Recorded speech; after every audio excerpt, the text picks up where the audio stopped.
intellectual state and dignity. The remaining 6, under Miss Crawford's direction, were arranged round the other. It was a fine arrangement for Henry Crawford, who was close to Fanny and with his hands full of business, having 2 persons' cards to manage as well as his own. For though it was impossible for Fanny not to feel herself mistress of the rules of the game in 3 minutes, he had yet to inspirit her play, sharpen her avarice, and harden her heart, which, especially in any competition with William, was a work of some difficulty.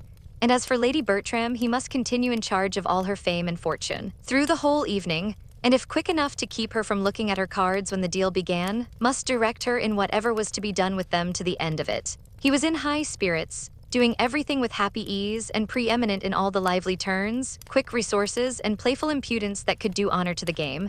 And the round table was altogether a very comfortable contrast to the steady sobriety and orderly silence of the other. Twice had Sir Thomas inquired into the enjoyment and success of his lady, but in vain. No pause was long enough for the time his measured manner needed, and very little of her state could be known till Mrs. Grant was able, at the end of the first rubber, to go to her and pay her compliments. "I hope your ladyship is pleased with the game." "Oh dear, yes, very entertaining indeed." "A very odd game. I do not know what it is all about. I am never to see my cards, and Mr. Crawford does all the rest." "Bertram," said Crawford some time afterwards, taking the opportunity of a little languor in the game, "I have never told you what happened to me yesterday in my ride home."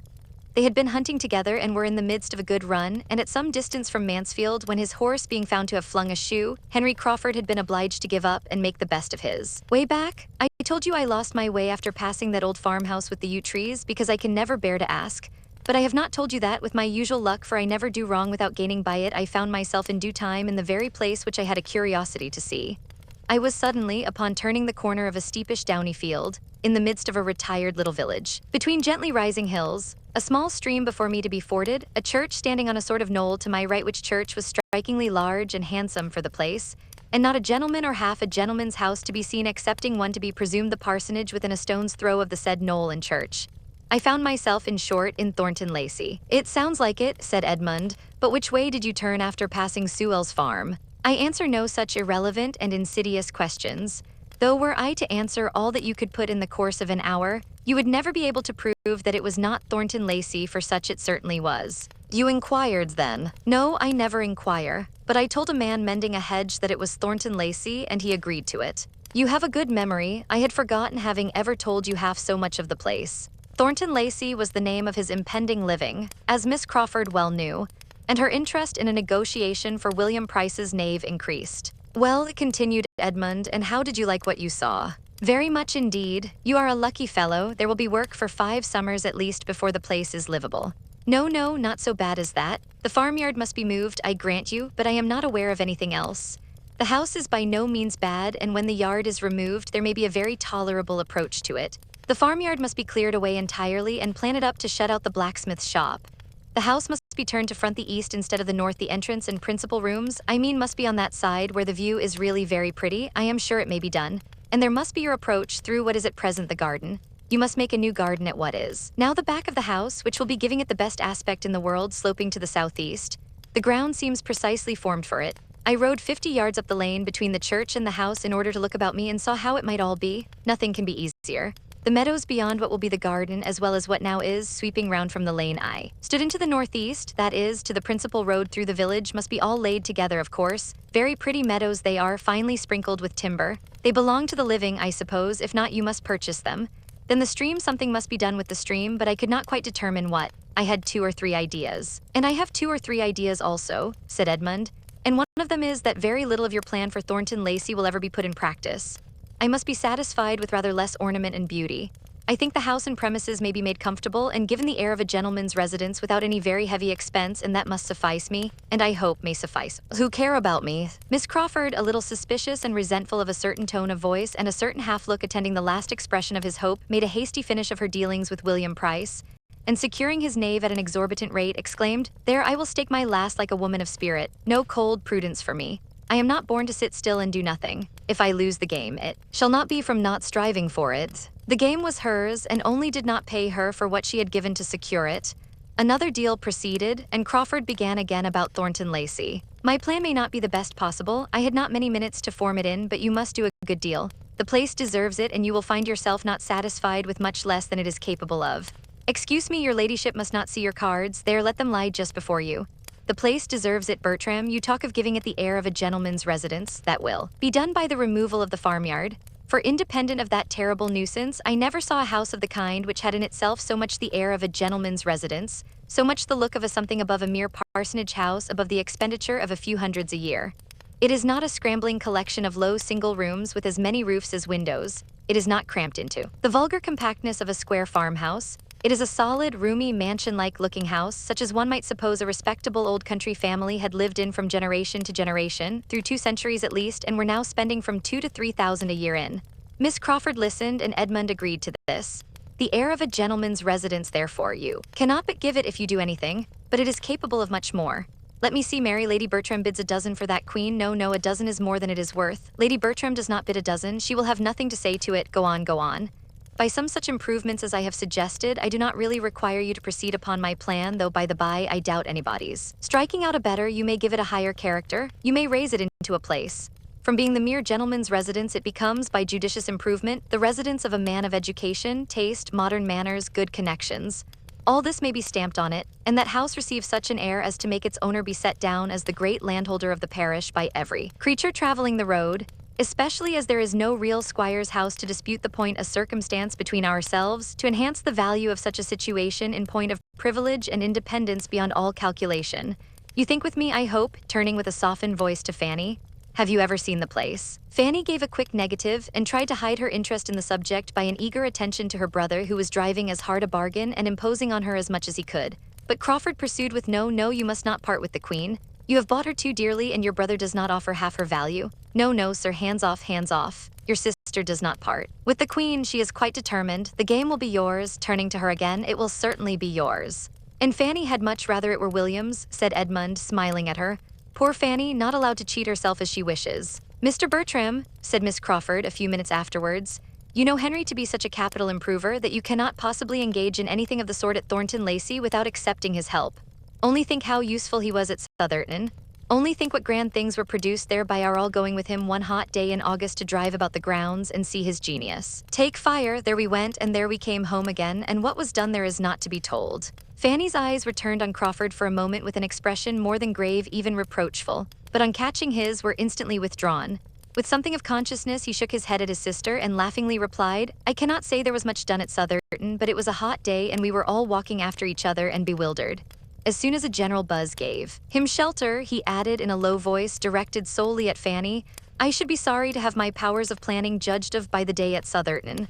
I see things very differently now. Do not think of me as I appeared then. Southerton was a word to catch Mrs. Norris, and being just then in the happy leisure which followed securing the odd trick by Sir Thomas's capital play and her own against Dr. and Mrs. Grant's great hands, she called out in high good humor, Southerton? Yes, that is a place indeed, and we had a charming day there. William, you are quite out of luck, but the next time you come, I hope Mr. and Mrs. Rushworth will be at home, and I am sure I can answer for your being kindly received by both. Your cousins are not of a sort to forget their relations, and Mr. Rushworth is a most amiable man. They are at Brighton now, you know, in one of the best houses there, as Mr. Rushworth's fine fortune gives them a right to be. I do not exactly know the distance, but when you get back to Portsmouth, if it is not very far off, you ought to go over and pay your respects to them, and I could send a little parcel by you that I want to get conveyed to your cousins. I should be very happy, Aunt, but Brighton is almost by Beachy Head, and if I could get so far, I could not expect to be welcome in such a smart place as that poor scrubby midshipman as I am. Mrs. Norris was beginning an eager assurance of the affability he might depend on, when she was stopped by Sir Thomas's saying with authority, I do not advise your going to Brighton, William, as I trust you may soon have more convenient opportunities of meeting, but my daughters would be happy to see their cousins anywhere. And you will find Mr. Rushworth most sincerely disposed to regard all the connections of our family as his own. I would rather find him private secretary to the First Lord than anything else, was William's only answer in an under voice not meant to reach far, and the subject dropped. As yet Sir Thomas had seen nothing to remark in Mr. Crawford's behavior. But when the whist table broke up at the end of the second rubber, and leaving Dr. Grant and Mrs. Norris to dispute over their last play, he became a looker-on at the other, he found his niece the object of attentions, or rather of professions, of a somewhat pointed character. Henry Crawford was in the first glow of another scheme about Thornton Lacey, and not being able to catch Edmund's ear, was detailing it to his fair neighbor with a look of considerable earnestness.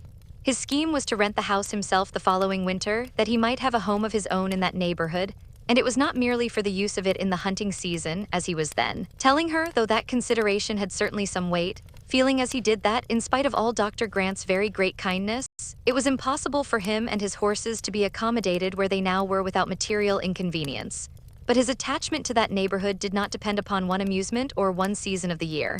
He had set his heart upon having something there that he could come to at any time, a little homestall at his command, where all the holidays of his year might be spent, and he might find himself continuing, improving, and perfecting that friendship and intimacy with the Mansfield Park family which was increasing in value to him every day.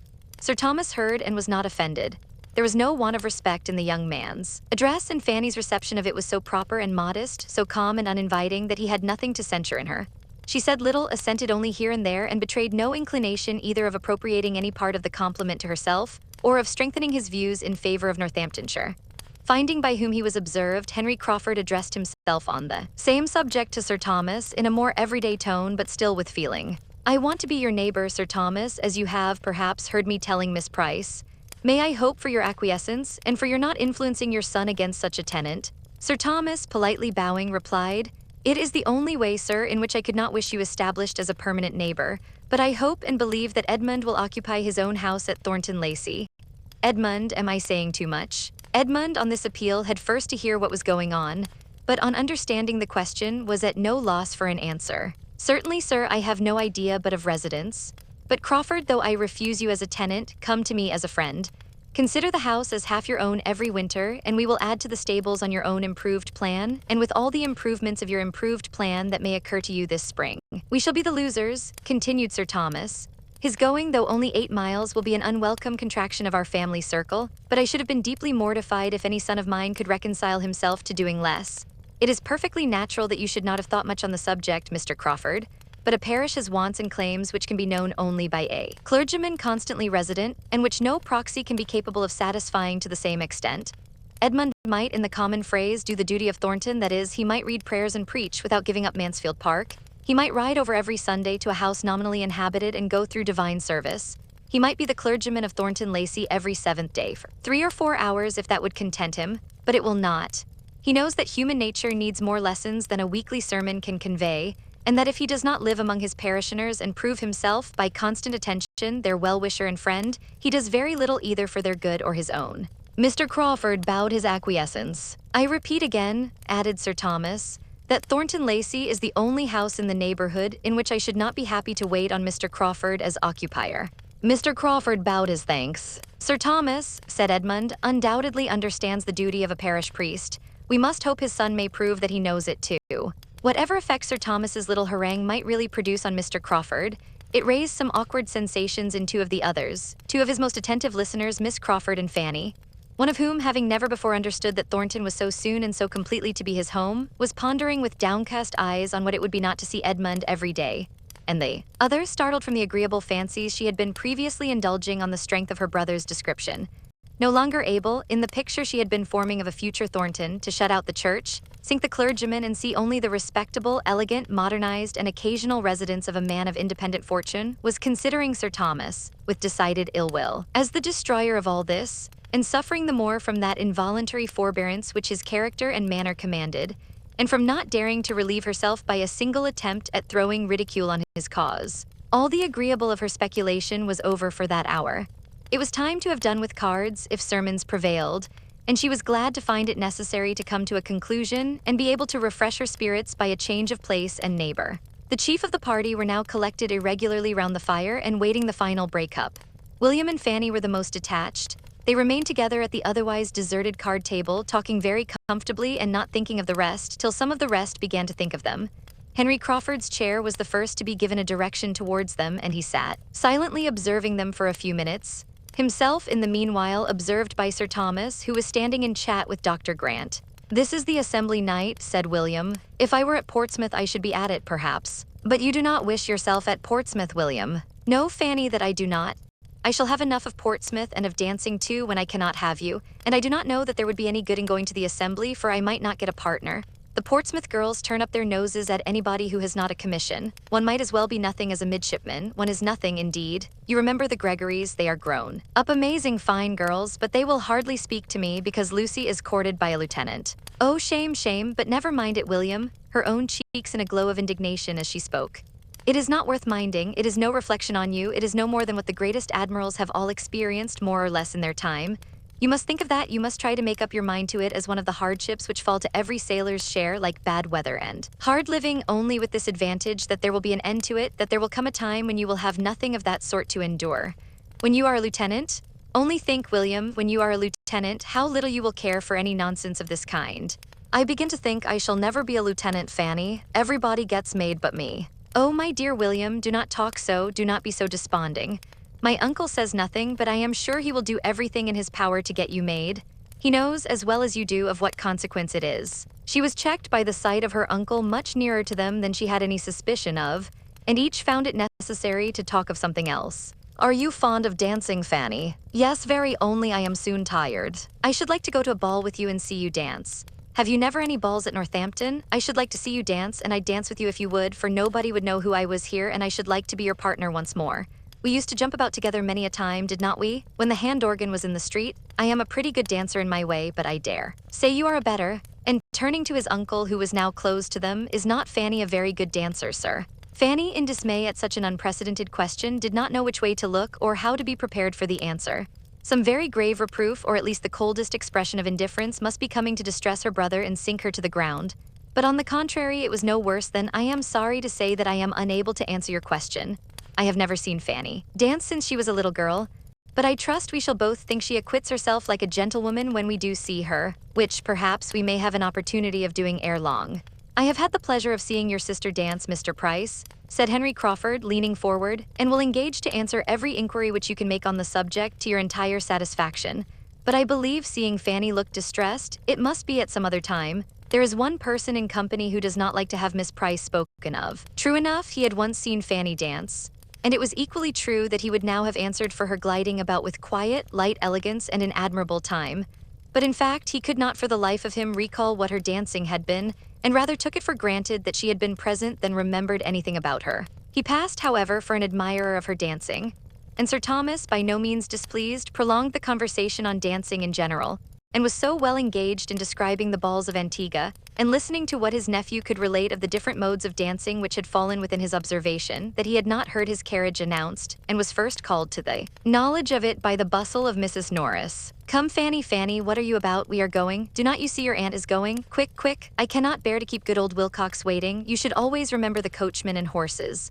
My dear Sir Thomas, we have settled it that the carriage should come back for you and Edmund and William. Sir Thomas could not dissent, as it had been his own arrangement, previously communicated to his wife and sister, but that seemed forgotten by Mrs. Norris, who must fancy that she settled it all herself. Fanny's last feeling in the visit was disappointment, for the shawl which Edmund was quietly taking from the servant to bring and put round her shoulders was seized by Mr. Crawford's quicker hand, and she was obliged to be indebted to his more prominent attention. Chapter 26. William's desire of seeing Fanny dance made more than a momentary impression on his uncle. The hope of an opportunity which Sir Thomas had then given was not given to be thought of no more. He remained steadily inclined to gratify so amiable a feeling, to gratify anybody else who might wish to see Fanny dance, and to give pleasure to the young people in general. And having thought them over and taken his resolution in quiet independence, the result of it appeared the next morning at breakfast, when, after recalling and commending what his nephew had said, he added, I do not like, William, that you should leave Northamptonshire without this indulgence. It would give me pleasure to see you both dance. You spoke of the balls at Northampton. Your cousins have occasionally attended them, but they would not altogether suit us now. The fatigue would be too much for your aunt. I believe we must not think of a Northampton ball. A dance at home would be more eligible, and if— Ah, my dear Sir Thomas, interrupted Mrs. Norris, I knew what was coming, I knew what you were going to say. If dear Julia were at home, or dearest Mrs. Rushworth at Southerton, to afford a reason and occasion for such a thing, you would be tempted to give the young people a dance at Mansfield. I know you would. If they were at home to grace the ball, a ball you would have this very Christmas. Thank your uncle, William, thank your uncle. My daughters, replied Sir Thomas, gravely interposing, have their pleasures at Brighton, and I hope are very happy, but the dance which I think of giving at Mansfield will be for their cousins. Could we be all assembled, our satisfaction would undoubtedly be more complete, but the absence of some is not to debar the others of amusement. Mrs. Norris had not another word to say. She saw decision in his looks, and her surprise and vexation required some minutes' silence to be settled into composure. A ball at such a time, his daughters absent and herself not consulted. There was comfort, however, soon at hand. She must be the doer of everything. Lady Bertram would of course be spared all thought and exertion, and it would all fall upon her. She should have to do the honors of the evening, and this reflection quickly restored so much of her good humor as enabled her to join in with the others, before their happiness and thanks were all expressed. Edmund, William, and Fanny did in their different ways look and speak as much grateful pleasure in the promised ball as Sir Thomas could desire. Edmund's feelings were for the other two. His father had never conferred a favor or shewn a kindness more to his satisfaction. Lady Bertram was perfectly quiescent and contented, and had no objections to make. Sir Thomas engaged for its giving her very little trouble, and she assured him that she was not at all afraid of the trouble. Indeed, she could not imagine there would be any. Mrs. Norris was ready with her suggestions as to the rooms he would think fittest to be used, but found it all prearranged. And when she would have conjectured and hinted about the day, it appeared that the day was settled too. Sir Thomas had been amusing himself with shaping a very complete outline of the business, and as soon as she would listen quietly, could read his list of the families to be invited, from whom he calculated, with all necessary allowance for the shortness of the notice, to collect young people enough to form 12 or 14 couple, and could detail the considerations which had induced him to fix on the 22nd as the most eligible day. William was required to be at Portsmouth on the 24th. The 22nd would therefore be the last day of his visit, but where the days were so few it would be unwise to fix on any earlier. Mrs. Norris was obliged to be satisfied with thinking just the same, and with having been on the point of proposing the 22nd herself as by far the best day for the purpose. The ball was now a settled thing, and before the evening a proclaimed thing to all whom it concerned. Invitations were sent with dispatch, and many a young lady went to bed that night with her head full of happy cares, as well as Fanny. To her the cares were sometimes almost beyond the happiness. For young and inexperienced, with small means of choice and no confidence in her own taste, the how she should be dressed was a point of painful solicitude, and the almost solitary ornament in her possession, a very pretty amber cross which William had brought her from Sicily, was the greatest distress of all, for she had nothing but a bit of ribbon to fasten it to. And though she had worn it in that manner once, would it be allowable at such a time in the midst of all the rich ornaments which she supposed all the other young ladies would appear in, and yet not to wear it? William had wanted to buy her a gold chain too, but the purchase had been beyond his means, and therefore not to wear the cross might be mortifying him. These were anxious considerations, enough to sober her spirits even under the prospect of a ball given principally for her gratification. The preparations meanwhile went on, and Lady Bertram continued to sit on her sofa without any inconvenience from them. She had some extra visits from the housekeeper, and her maid was rather hurried in making up a new dress for her. Sir Thomas gave orders and Mrs. Norris ran about, but all this gave her no trouble, and as she had foreseen, there was, in fact, no trouble in the business. Edmund was at this time particularly full of cares, his mind being deeply occupied in the consideration of two important events now at hand, which were to fix his fate in life, ordination and matrimony, events of such a serious character as to make the ball, which would be very quickly followed by one of them, appear of less moment in his eyes than in those of any other person in the house. On the 23rd he was going to a friend near Peterborough in the same situation as himself, and they were to receive ordination in the course of the Christmas week. Half his destiny would then be determined, but the other half might not be so very smoothly wooed. His duties would be established, but the wife who was to share and animate and reward those duties might yet be unattainable. He knew his own mind, but he was not always perfectly assured of knowing Miss Crawford's. There were points on which they did not quite agree. There were moments in which she did not seem propitious, and though trusting altogether to her affection so far as to be almost resolved on bringing it to a decision within a very short time, as soon as the variety of business before him were arranged and he knew what he had to offer her, he had many anxious feelings, many doubting hours as to the result. His conviction of her regard for him was sometimes very strong. He could look back on a long course of encouragement, and she was as perfect in disinterested attachment as in everything else. But at other times doubt and alarm intermingled with his hopes, and when he thought of her acknowledged disinclination for privacy and retirement, her decided preference of a London life, what could he expect but a determined rejection? Unless it were an acceptance even more to be deprecated, demanding such sacrifices of situation and employment on his side as conscience must forbid. The issue of all depended on one question. Did she love him well enough to forego what had used to be essential points? Did she love him well enough to make them no longer essential? And this question, which he was continually repeating to himself, though oftenest answered with a yes, had sometimes its no. Miss Crawford was soon to leave Mansfield, and on this circumstance the no and the yes had been very recently in alternation. He had seen her eyes sparkle as she spoke of the dear friend's letter, which claimed a long visit from her in London, and of the kindness of Henry in engaging to remain where he was till January that he might convey her thither. He had heard her speak of the pleasure of such a journey with an animation which had no in every tone. But this had occurred on the first day of its being settled, within the first hour of the burst of such enjoyment, when nothing but the friends she was to visit was before her. He had since heard her express herself differently with other feelings, more checkered feelings. He had heard her tell Mrs. Grant that she should leave her with regret, that she began to believe neither the friends nor the pleasures she was going to were worth those she left behind, and that though she felt she must go and knew she should enjoy herself when once away, she was already looking forward to being at Mansfield again. Was there not a yes in all this? With such matters to ponder over and arrange and rearrange, Edmund could not, on his own account, think very much of the evening which the rest of the family were looking forward to with a more equal degree of strong interest. Independent of his two cousins' enjoyment in it, the evening was to him of no higher value than any other appointed meeting of the two families might be. In every meeting, there was a hope of receiving farther confirmation of Miss Crawford's attachment, but the whirl of a ballroom, perhaps, was not particularly favorable to the excitement or expression of serious feelings. To engage her early for the two first dances was all the command of individual happiness which he felt in his power, and the only preparation for the ball which he could enter into in spite of all that was passing around him on the subject from morning till night. Thursday was the day of the ball, and on Wednesday morning Fanny, still unable to satisfy herself as to what she ought to wear, determined to seek the counsel of the more enlightened and apply to Mrs. Grant and her sister, whose acknowledged taste would certainly bear her blameless. And as Edmund and William were gone to Northampton, and she had reason to think Mr. Crawford likewise out, she walked down to the parsonage without much fear of wanting an opportunity for private discussion.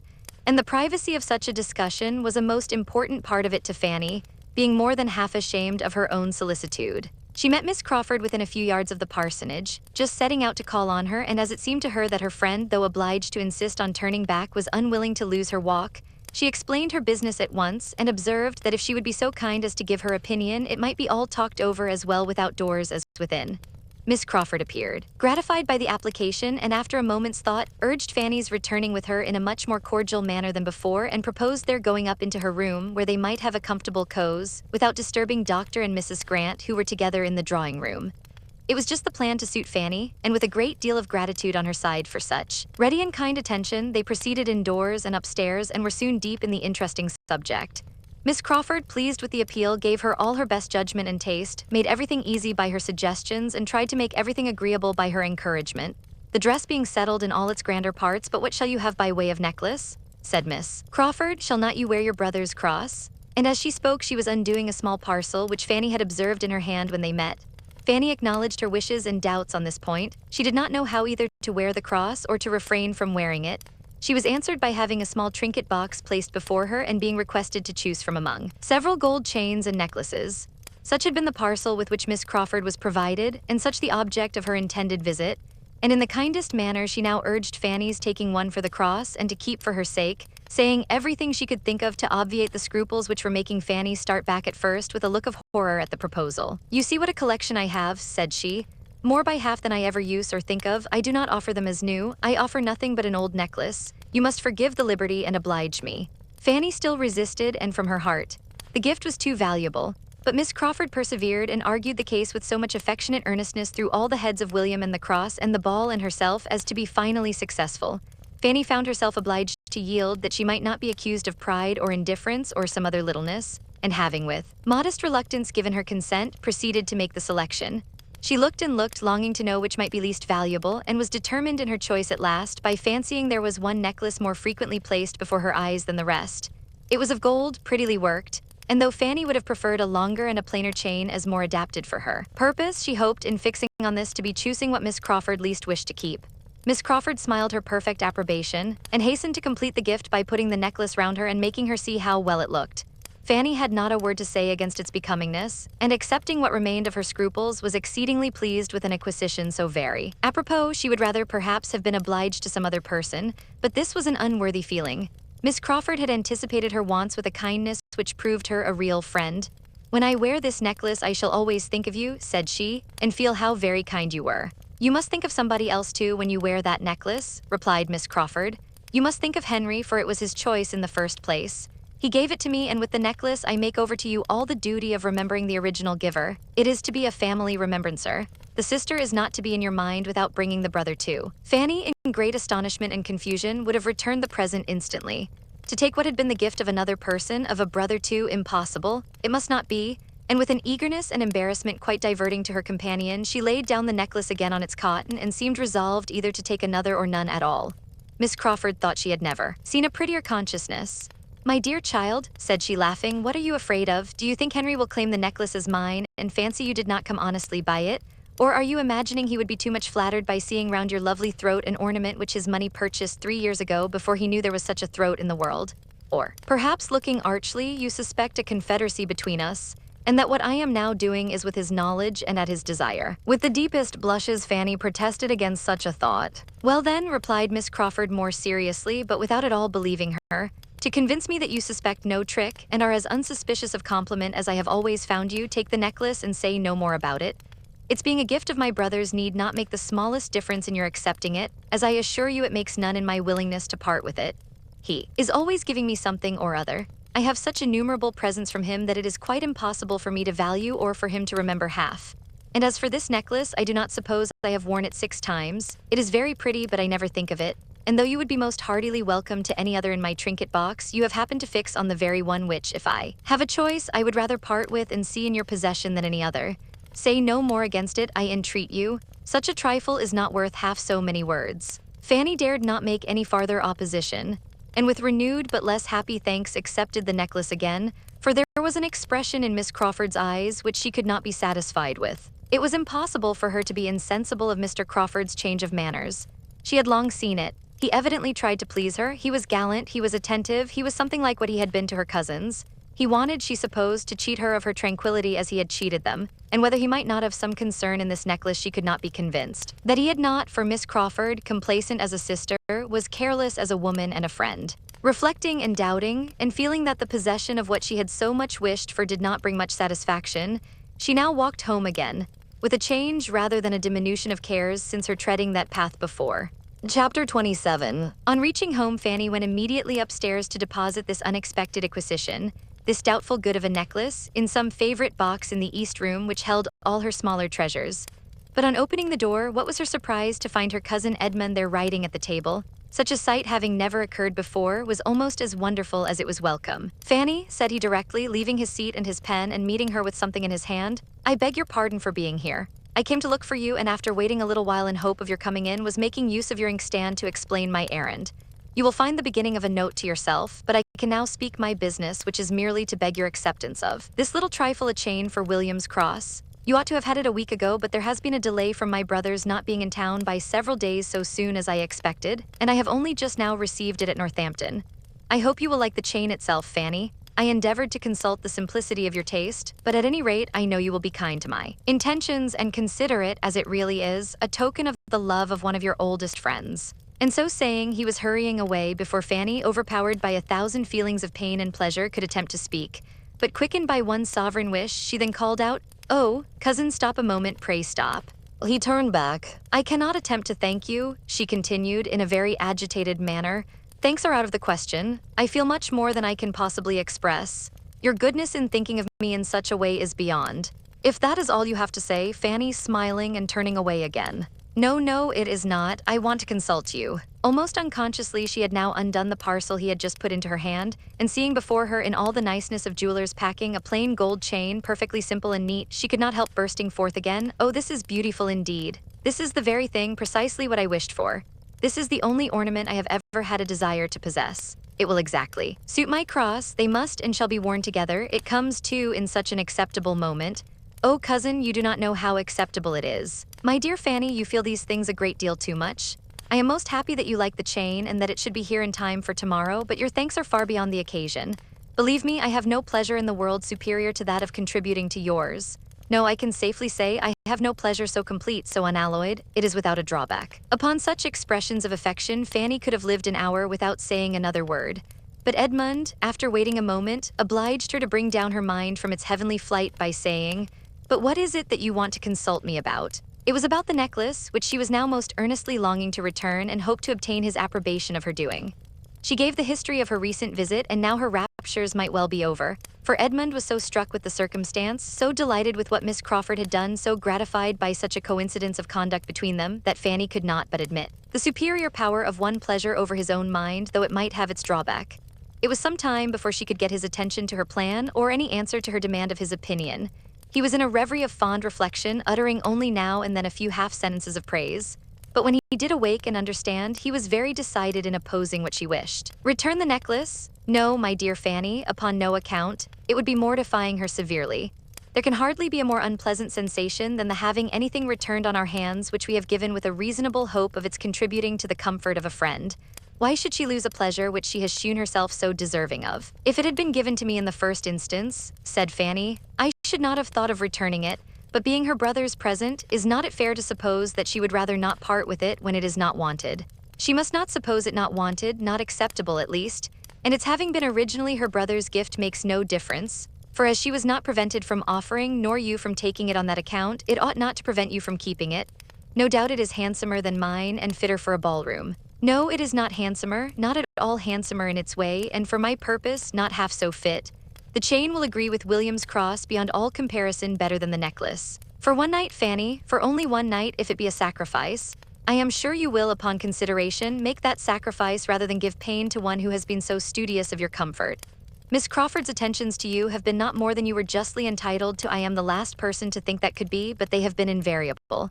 And to be returning them with what? Must have something the air of ingratitude, though I know it could never have the meaning, is not in your nature, I am sure. Wear the necklace, as you are engaged to do tomorrow evening, and let the chain, which was not ordered with any reference to the ball, be kept for commoner occasions. This is my advice. I would not have the shadow of a coolness between the two whose intimacy I have been observing with the greatest pleasure, and in whose characters there is so much general resemblance in true generosity and natural delicacy as to make the few slight differences, resulting principally from situation, no reasonable hindrance to a perfect friendship. I would not have the shadow of a coolness arise, he repeated, his voice sinking a little, between the two dearest objects I have on earth. He was gone as he spoke, and Fanny remained to tranquilize herself as she could. She was one of his two dearest that must support her. But the other, the first, she had never heard him speak so openly before, and though it told her no more than what she had long perceived, it was a stab, for it told of his own convictions and views. They were decided. He would marry Miss Crawford. It was a stab. In spite of every long-standing expectation, and she was obliged to repeat again and again that she was one of his two dearest before the words gave her any sensation. Could she believe Miss Crawford to deserve him, it would be, oh, how different would it be, how far more tolerable. But he was deceived in her. He gave her merits which she had not. Her faults were what they had ever been, but he saw them no longer. Till she had shed many tears over this deception, Fanny could not subdue her agitation, and the dejection which followed could only be relieved by the influence of fervent prayers for his happiness. It was her intention, as she felt it to be her duty, to try to overcome all that was excessive, all that bordered on selfishness in her affection for Edmund. To call or to fancy it a loss, a disappointment, would be a presumption for which she had not words strong enough to satisfy her own humility. To think of him as Miss Crawford might be justified in thinking would in her be insanity. To her, he could be nothing under any circumstances, nothing dearer than a friend. Why did such an idea occur to her even enough to be reprobated and forbidden? It ought not to have touched on the confines of her imagination. She would endeavor to be rational and to deserve the right of judging of Miss Crawford's character and the privilege of true solicitude for him by a sound intellect and an honest heart. She had all the heroism of principle and was determined to do her duty. But having also many of the feelings of youth and nature, let her not be much wondered at if, after making all these good resolutions on the side of self-government, she seized the scrap of paper on which Edmund had begun writing to her, as a treasure beyond all her hopes, and reading with the tenderest emotion these words: "My very dear Fanny, you must do me the favor to accept," locked it up with the chain, as the dearest part of the gift. It was the only thing approaching to a letter which she had ever received from him. She might never receive another. It was impossible that she ever should receive another so perfectly gratifying in the occasion and the style. 2 lines more prized had never fallen from the pen of the most distinguished author, never more completely blessed the researches of the fondest biographer. The enthusiasm of a woman's love is even beyond the biographer's. To her, the handwriting itself, independent of anything it may convey, is a blessedness. Never were such characters cut by any other human being as Edmund's commonest handwriting gave. This specimen, written in haste as it was, had not a fault, and there was a felicity in the flow of the first 4 words, in the arrangement of "my very dear Fanny," which she could have looked at forever. Having regulated her thoughts and comforted her feelings by this happy mixture of reason and weakness, she was able in due time to go down and resume her usual employments near her Aunt Bertram, and pay her the usual observances without any apparent want of spirits. Thursday, predestined to hope and enjoyment, came, and opened with more kindness to Fanny than such self-willed, unmanageable days often volunteer. For soon after breakfast a very friendly note was brought from Mr. Crawford to William, stating that as he found himself obliged to go to London on the morrow for a few days, He could not help trying to procure a companion, and therefore hoped that, if William could make up his mind to leave Mansfield half a day earlier than had been proposed, he would accept a place in his carriage. Mr. Crawford meant to be in town by his uncle's customary late dinner hour, and William was invited to dine with him at the Admiral's. The proposal was a very pleasant one to William himself, who enjoyed the idea of traveling post with 4 horses and such. A good-humored, agreeable friend, and in likening it to going up with dispatches, was saying at once everything in favor of its happiness and dignity which his imagination could suggest. And Fanny, from a different motive, was exceedingly pleased. For the original plan was that William should go up by the mail from Northampton the following night, which would not have allowed him an hour's rest. Before he must have got into a Portsmouth coach, and though this offer of Mr. Crawford's would rob her of many hours of his company, she was too happy in having William spared from the fatigue of such a journey to think of anything else. Sir Thomas approved of it for another reason. His nephew's introduction to Admiral Crawford might be of service. The Admiral, he believed, had interest. Upon the whole, it was a very joyous note. Fanny's spirits lived on it half the morning, deriving some accession of pleasure from its writer being himself to go away. As for the ball, so near at hand, she had too many agitations and fears to have half the enjoyment and anticipation which she ought to have had, or must have been supposed to have by the many young ladies looking forward to the same event in situations more at ease, but under circumstances of less novelty, less interest, less peculiar gratification than would be attributed to her. Miss Price, known only by name to half the people invited, was now to make her first appearance and must be regarded as the queen of the evening. Who could be happier than Miss Price? But Miss Price had not been brought up to the trade of coming out, and had she known in what light this ball was, in general, considered respecting her, it would very much have lessened her comfort by increasing the fears she already had of doing wrong and being looked at. To dance without much observation or any extraordinary fatigue, to have strengthened partners for about half the evening, to dance a little with Edmund and not a great deal with Mr. Crawford, to see William enjoy himself and be able to keep away from her Aunt Norris, was the height of her ambition and seemed to comprehend her greatest possibility of happiness. As these were the best of her hopes, they could not always prevail, and in the course of a long morning spent principally with her 2 aunts, she was often under the influence of much less sanguine views.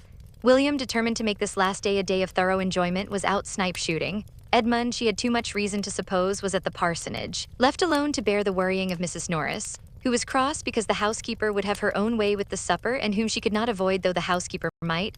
Fanny was worn down at last to think everything an evil belonging to the ball, and when sent off with a parting worry to dress, moved as languidly towards her own room and felt as incapable of happiness as if she had been allowed no share in it. As she walked slowly upstairs, she thought of yesterday. It had been about the same hour that she had returned from the parsonage and found Edmund in the east room.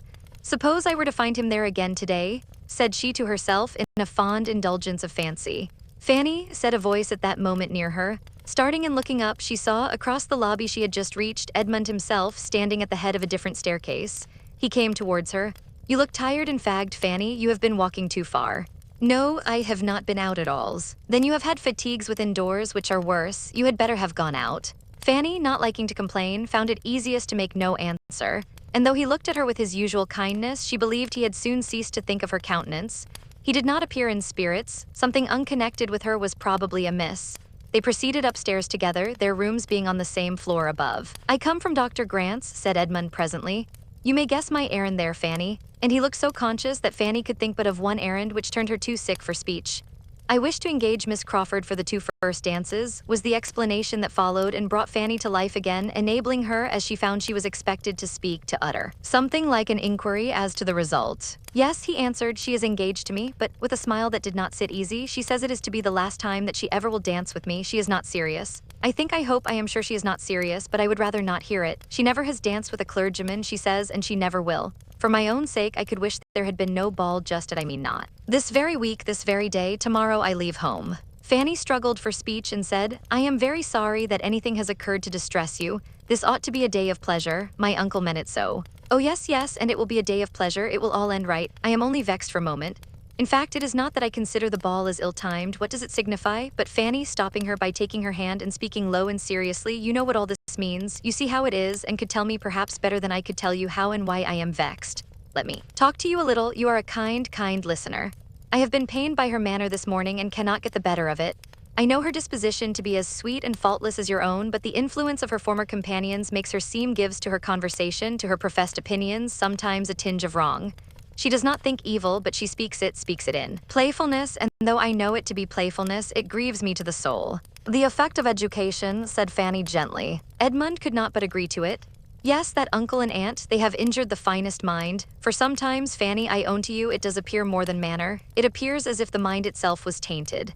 Fanny imagined this to be an appeal to her judgment, and therefore, after a moment's consideration, said, "If you only want me as a listener, cousin, I will be as useful as I can, but I am not qualified for an advisor. Do not ask advice of me. I am not competent." You are right, Fanny, to protest against such an office, but you need not be afraid. It is a subject on which I should never ask advice. It is the sort of subject on which it had better never be asked. And few, I imagine, do ask it, but when they want to be influenced against their conscience. I only want to talk to you. One thing more, excuse the liberty, but take care how you talk to me. Do not tell me anything now which hereafter you may be sorry for. The time may come. The color rushed into her cheeks as she spoke. "Dearest Fanny," cried Edmund, pressing her hand to his lips with almost as much warmth as if it had been Miss Crawford's, "you are all considerate thought, but it is unnecessary here. The time will never come. No such time as you allude to will ever come.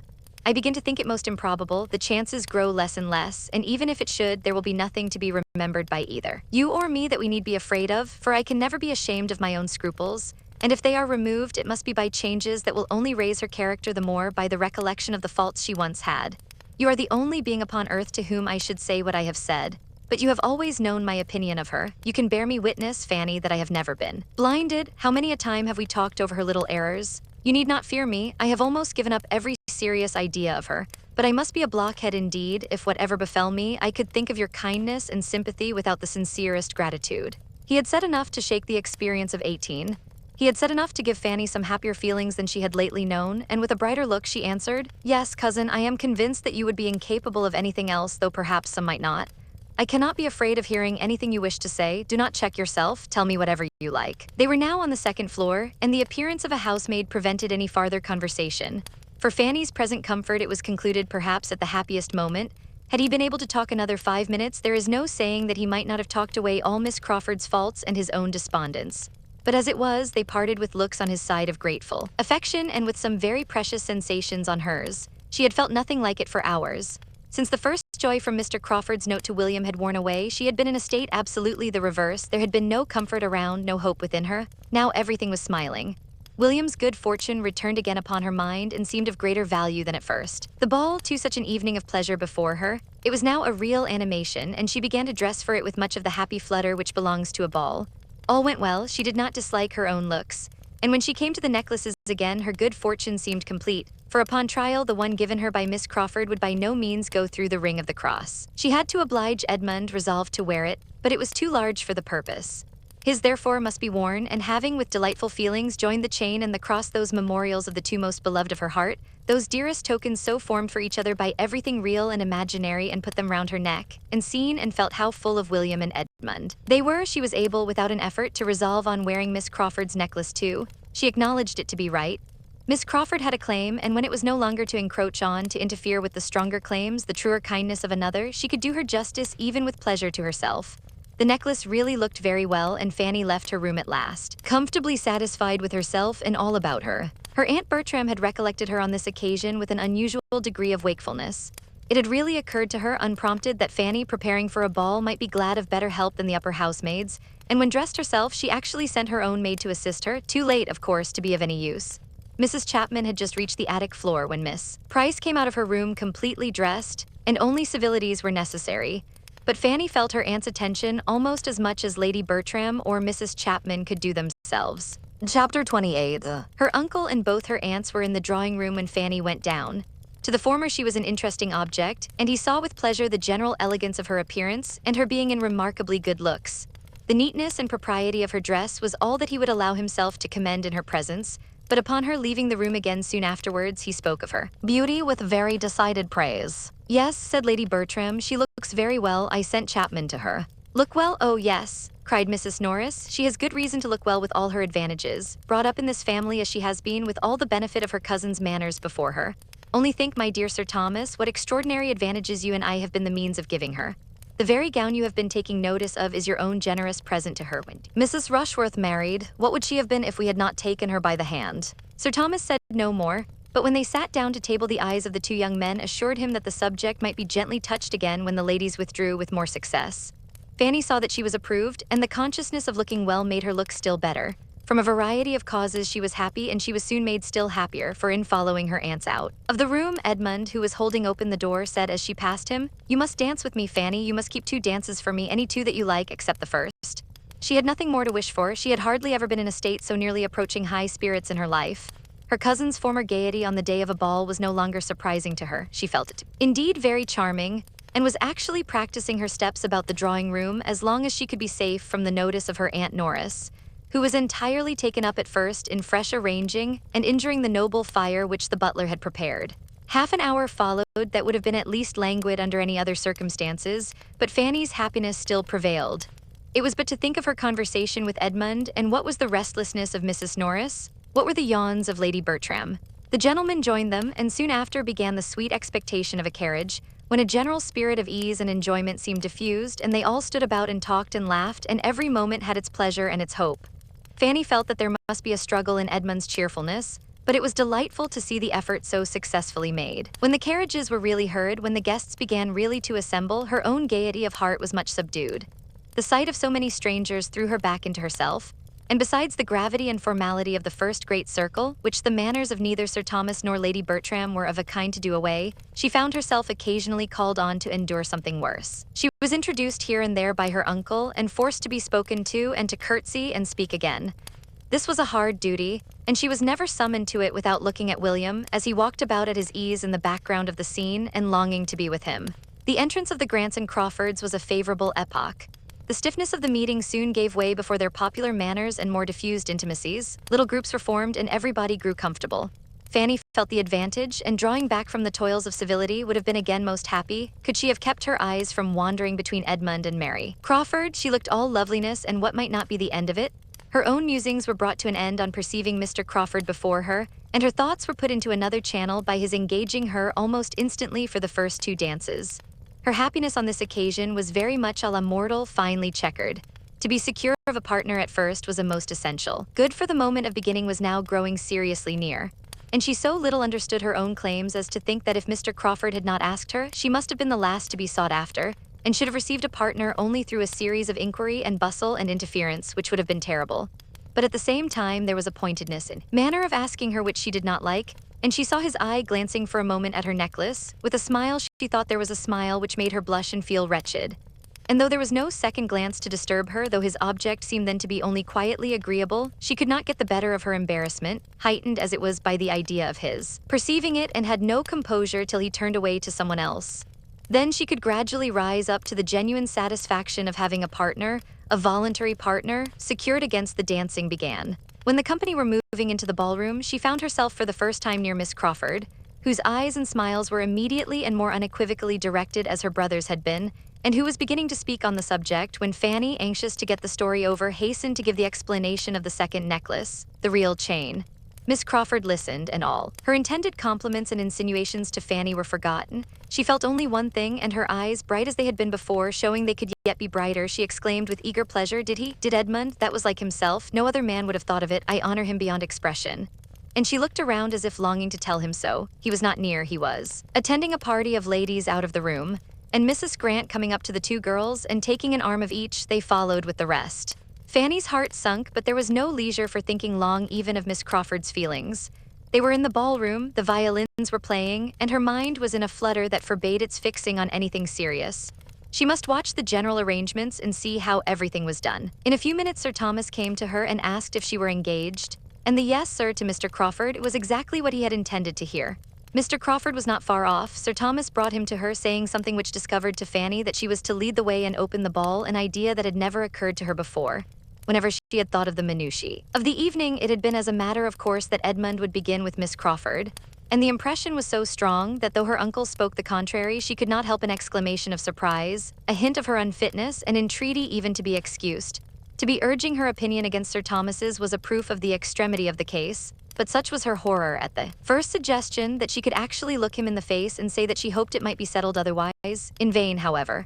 Sir Thomas smiled, tried to encourage her, and then looked too serious and said too decidedly, "It must be so, my dear," for her to hazard another word, and she found herself the next moment conducted by Mr. Crawford to the top of the room and standing there, to be joined by the rest of the dancers, couple after couple as they were formed. She could hardly believe it, to be placed above so many elegant young women, The distinction was too great, it was treating her like her cousins, and her thoughts flew to those absent cousins with most unfeigned and truly tender regret that they were not at home to take their own place in the room and have their share of a pleasure which would have been so very delightful to them.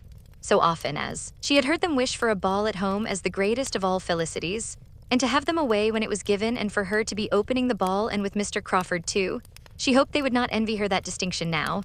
But when she looked back to the state of things in the autumn, to what they had all been to each other when once dancing in that house before, the present arrangement was almost more than she could understand herself. The ball began. It was rather honor than happiness to Fanny, for the first dance at least. Her partner was in excellent spirits and tried to impart them to her, but she was a great deal too much frightened to have any enjoyment till she could suppose herself no longer looked at. Young, pretty, and gentle, however, she had no awkwardnesses that were not as good as graces, and there were few persons present that were not disposed to praise her. She was attractive, she was modest, she was Sir Thomas's niece, and she was soon said to be admired by Mr. Crawford. It was enough to give her general favor. Sir Thomas himself was watching her progress down the dance with much complacency. He was proud of his niece, and without attributing all her personal beauty, as Mrs. Norris seemed to do, to her transplantation to Mansfield, he was pleased with himself for having supplied everything else. Education and manners she owed to him. Miss Crawford saw much of Sir Thomas's thoughts as he stood, and having, in spite of all his wrongs towards her, a general prevailing desire of recommending herself to him, took an opportunity of stepping aside to say something agreeable of Fanny.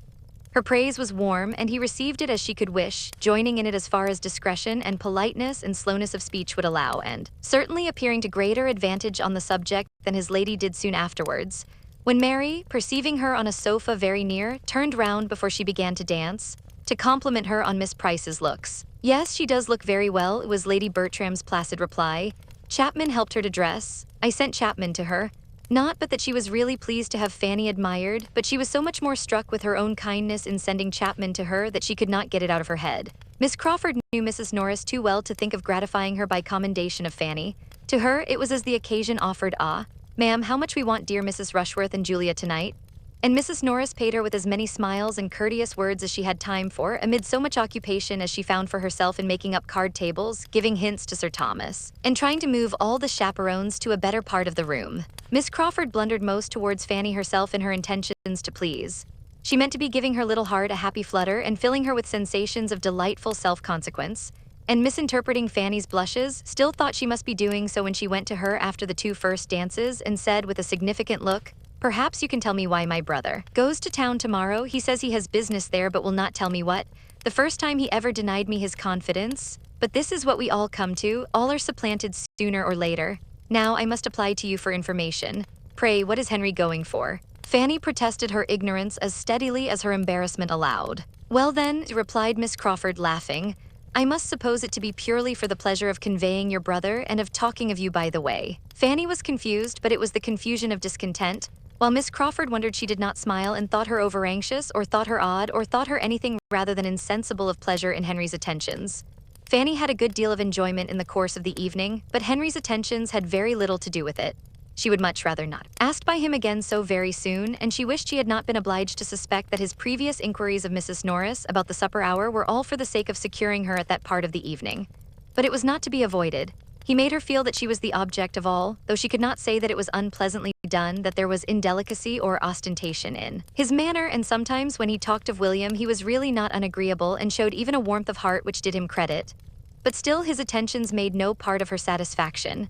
She was happy whenever she looked at William and saw how perfectly he was enjoying himself in every 5 minutes that she could walk about with him and hear his account of his partners. She was happy in knowing herself admired, and she was happy in having the 2 dances with Edmund still to look forward to during the greatest part of the evening, her hand being so eagerly sought after that her indefinite engagement with him was in continual perspective. She was happy even when they did take place, but not from any flow of spirits on his side or any such expressions of tender gallantry as had blessed the morning. His mind was fagged, and her happiness sprung from being the friend with whom it could find repose. "I am worn out with civility," said he. "I have been talking incessantly all night and with nothing to say, but with you, Fanny, there may be peace. You will not want to be talked to. Let us have the luxury of silence." Fanny would hardly even speak her agreement, a weariness, arising probably, in great measure, from the same feelings which he had acknowledged in the morning, was peculiarly to be respected, and they went down their 2 dances together with such sober tranquillity as might satisfy any looker-on that Sir Thomas had been bringing up no wife for his younger son. The evening had afforded Edmund little pleasure. Miss Crawford had been in gay spirits when they first danced together, but it was not her gaiety that could do him good. It rather sank than raised his comfort, and afterwards, for he found himself still impelled to seek her again, she had absolutely pained him by her manner of speaking of the profession to which he was now on the point of belonging. They had talked and they had been silent. He had reasoned, she had ridiculed, and they had parted at last with mutual vexation. Fanny, not able to refrain entirely from observing them, had seen enough to be tolerably satisfied. It was barbarous to be happy when Edmund was suffering, yet some happiness must and would arise from the very conviction that he did suffer. When her 2 dances with him were over, her inclination and strength for more were pretty well at an end, and Sir Thomas, having seen her walk rather than dance down the shortening set, breathless and with her hand at her side, gave his orders for her sitting down entirely. From that time Mr. Crawford sat down likewise. "Poor Fanny," cried William, coming for a moment to visit her and working away his partner's fan as if for life. "How soon she is knocked up! Why, the sport is but just begun. I hope we shall keep it up these 2 hours. How can you be tired so soon?" "So soon, my good friend," said Sir Thomas, producing his watch with all necessary caution. "It is 3 o'clock, and your sister is not used to these sort of hours. Well then, Fanny, you shall not get up tomorrow before I go. Sleep as long as you can, and never mind me." "Oh, William, what did she think of being up before you set off?" "Oh, yes, sir," cried Fanny, rising eagerly from her seat to be nearer her uncle. "I must get up and breakfast with him. It will be the last time, you know, the last morning." "You had better not. He is to have breakfasted and be gone by 9:30. Mr. Crawford, I think you call for him at 9:30. Fanny was too urgent, however, and had too many tears in her eyes for denial, and it ended in a gracious well, which was permission. "Yes, 9:30, said Crawford to William as the latter was leaving them, "and I shall be punctual, for there will be no kind sister to get up for me." And in a lower tone to Fanny, "I shall have only a desolate house to hurry from. Your brother will find my ideas of time and his own very different tomorrow." After a short consideration, Sir Thomas asked Crawford to join the early breakfast party in that house instead of eating alone. He should himself be of it, and the readiness with which his invitation was accepted convinced him that the suspicions whence, he must confess to himself, this very ball had in great measure sprung were well founded. Mr. Crawford was in love with Fanny. He had a pleasing anticipation of what would be. His niece, meanwhile, did not thank him for what he had just done. She had hoped to have William all to herself the last morning. It would have been an unspeakable indulgence. But though her wishes were overthrown, there was no spirit of murmuring within her.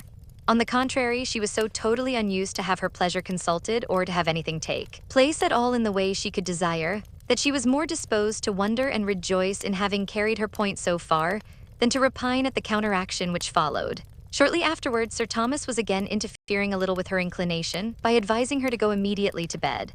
Advise was his word, but it was the advice of absolute power, and she had only to rise and with Mr. Crawford's very cordial adieus pass quietly away, stopping at the entrance door like the lady of Branksome Hall, 1 moment and no more, to view the happy scene, and take a last look at the 5 or 6 determined couple who were still hard at work. And then, creeping slowly up the principal staircase, pursued by the ceaseless country dance, feverish with hopes and fears, soup and negus, sore-footed and fatigued, restless and agitated, yet feeling, in spite of everything, that a ball was indeed delightful. In thus sending her away, Sir Thomas perhaps might not be thinking merely of her health. It might occur to him that Mr. Crawford had been sitting by her long enough, or he might mean to recommend her as a wife by showing her persuadableness. Chapter 29. The ball was over, and the breakfast was soon over too. The last kiss was given, and William was gone. Mr. Crawford had, as he foretold, been very punctual, and short and pleasant had been the meal. After seeing William to the last moment, Fanny walked back to the breakfast room with a very saddened heart to grieve over the melancholy change. And there her uncle kindly left her to cry in peace, conceiving, perhaps, that the deserted chair of each young man might exercise her tender enthusiasm, and that the remaining cold pork bones and mustard in William's plate might but divide her feelings. With the broken eggshells in Mr. Crawford's, she sat and cried con amore as her uncle intended, but it was con amore fraternal and no other. William was gone, and she now felt as if she had wasted half his visit in idle cares and selfish solicitudes unconnected with him. Fanny's disposition was such that she could never even think of her Aunt Norris in the meagerness and cheerlessness of her own small house, without reproaching herself for some little want of attention to her when they had been last together. Much less could her feelings acquit her of having done and said and thought everything by William that was due to him for a whole fortnight. It was a heavy, melancholy day. Soon after the second breakfast, Edmund bade them goodbye for a week and mounted his horse for Peterborough, and then all were gone. Nothing remained of last night but remembrances which she had nobody to share in. She talked to her Aunt Bertram. She must talk to somebody of the ball, but her aunt had seen so little of what had passed and had so little curiosity that it was heavy work. Lady Bertram was not certain of anybody's dress or anybody's place at supper but her own. She could not recollect what it was that she had heard about one of the Miss Maddoxes, or what it was that Lady Prescott had noticed in Fanny.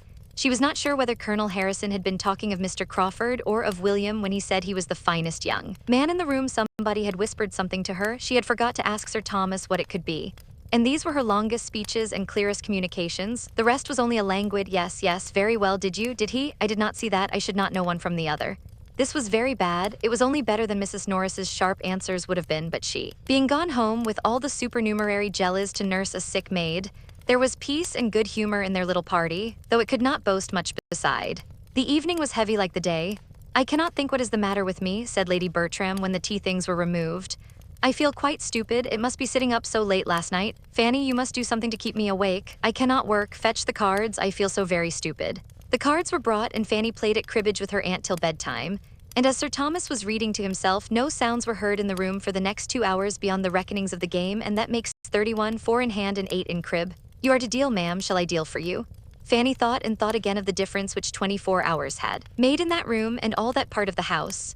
Last night it had been hope and smiles, bustle and motion, noise and brilliancy in the drawing room and out of the drawing room and everywhere. Now it was languor and all but solitude. A good night's rest improved her spirits. She could think of William the next day more cheerfully, and as the morning afforded her an opportunity of talking over Thursday night with Mrs. Grant and Miss Crawford, in a very handsome style, with all the heightenings of imagination and all the laughs of playfulness which are so essential to the shade of a departed ball, she could afterwards bring her mind without much effort into its everyday state, and easily conform to the tranquility of the present quiet week. They were indeed a smaller party than she had ever known there for a whole day together, and he was gone on whom the comfort and cheerfulness of every family meeting and every meal chiefly depended. But this must be learned to be endured. He would soon be always gone, and she was thankful that she could now sit in the same room with her uncle, hear his voice, receive his questions, and even answer them without such wretched feelings as she had formerly known. We miss our 2 young men, was Sir Thomas's observation on both the first and second day as they formed their very reduced circle after dinner, and in consideration of Fanny's swimming eyes, nothing more was said on the first day than to drink their good health, but on the second it led to something farther. William was kindly commended and his promotion hoped for. And there is no reason to suppose, added Sir Thomas, but that his visits to us may now be tolerably frequent. As to Edmund, we must learn to do without him. This will be the last winter of his belonging to us, as he has done. Yes, said Lady Bertram, but I wish he was not going away. They are all going away, I think. I wish they would stay at home. This wish was leveled principally at Julia, who had just applied for permission to go to town with Maria. And as Sir Thomas thought it best for each daughter that the permission should be granted, Lady Bertram, though in her own good nature she would not have prevented it, was lamenting the change it made in the prospect of Julia's return, which would otherwise have taken place about this time. A great deal of good sense followed on Sir Thomas's side, tending to reconcile his wife to the arrangement. Everything that a considerate parent ought to feel was advanced for her use, and everything that an affectionate mother must feel in promoting her children's enjoyment was attributed to her nature. Lady Bertram agreed to it all with a calm yes, and at the end of a quarter of an hour's silent consideration spontaneously observed, Sir Thomas, I have been thinking and I am very glad we took Fanny as we did, for now the others are away we feel the good of it. Sir Thomas immediately improved this compliment by adding, very true. We show Fanny what a good girl we think her by praising her to her face. She is now a very valuable companion. If we have been kind to her, she is now quite as necessary to us. Yes, said Lady Bertram presently, and it is a comfort to think that we shall always have her. Sir Thomas paused, half smiled, glanced at his niece, and then gravely replied, she will never leave us, I hope, till invited to some other home that may reasonably promise her greater happiness than she knows here. And that is not very likely to be, Sir Thomas. Who should invite her? Maria might be very glad to see her at Southerton now and then, but she would not think of asking her to live there, and I am sure she is better off here, and besides, I cannot do without her. The week which passed so quietly and peaceably at the great house in Mansfield had a very different character at the parsonage. To the young lady, at least in each family, it brought very different feelings. What was tranquility and comfort to Fanny was tediousness and vexation to Mary. Something arose from difference of disposition and habit, one so easily satisfied, the other so unused to endure, but still more might be imputed to difference of circumstances. In some points of interest they were exactly opposed to each other. To Fanny's mind, Edmund's absence was really in its cause and its tendency a relief. To Mary it was every way painful. She felt the want of his society every day, almost every hour, and was too much in want of it to derive anything but irritation from considering the object for which he went. He could not have devised anything more likely to raise his consequence than this week's absence, occurring as it did at the very time of her brother's going away, of William Price's going too, and completing the sort of general breakup of a party which had been so animated. She felt it keenly. They were now a miserable trio confined within doors by a series of rain and snow, with nothing to do and no variety to hope for. Angry as she was with Edmund for adhering to his own notions and acting on them in defiance of her, and she had been so angry that they had hardly parted friends at the ball, she could not help thinking of him continually when absent, dwelling on his merit and affection and longing again for the almost daily meetings they lately had. His absence was unnecessarily long. He should not have planned such an absence. He should not have left home for a week when her own departure from Mansfield was so near. Then she began to blame herself. She wished she had not spoken so warmly in their last conversation. She was afraid she had used some strong, some contemptuous expressions in speaking of the clergy, and that should not have been. It was ill-bred, it was wrong. She wished such words unsaid with all her heart. Her vexation did not end with the week. All this was bad, but she had still more to feel when Friday came round again and brought no Edmund, when Saturday came and still no Edmund, and when, through the slight communication with the other family which Sunday produced, she learned that he had actually written home to defer his return, having promised to remain some days longer with his friend. If she had felt impatience and regret before, if she had been sorry for what she said, and feared its too strong effect on him, she now felt and feared it all tenfold more. She had moreover to contend with one disagreeable emotion entirely new to her: jealousy. His friend Mr. Owen had sisters. He might find them attractive. But at any rate, his staying away at a time when, according to all preceding plans, she was to remove to London meant something that she could not bear. Had Henry returned, as he talked of doing, at the end of 3 or 4 days, she should now have been leaving Mansfield. It became absolutely necessary for her to get to Fanny and try to learn something more. She could not live any longer in such solitary wretchedness, and she made her way to the park, through difficulties of walking which she had deemed unconquerable a week before, for the chance of hearing a little in addition, for the sake of at least hearing his name. The first half-hour was lost, for Fanny and Lady Bertram were together, and unless she had Fanny to herself she could hope for nothing. But at last Lady Bertram left the room, and then almost immediately Miss Crawford thus began, with a voice as well regulated as she could: "And how do you like your cousin Edmund staying away so long? Being the only young person at home, I consider you as the greatest sufferer. You must miss him. Does his staying longer surprise you?" "I do not know," said Fanny hesitatingly. "Yes, I had not particularly expected it. Perhaps he will always stay longer than he talks of. It is the general way all young men do. He did not the only time he went to see Mr. Owen before. He finds the house more agreeable now. He is a very pleasing young man himself, and I cannot help being rather concerned at not seeing him again before I go to London, as will now undoubtedly be the case. I am looking for Henry every day, and as soon as he comes there will be nothing to detain me at Mansfield. I should like to have seen him once more, I confess, but you must give my compliments to him. Yes, I think it must be compliments. Is not there a something wanted, Miss Price, in our language, a something between compliments and in love, to suit the sort of friendly acquaintance we have had together, so many months' acquaintance? But compliments may be sufficient here. Was his letter a long one? Does he give you much account of what he is doing? Is it Christmas gaieties that he is staying for?" "I only heard a part of the letter. It was to my uncle, but I believe it was very short. Indeed, I am sure it was but a few lines. All that I heard was that his friend had pressed him to stay longer and that he had agreed to do so. A few days longer or some days longer, I am not quite sure which. Oh, if he wrote to his father, but I thought it might have been to Lady Bertram or you. But if he wrote to his father, no wonder he was concise. Who could write chat to Sir Thomas? If he had written to you, there would have been more particulars. You would have heard of balls and parties. He would have sent you a description of everything and everybody. How many Miss Owens are there?" "3 grown up. Are they musical?" "I do not at all know. I never heard." "That is the first question, you know," said Miss Crawford, trying to appear gay and unconcerned, "which every woman who plays herself is sure to ask about another. But it is very foolish to ask questions about any young ladies, about any 3 sisters just grown up, for one knows without being told exactly what they are, all very accomplished and pleasing, and one very pretty. There is a beauty. In every family it is a regular thing. 2 play on the pianoforte and 1 on the harp, and all sing, or would sing if they were taught, or sing all the better for not being taught, or something like it." "I know nothing of the Miss Owens," said Fanny calmly. "You know nothing and you care less, as people say. Never did tone express indifference plainer. Indeed, how can one care for those one has never seen? Well, when your cousin comes back, he will find Mansfield very quiet, all the noisy ones gone, your brother and mine and myself.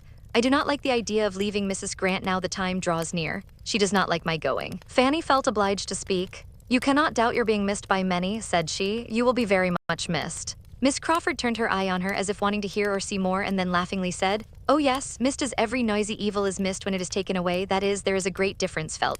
But I am not fishing, don't compliment me. If I am missed, it will appear. I may be discovered by those who want to see me. I shall not be in any doubtful or distant or unapproachable region." Now Fanny could not bring herself to speak, and Miss Crawford was disappointed, for she had hoped to hear some pleasant assurance of her power from one who she thought must know, and her spirits were clouded again. "The Miss Owens," said she soon afterwards, Suppose you were to have one of the Miss Owens settled at Thornton Lacey, how should you like it? Stranger things have happened. I dare say they are trying for it, and they are quite in the right, for it would be a very pretty establishment for them. I do not at all wonder or blame them. It is everybody's duty to do as well for themselves as they can. Sir Thomas Bertram's son is somebody, and now he is in their own line. Their father is a clergyman, and their brother is a clergyman, and they are all clergymen together. He is their lawful property, he fairly belongs to them. You don't speak, Fanny, Miss Price, you don't speak. But honestly now, do not you rather expect it than otherwise? No, said Fanny stoutly, I do not expect it at all. Not at all, cried Miss Crawford with alacrity. I wonder at that. But I dare say you know exactly. I always imagine you are. Perhaps you do not think him likely to marry at all, or not at present. No, I do not, said Fanny softly, hoping she did not err either in the belief or the acknowledgement of it. Her companion looked at her keenly, and gathering greater spirit from the blush soon produced from such a look, only said, he is best off as he is, and turned the subject. Chapter 30. Miss Crawford's uneasiness was much lightened by this conversation, and she walked home again in spirits which might have defied almost another week of the same small party in the same bad weather, had they been put to the proof. But as that very evening brought her brother down from London again in quite, or more than quite, his usual cheerfulness, she had nothing farther to try her own. His still refusing to tell her what he had gone for was but the promotion of gaiety. A day before it might have irritated, but now it was a pleasant joke suspected only of concealing something planned as a pleasant surprise to herself. And the next day did bring a surprise to her. Henry had said he should just go and ask the Bertrams how they did and be back in 10 minutes, but he was gone above an hour, and when his sister, who had been waiting for him to walk with her in the garden, met him at last most impatiently in the sweep, and cried out, My dear Henry, where can you have been all this time? He had only to say that he had been sitting with Lady Bertram and Fanny. Sitting with them an hour and a half, exclaimed Mary. But this was only the beginning of her surprise. Yes, Mary, said he, drawing her arm within his and walking along the sweep as if not knowing where he was. I could not get away sooner. Fanny looked so lovely. I am quite determined, Mary.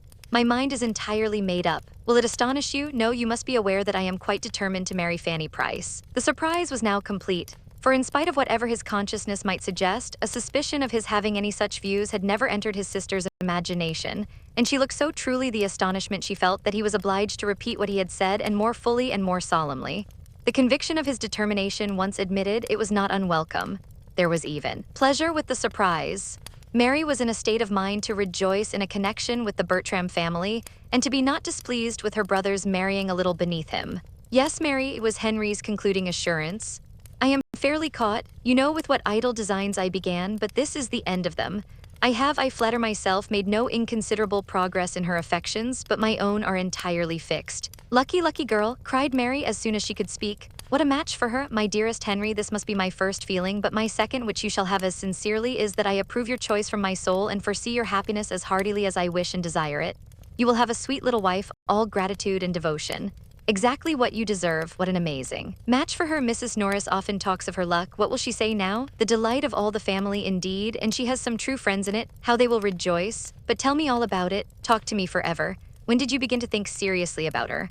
Nothing could be more impossible than to answer such a question, though nothing could be more agreeable than to have it asked. How the pleasing plague had stolen on him he could not say, and before he had expressed the same sentiment with a little variation of words 3 times over, his sister eagerly interrupted him with, Ah, my dear Henry, and this is what took you to London. This was your business. You chose to consult the Admiral before you made up your mind. But this he stoutly denied. He knew his uncle too well to consult him on any matrimonial scheme. The Admiral hated marriage and thought it never pardonable in a young man of independent fortune. When Fanny is known to him, continued Henry, he will dote on her. She is exactly the woman to do away every prejudice of such a man as the Admiral, for she is exactly such a woman as he thinks does not exist in the world. She is the very impossibility he would describe, if indeed he has now delicacy of language enough to embody his own ideas. But till it is absolutely settled beyond all interference, he shall know nothing of the matter. No, Mary, you are quite mistaken. You have not discovered my business yet. Well, I am satisfied. I know now to whom it must relate and am in no hurry for the rest. Fanny Price, wonderful, quite wonderful that Mansfield should have done so much for that you should have found your fate in Mansfield. But you are quite right, you could not have chosen better. There is not a better girl in the world and you do not want for fortune, and as to her connections, they are more than good. The Bertrams are undoubtedly some of the first people in this country. She is niece to Sir Thomas Bertram, that will be enough for the world. But go on, tell me more. What are your plans? Does she know her own happiness? No, what are you waiting for? For very little more than opportunity. Mary, she is not like her cousins, but I think I shall not ask in vain.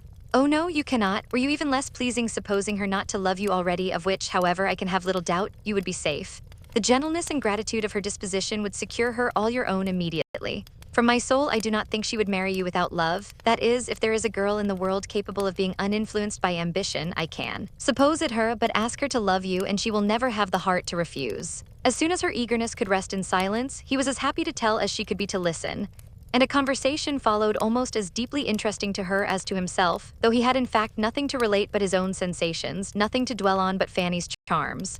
Fanny's beauty of face and figure, Fanny's graces of manner and goodness of heart were the exhaustless theme. Gentleness, modesty, and sweetness of her character were warmly expatiated on, that sweetness which makes so essential a part of every woman's worth in the judgment of man, that though he sometimes loves where it is not, he can never believe it absent.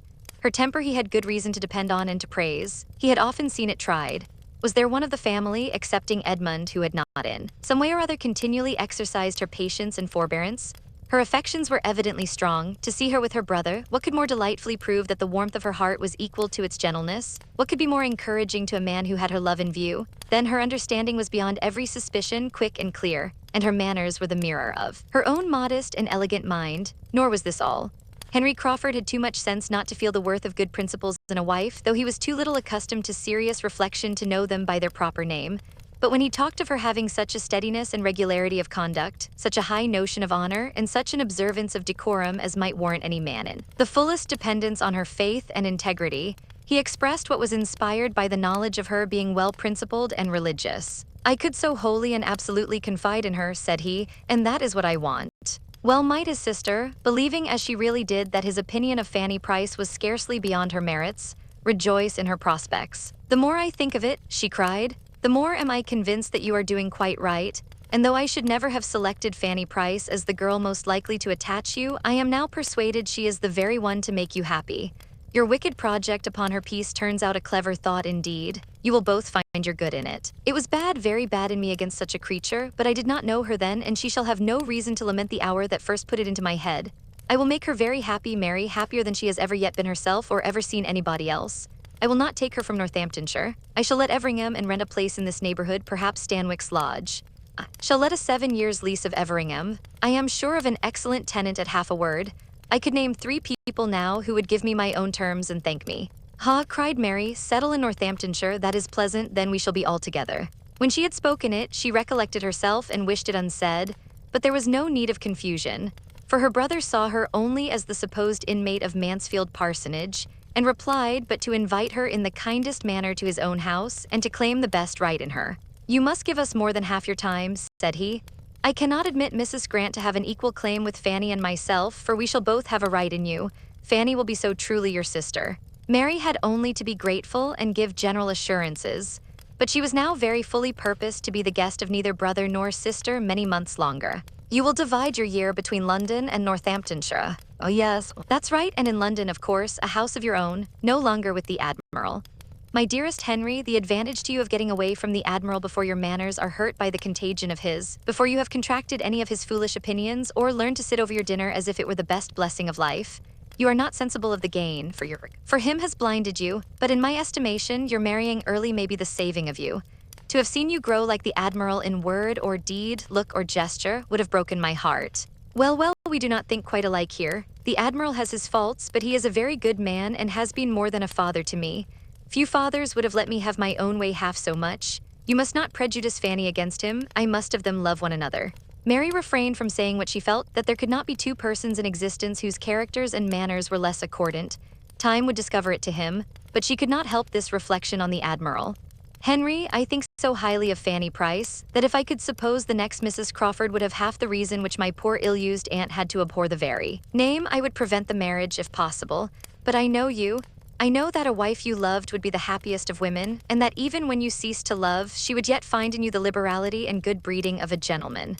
The impossibility of not doing everything in the world to make Fanny Price happy, or of ceasing to love Fanny Price, was of course the groundwork of his eloquent answer. "Had you seen her this morning, Mary?" he continued. attending with such ineffable sweetness and patience to all the demands of her aunt's stupidity working with her, and for her, her color beautifully heightened as she leant over the work, then returning to her seat to finish a note which she was previously engaged in writing for that stupid woman's service, and all this with such unpretending gentleness, so much as if it were a matter of course that she was not to have a moment at her own command, her hair arranged as neatly as it always is, and one little curl falling forward as she wrote, which she now and then shook back, and in the midst of all this still speaking at intervals to me or listening, and as if she liked to listen to what I said.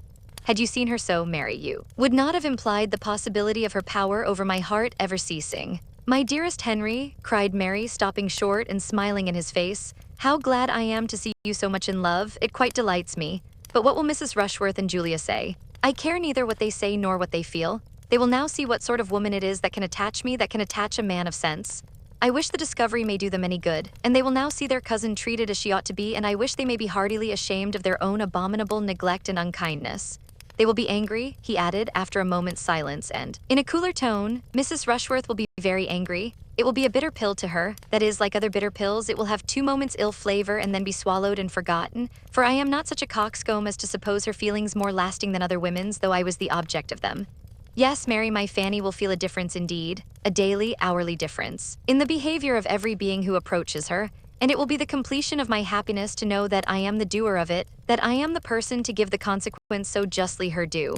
Now she is dependent, helpless, friendless, neglected, forgotten. Nay, Henry, not by all, not forgotten by all, not friendless or forgotten. Her cousin Edmund never forgets her. Edmund, true, I believe he is, generally speaking, kind to her, and so is Sir Thomas in his way. But it is the way of a rich, superior, long-worded, arbitrary uncle. What can Sir Thomas and Edmund together do? What do they do for her happiness, comfort, honor, and dignity in the world to what I shall do? Chapter 31. Henry Crawford was at Mansfield Park again the next morning, and at an earlier hour than common visiting warrants.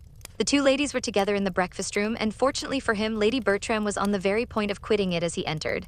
She was almost at the door, and not choosing by any means to take so much trouble in vain, she still went on, after a civil reception, a short sentence about being waited for, and let Sir Thomas know to the servant. Henry, overjoyed to have her go, bowed and watched her off, and without losing another moment, turned instantly to Fanny, and taking out some letters, said with a most animated look, I must acknowledge myself infinitely obliged to any creature who gives me such an opportunity of seeing you alone.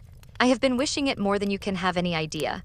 Knowing as I do what your feelings as a sister are, I could hardly have borne that anyone in the house should share with you in the first knowledge of the news I now bring. He is made. Your brother is a lieutenant. I have the infinite satisfaction of congratulating you on your brother's promotion. Here are the letters which announce it this moment come to hand. You will, perhaps, like to see them. Fanny could not speak, but he did not want her to speak. To see the expression of her eyes, the change of her complexion, the progress of her feelings, their doubt, confusion, and felicity was enough. She took the letters as he gave them. The first was from the Admiral to inform his nephew in a few words of his having succeeded in the object he had undertaken, the promotion of young Price, and, enclosing 2 more, one from the Secretary of the First Lord to a friend, whom the Admiral had set to work in the business, the other from that friend to himself, by which it appeared that his lordship had the very great happiness of attending to the recommendation of Sir Charles.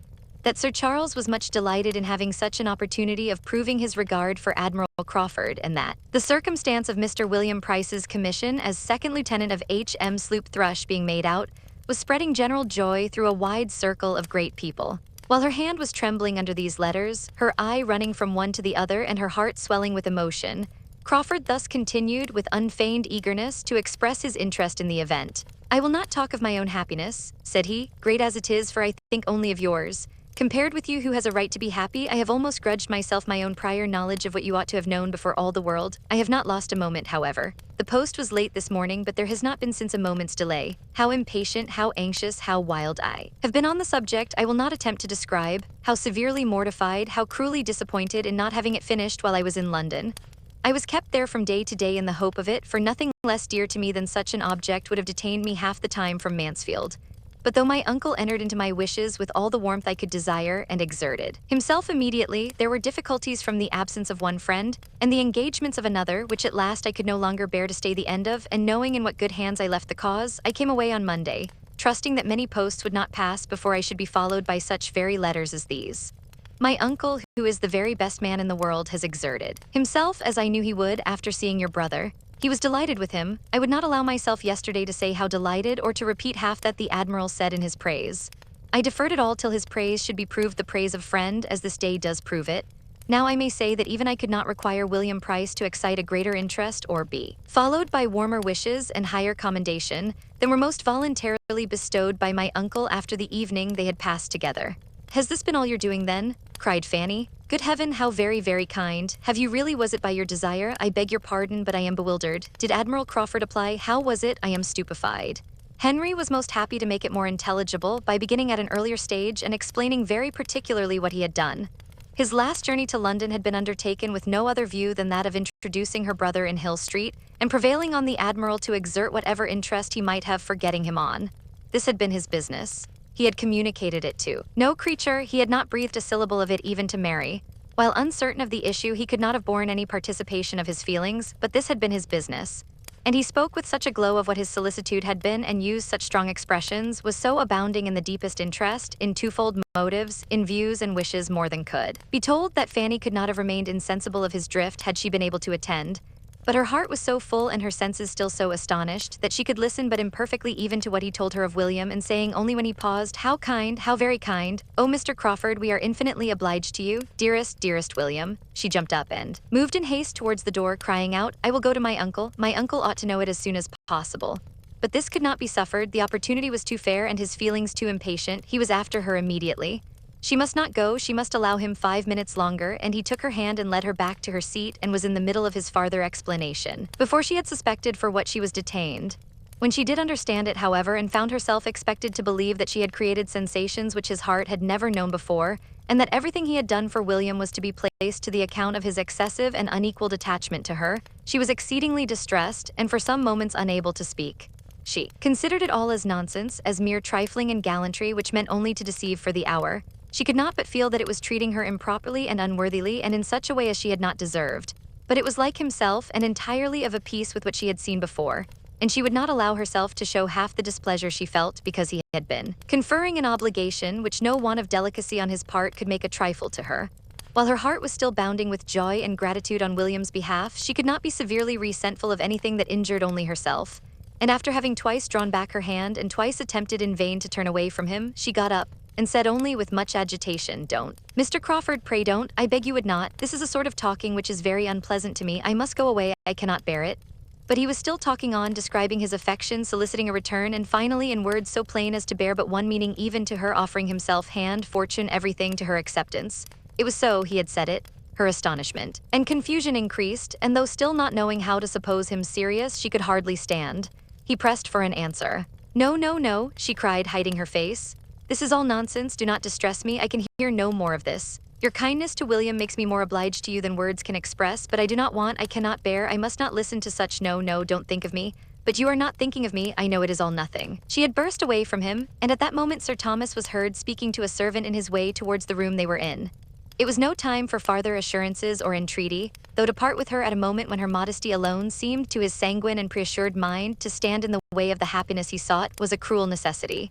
She rushed out at an opposite door from the one her uncle was approaching, and was walking up and down the east room in the utmost confusion of contrary feeling, before Sir Thomas's politeness or apologies were over, or he had reached the beginning of the joyful intelligence which his visitor came to communicate. She was feeling, thinking, trembling about everything, agitated, happy, miserable, infinitely obliged, absolutely angry. It was all beyond belief. He was inexcusable, incomprehensible, but such were his habits that he could do nothing without a mixture of evil. He had previously made her the happiest of human beings, and now he had insulted. She knew not what to say, how to class, or how to regard it. She would not have him be serious, and yet what could excuse the use of such words and offers if they meant but to trifle? But William was a lieutenant. That was a fact beyond a doubt, and without an alloy, she would think of it forever and forget all the rest.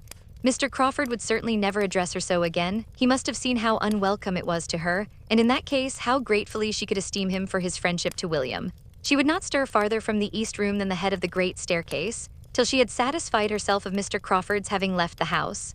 But when convinced of his being gone, she was eager to go down and be with her uncle, and have all the happiness of his joy as well as her own, and all the benefit of his information or his conjectures as to what would now be William's destination. Sir Thomas was as joyful as she could desire, and very kind and communicative, and she had so comfortable a talk with him about William as to make her feel as if nothing had occurred to vex her, till she found, towards the close, that Mr. Crawford was engaged to return and dine there that very day.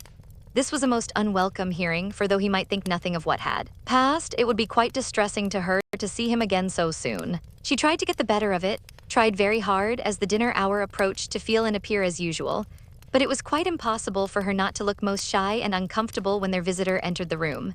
She could not have supposed it in the power of any concurrence of circumstances to give her so many painful sensations on the first day of hearing of William's promotion. Mr. Crawford was not only in the room, he was soon closed to her. He had a note to deliver from his sister. Fanny could not look at him, but there was no consciousness of past folly in his voice. She opened her note immediately, glad to have anything to do, and happy as she read it to feel that the fidgetings of her Aunt Norris, who was also to dine there, screened her a little from view. My dear Fanny, for so I may now always call you, to the infinite relief of a tongue that has been stumbling at Miss Price for at least the last 6 weeks, I cannot let my brother go without sending you a few lines of general congratulation and giving my most joyful consent and approval. Go on, my dear Fanny, and without fear, there can be no difficulties worth naming. I choose to suppose that the assurance of my consent will be something, so you may smile upon him with your sweetest smiles this afternoon and send him back to me even happier than he goes. Yours affectionately, M.C. These were not expressions to do Fanny any good, for though she read in too much haste and confusion to form the clearest judgment of Miss Crawford's meaning, it was evident that she meant to compliment her on her brother's attachment and even to appear to believe it serious. She did not know what to do or what to think. There was wretchedness in the idea of its being serious, there was perplexity and agitation every way. She was distressed whenever Mr. Crawford spoke to her, and he spoke to her much too often, and she was afraid there was a something in his voice and manner in addressing her very different from what they were when he talked to the others. Her comfort in that day's dinner was quite destroyed. She could hardly eat anything, and when Sir Thomas good-humoredly observed that joy had taken away her appetite, she was ready to sink with shame from the dread of Mr. Crawford's interpretation. For though nothing could have tempted her to turn her eyes to the right hand where he sat, she felt that his were immediately directed towards her. She was more silent than ever. She would hardly join even when William was the subject, for his commission came all from the right hand too, and there was pain in the connection. She thought Lady Bertrams sat longer than ever and began to be in despair of ever getting away. But at last they were in the drawing-room, and she was able to think as she would, while her aunts finished the subject of William's appointment in their own style. Mrs. Norris seemed as much delighted with the saving it would be to Sir Thomas as with any part of it. Now William would be able to keep himself, which would make a vast difference to his uncle, for it was unknown how much he had cost his uncle, and indeed it would make some difference in her presence too.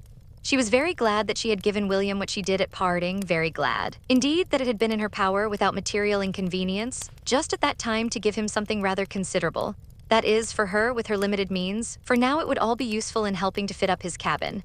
She knew he must be at some expense, that he would have many things to buy, though to be sure his father and mother would be able to put him in the way of getting everything very cheap, but she was very glad she had contributed her mite towards it. I am glad you gave him something considerable, said Lady Bertram with most unsuspicious calmness, for I gave him only £10.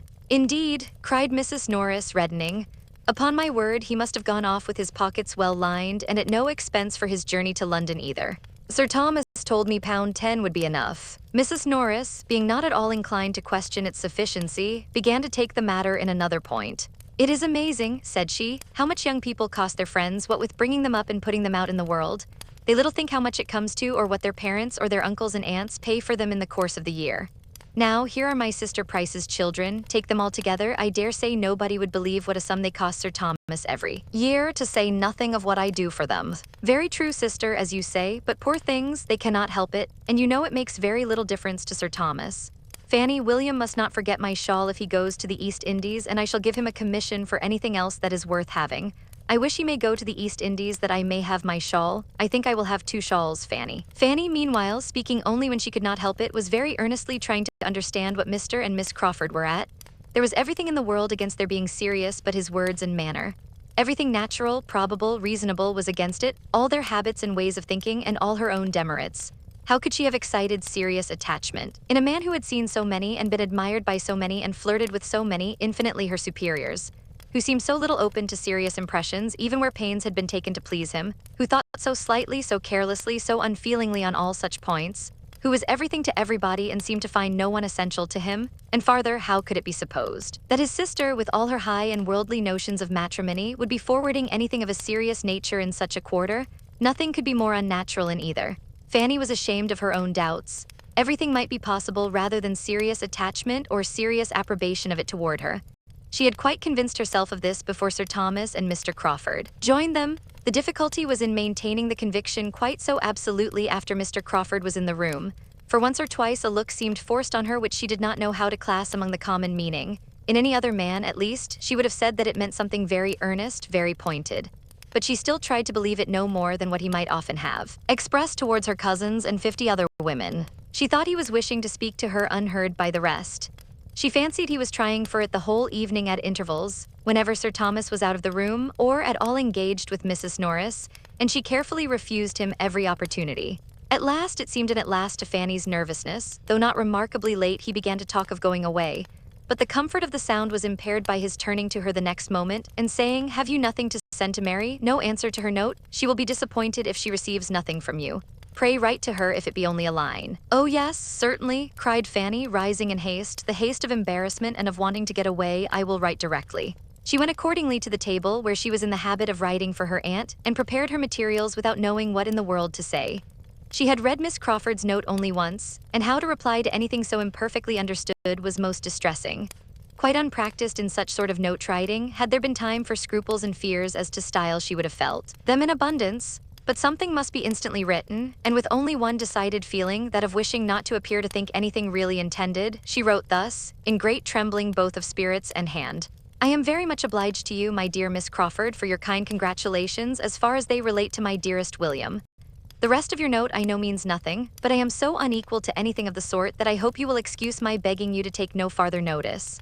I have seen too much of Mr. Crawford not to understand his manners. If he understood me as well, he would, I dare say, behave differently. I do not know what I write, but it would be a great favor of you never to mention the subject again. With thanks for the honor of your note, I remain, dear Miss Crawford, and C. The conclusion was scarcely intelligible from increasing fright, for she found that Mr. Crawford, under pretense of receiving the note, was coming towards her. "You cannot think I mean to hurry you," said he, in an under voice, perceiving the amazing trepidation with which she made up the note. "You cannot think I have any such object. Do not hurry yourself, I entreat." "Oh, I thank you, I have quite done, just done. It will be ready in a moment. I am very much obliged to you if you will be so good as to give that to Miss Crawford." The note was held out and must be taken, and as she instantly and with averted eyes walked towards the fireplace, where sat the others, he had nothing to do but to go in good earnest. Fanny thought she had never known a day of greater agitation, both of pain and pleasure. But happily the pleasure was not of a sort to die with the day, for every day would restore the knowledge of William's advancement, whereas the pain, she hoped, would return no more.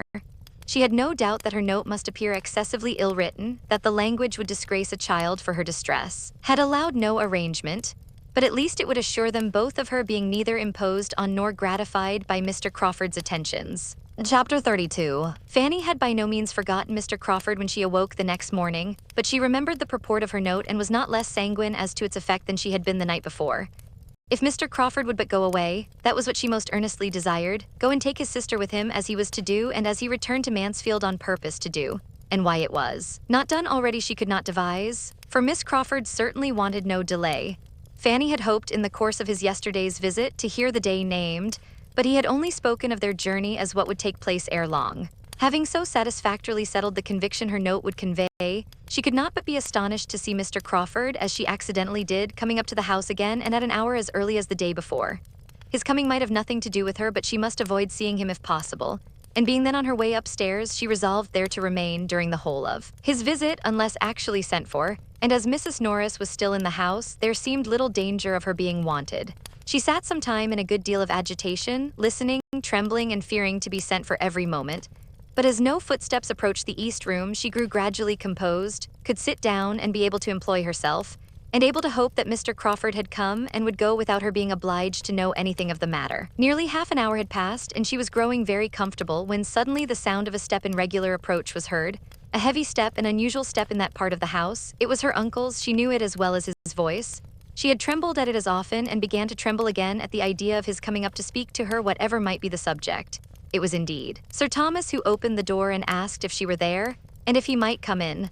The terror of his former occasional visits to that room seemed all renewed, and she felt as if he were going to examine her again in French and English. She was all attention, however, in placing a chair for him and trying to appear honored, and in her agitation had quite overlooked the deficiencies of her apartment, till he, stopping short as he entered, said with much surprise, "Why have you no fire today?" There was snow on the ground, and she was sitting in a shawl. She hesitated. I am not cold, sir. I never sit here long at this time of year.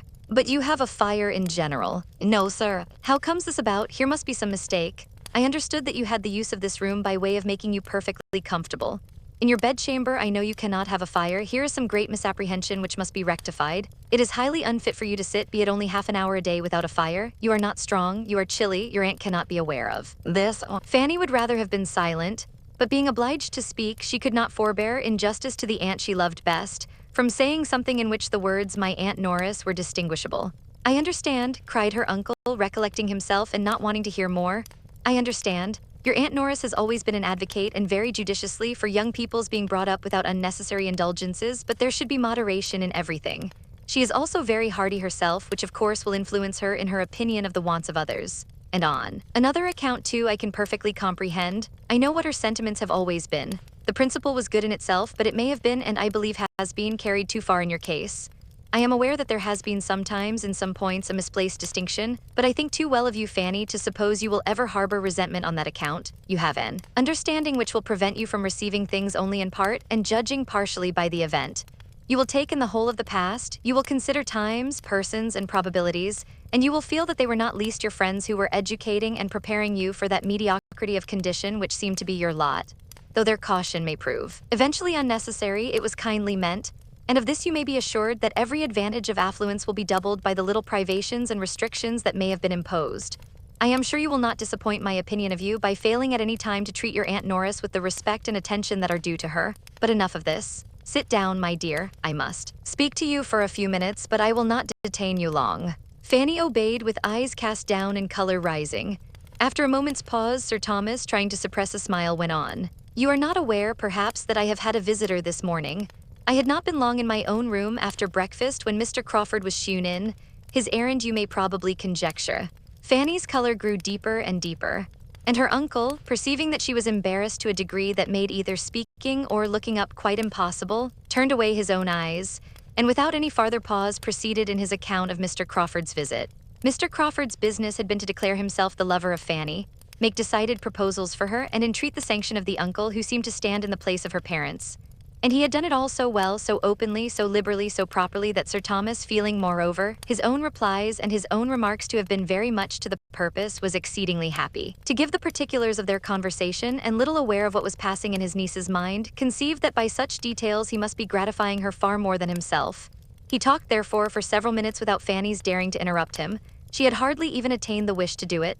Her mind was in too much confusion. She had changed her position, and with her eyes fixed intently on one of the windows, was listening to her uncle in the utmost perturbation and dismay. For a moment he ceased, but she had barely become conscious of it, when, rising from his chair, he said, And now, Fanny, having performed one part of my commission, and shewn you everything placed on a basis the most assured and satisfactory, I may execute the remainder by prevailing on you to accompany me downstairs, where, though I cannot but presume on having been no unacceptable companion myself, I must submit to your finding one still better worth listening to. Mr. Crawford, as you have perhaps foreseen, is yet in the house. He is in my room, and hoping to see you there. There was a look, a start, an exclamation on hearing this which astonished Sir Thomas. But what was his increase of astonishment on hearing her exclaim, "Oh no, sir, I cannot, indeed I cannot go down to him. Mr. Crawford ought to know, he must know that. I told him enough yesterday to convince him. He spoke to me on this subject yesterday, and I told him without disguise that it was very disagreeable to me, and quite out of my power to return his good opinion." "I do not catch your meaning," said Sir Thomas, sitting down again. "Out of your power to return his good opinion? What is all this? I know he spoke to you yesterday, and as far as I understand, received as much encouragement to proceed as a well-judging young woman could permit herself to give. I was very much pleased with what I collected to have been your behavior on the occasion. It showed a discretion highly to be commended. But now, when he has made his overtures so properly and honorably, what are your scruples now?" "You are mistaken, sir," cried Fanny, forced by the anxiety of the moment even to tell her uncle that he was wrong. "You are quite mistaken. How could Mr. Crawford say such a thing? I gave him no encouragement yesterday. On the contrary, I told him, I cannot recollect my exact words, but I am sure I told him that I would not listen to him, that it was very unpleasant to me in every respect, and that I begged him never to talk to me in that manner again. I am sure I said as much as that and more, and I should have said still more if I had been quite certain of his meaning anything seriously. But I did not like to be, I could not bear to be, imputing more than might be intended. I thought it might all pass for nothing with him." She could say no more, her breath was almost gone. "Am I to understand," said Sir Thomas after a few moments' silence, "that you mean to refuse Mr. Crawford?" Yes, sir. Refuse him. Yes, sir. Refuse Mr. Crawford. Upon what plea, for what reason? I cannot like him, sir, well enough to marry him. This is very strange, said Sir Thomas in a voice of calm displeasure. There is something in this which my comprehension does not reach. Here is a young man wishing to pay his addresses to you with everything to recommend him, not merely situation in life, fortune and character, but with more than common agreeableness, with address and conversation pleasing to everybody. And he is not an acquaintance of today. You have now known him some time. His sister, moreover, is your intimate friend, and he has been doing that for your brother, which I should suppose would have been almost sufficient recommendation to you had there been no other. It is very uncertain when my interest might have got William on. He has done it already. Yes, said Fanny in a faint voice and looking down with fresh shame. And she did feel almost ashamed of herself after such a picture as her uncle had drawn, for not liking Mr. Crawford. You must have been aware, continued Sir Thomas presently, you must have been some time aware of a particularity in Mr. Crawford's manners to you. This cannot have taken you by surprise. You must have observed his attentions, and though you always received them very properly, I have no accusation to make on that head. I never perceived them to be unpleasant to you. I am half inclined to think, Fanny, that you do not quite know your own feelings. Oh yes, sir, indeed I do. His attentions were always what I did not like. Sir Thomas looked at her with deeper surprise. This is beyond me, said he.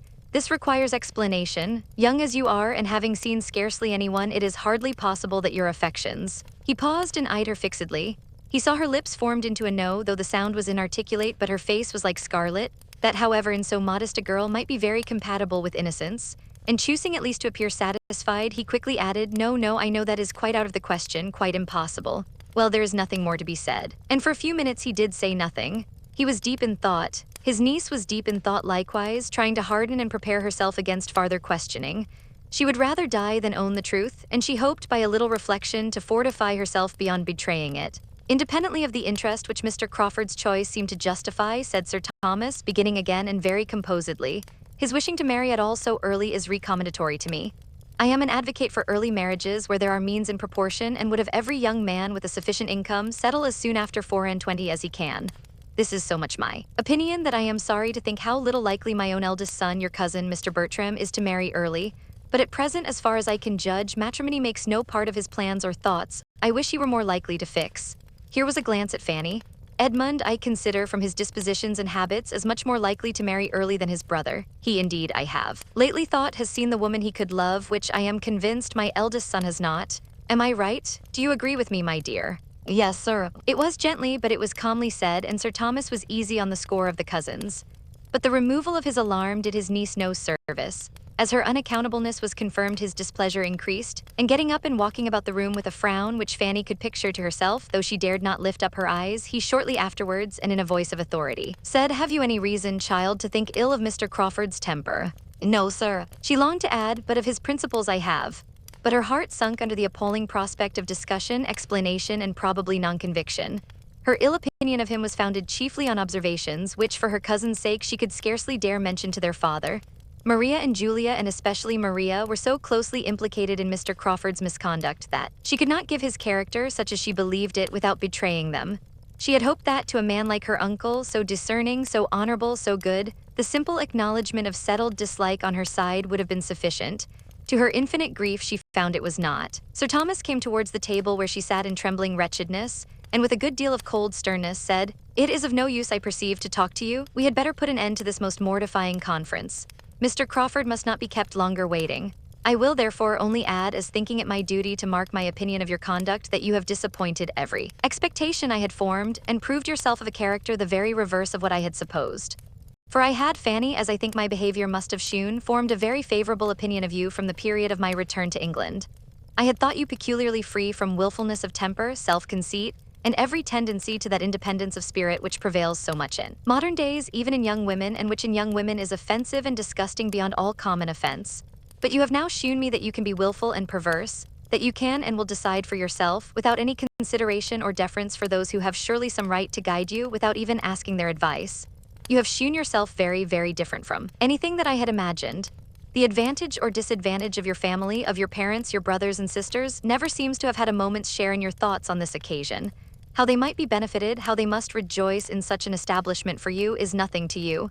You think only of yourself, and because you do not feel for Mr. Crawford exactly what a young heated fancy imagines to be necessary for happiness, You resolve to refuse him at once, without wishing even for a little time to consider of it, a little more time for cool consideration and for really examining your own inclinations, and are in a wild fit of folly throwing away from you such an opportunity of being settled in life, eligibly, honorably, nobly settled, as will, probably, never occur to you again. Here is a young man of sense, of character, of temper, of manners, and of fortune, exceedingly attached to you and seeking your hand in the most handsome and disinterested way. And let me tell you, Fanny, that you may live 18 years longer in the world without being addressed by a man of half Mr. Crawford's estate or a 10th part of his merits. Gladly would I have bestowed either of my own daughters on him.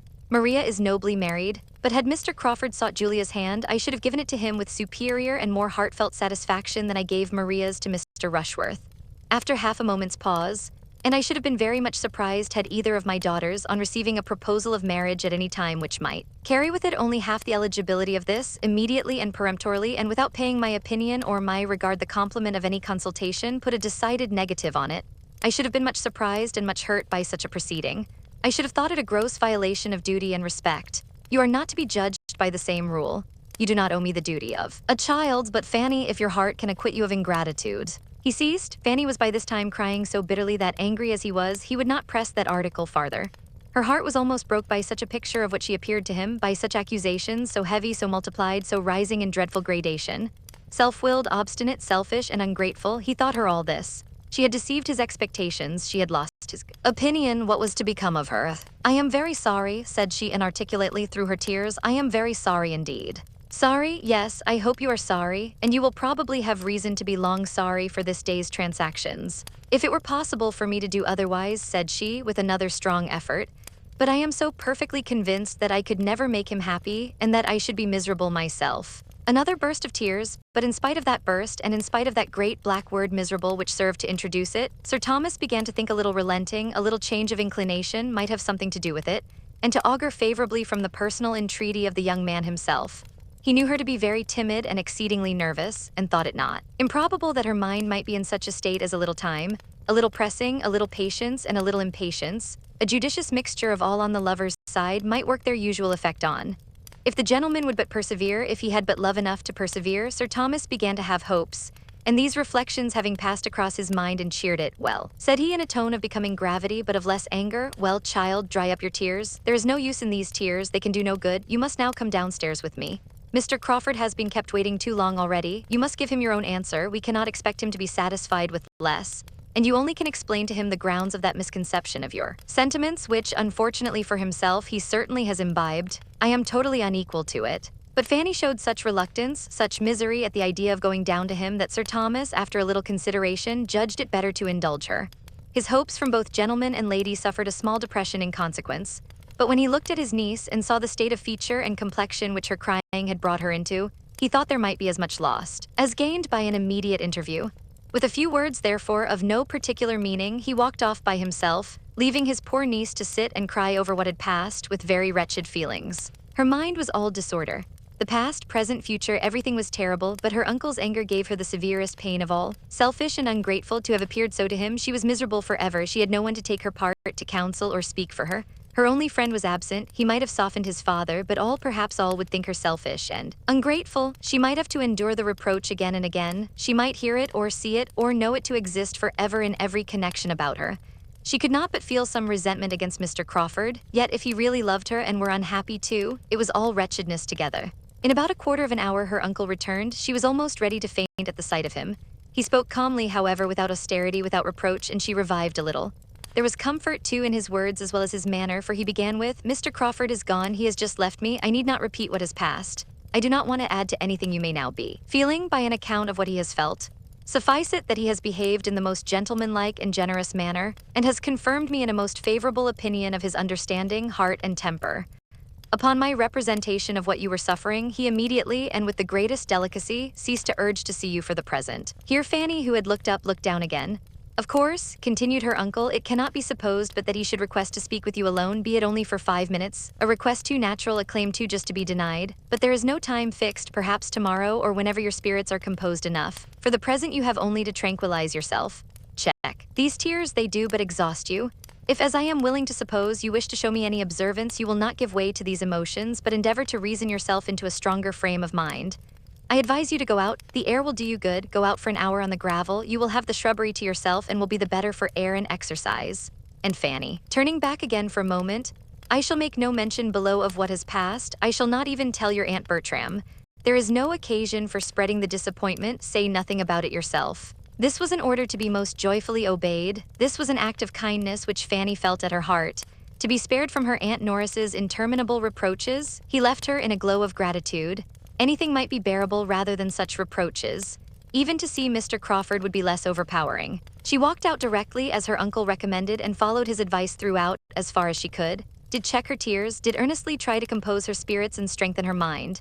She wished to prove to him that she did desire his comfort and sought to regain his favor, and he had given her another strong motive for exertion in keeping the whole affair from the knowledge of her aunts. Not to excite suspicion by her look or manner was now an object worth attaining, and she felt equal to almost anything that might save her from her Aunt Norris. She was quite struck, when on returning from her walk and going into the east room again, the first thing which caught her eye was a fire lighted and burning. A fire, it seemed too much, just at that time to be giving her such an indulgence was exciting even painful gratitude. She wondered that Sir Thomas could have leisure to think of such a trifle again, but she soon found from the voluntary information of the housemaid, who came in to attend it, that so it was to be every day. Sir Thomas had given orders for it. I must be a brute indeed if I can be really ungrateful, said she in soliloquy. Heaven defend me from being ungrateful. She saw nothing more of her uncle nor of her Aunt Norris till they met at dinner. Her uncle's behavior to her was then as nearly as possible what it had been before. She was sure he did not mean there should be any change, and that it was only her own conscience that could fancy any, but her aunt was soon quarreling with her, and when she found how much and how unpleasantly her having only walked out without her aunt's knowledge could be dwelt on, she felt all the reason she had to bless the kindness which saved her from the same spirit of reproach, exerted on a more momentous subject. If I had known you were going out, I should have got you just to go as far as my house with some orders for Nanny, said she, which I have since to my very great inconvenience been obliged to go and carry myself. I could very ill spare the time, and you might have saved me the trouble if you would only have been so good as to let us know you were going out. It would have made no difference to you, I suppose, whether you had walked in the shrubbery or gone to my house. I recommended the shrubbery to Fanny as the driest place, said Sir Thomas. Oh, said Mrs. Norris with a moment's check, that was very kind of you, Sir Thomas, but you do not know how dry the path is to my house. Fanny would have had quite as good a walk there, I assure you, with the advantage of being of some use and obliging her aunt. It is all her fault. If she would but have let us know she was going out, but there is something about Fanny, I have often observed it before. She likes to go her own way to work. She does not like to be dictated to. She takes her own independent walk whenever she can. She certainly has a little spirit of secrecy and independence and nonsense about her, which I would advise her to get the better of. As a general reflection on Fanny, Sir Thomas thought nothing could be more unjust, though he had been so lately expressing the same sentiments himself, and he tried to turn the conversation, tried repeatedly before he could succeed. For Mrs. Norris had not discernment enough to perceive, either now or at any other time, to what degree he thought well of his niece, or how very far he was from wishing to have his own children's merits set off by the depreciation of hers. She was talking at Fanny, and resenting this private walk half through the dinner. It was over, however, at last, and the evening set in with more composure to Fanny and more cheerfulness of spirits than she could have hoped for after so stormy a morning. But she trusted in the first place that she had done right, that her judgment had not misled her. For the purity of her intentions she could answer, and she was willing to hope, secondly, that her uncle's displeasure was abating and would abate farther as he considered the matter with more impartiality, and felt, as a good man must feel, how wretched and how unpardonable, how hopeless, and how wicked it was to marry without affection. When the meeting with which she was threatened for the morrow was past, she could not but flatter herself that the subject would be finally concluded, and Mr. Crawford once gone from Mansfield, that everything would soon be as if no such subject had existed. She could not believe that Mr. Crawford's affection for her could distress him long. His mind was not of that sort. London would soon bring its cure. In London he would soon learn to wonder at his infatuation, and be thankful for the right reason in her which had saved him from its evil consequences. While Fanny's mind was engaged in these sort of hopes, her uncle was, soon after tea, called out of the room, an occurrence too common to strike her, and she thought nothing of it till the butler reappeared 10 minutes afterwards, and advancing decidedly towards herself, said, "Sir Thomas wishes to speak with you, ma'am, in his own room." Then it occurred to her what might be going on. A suspicion rushed over her mind which drove the color from her cheeks, but instantly rising, she was preparing to obey when Mrs. Norris called out, Stay, Fanny, what are you about? Where are you going? Don't be in such a hurry. Depend upon it, it is not you who are wanted. Depend upon it, it is me," looking at the butler. "But you are so very eager to put yourself forward. What should Sir Thomas want you for? It is me, badly, you mean. I am coming this moment. You mean me Baddeley, I am sure. Sir Thomas wants me, not Miss Price. But Baddeley was stout. No, ma'am, it is Miss Price. I am certain of its being Miss Price. And there was a half-smile with the words, which meant, I do not think you would answer the purpose at all. Mrs. Norris, much discontented, was obliged to compose herself to work again. And Fanny, walking off in agitating consciousness, found herself, as she anticipated, in another minute alone with Mr. Crawford. Chapter 33. The conference was neither so short nor so conclusive as the lady had designed. The gentleman was not so easily satisfied. He had all the disposition to persevere that Sir Thomas could wish him. He had vanity, which strongly inclined him in the first place to think she did love him, though she might not know it herself, and which, secondly, when constrained at last to admit that she did know her own present feelings, convinced him that he should be able in time to make those feelings what he wished. He was in love, very much in love. And it was a love which, operating on an active, sanguine spirit of more warmth than delicacy, made her affection appear of greater consequence because it was withheld, and determined him to have the glory as well as the felicity of forcing her to love him. He would not despair, he would not desist. He had every well-grounded reason for solid attachment. He knew her to have all the worth that could justify the warmest hopes of lasting happiness with her. Her conduct at this very time, by speaking the disinterestedness and delicacy of her character qualities which he believed most rare indeed, was of a sort to heighten all his wishes and confirm all his resolutions. He knew not that he had a pre-engaged heart to attack. Of that he had no suspicion. He considered her rather as one who had never thought on the subject enough to be in danger, who had been guarded by youth, a youth of mind as lovely as of person, whose modesty had prevented her from understanding his attentions, and who was still overpowered by the suddenness of addresses, so wholly unexpected, and the novelty of a situation which her fancy had never taken into account. Must it not follow, of course, that when he was understood he should succeed? He believed it fully. Love such as his in a man like himself must with perseverance secure a return, and at no great distance, and he had so much delight in the idea of obliging her to love him in a very short time that her not loving him now was scarcely regretted. A little difficulty to be overcome was no evil to Henry Crawford. He rather derived spirits from it. He had been apt to gain hearts too easily.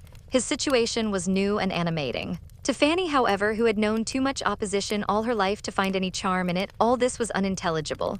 She found that he did mean to persevere, but how he could, after such language from her as she felt herself obliged to use, was not to be understood. She told him that she did not love him, could not love him, was sure she never should love him, that such a change was quite impossible, that the subject was most painful to her, that she must entreat him never to mention it again, to allow her to leave him at once, and let it be considered as concluded forever.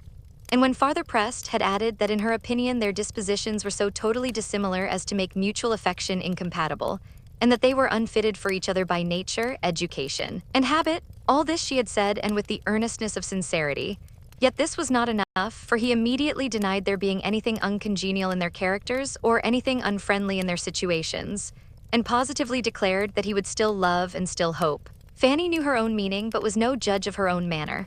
Her manner was incurably gentle, and she was not aware how much it concealed the sternness of her purpose. Her diffidence, gratitude, and softness made every expression of indifference seem almost an effort of self-denial, seem at least to be giving nearly as much pain to herself as to him. Mr. Crawford was no longer the Mr. Crawford who, as the clandestine, insidious, treacherous admirer of Maria Bertram, had been her abhorrence, whom she had hated to see or to speak to, in whom she could believe no good quality to exist, and whose power, even of being agreeable, she had barely acknowledged. He was now the Mr. Crawford who was addressing herself with ardent, disinterested love, whose feelings were apparently become all that was honorable and upright, whose views of happiness were all fixed on a marriage of attachment, who was pouring out his sense of her merits, describing and describing again his affection, proving as far as words could prove it, and in the language, tone, and spirit of a man of talent too, that he sought her for her gentleness and her goodness. And to complete the whole, he was now the Mr. Crawford who had procured William's promotion. Here was a change, and here were claims which could not but operate. She might have disdained him in all the dignity of angry virtue in the grounds of Southerton or the theater at Mansfield Park, but he approached her now with rights that demanded different treatment. She must be courteous, and she must be compassionate. She must have a sensation of being honored, and whether thinking of herself or her brother, she must have a strong feeling of gratitude. The effect of the whole was a manner so pitying and agitated, and words intermingled with her refusal so expressive of obligation and concern, that to a temper of vanity and hope like Crawford's, the truth, or at least the strength of her indifference, might well be questionable. And he was not so irrational as Fanny considered him in the professions of persevering, assiduous, and not desponding attachment which closed the interview. It was with reluctance that he suffered her to go, but there was no look of despair in parting to belie his words, or give her hopes of his being less unreasonable than he professed himself. Now she was angry. Some resentment did arise at a perseverance so selfish and ungenerous. Here was again a want of delicacy and regard for others which had formerly so struck and disgusted her. Here was again a something of the same Mr. Crawford whom she had so reprobated before. How evidently was there a gross want of feeling and humanity where his own pleasure was concerned, and alas, how always known no principle to supply as a duty what the heart was deficient in. Had her own affections been as free as perhaps they ought to have been, he never could have engaged them. So thought Fanny in good truth and sober sadness, as she sat musing over that too great indulgence and luxury of a fire upstairs, wondering at the past and present, wondering at what was yet to come, and in a nervous agitation which made nothing clear to her but the persuasion of her being never under any circumstances able to love Mr. Crawford, and the felicity of having a fire to sit and think of it. Sir Thomas was obliged himself to wait till the morrow for a knowledge of what had passed between the young people. He then saw Mr. Crawford and received his account. The first feeling was disappointment. He had hoped better things. He had thought that an hour's entreaty from a young man like Crawford could not have worked so little change on a gentle-tempered girl like Fanny. But there was speedy comfort in the determined views and sanguine perseverance of the lover. And when seeing such confidence of success in the principle, Sir Thomas was soon able to depend on it himself. Nothing was omitted on his side of civility, compliment, or kindness that might assist the plan. Mr. Crawford's steadiness was honored, and Fanny was praised, and the connection was still the most desirable in the world. At Mansfield Park, Mr. Crawford would always be welcome. He had only to consult his own judgment and feelings as to the frequency of his visits at present or in future. In all his niece's family and friends, there could be but one opinion, one wish on the subject. The influence of all who loved her must incline one way. Everything was said that could encourage, every encouragement received with grateful joy, and the gentlemen parted the best of friends. Satisfied that the cause was now on a footing the most proper and hopeful, Sir Thomas resolved to abstain from all farther importunity with his niece, and to show no open interference. Upon her disposition, he believed kindness might be the best way of working. Entreaty should be from one quarter only. The forbearance of her family on a point, respecting which she could be in no doubt of their wishes, might be their surest means of forwarding it.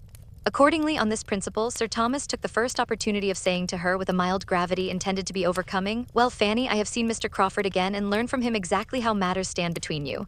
He is a most extraordinary young man, and whatever be the event, you must feel that you have created an attachment of no common character. Though young as you are and little acquainted with the transient, varying, unsteady nature of love, as it generally exists, you cannot be struck as I am with all that is wonderful in a perseverance of this sort against discouragement. With him it is entirely a matter of feeling. He claims no merit in it, perhaps is entitled to none. Yet having chosen so well, his constancy has a respectable stamp. Had his choice been less unexceptionable, I should have condemned his persevering." "Indeed, sir," said Fanny, "I am very sorry that Mr. Crawford should continue to. I know that it is paying me a very great compliment, and I feel most undeservedly honored. But I am so perfectly convinced, and I have told him so, that it never will be in my power." "My dear," interrupted Sir Thomas, "there is no occasion for this.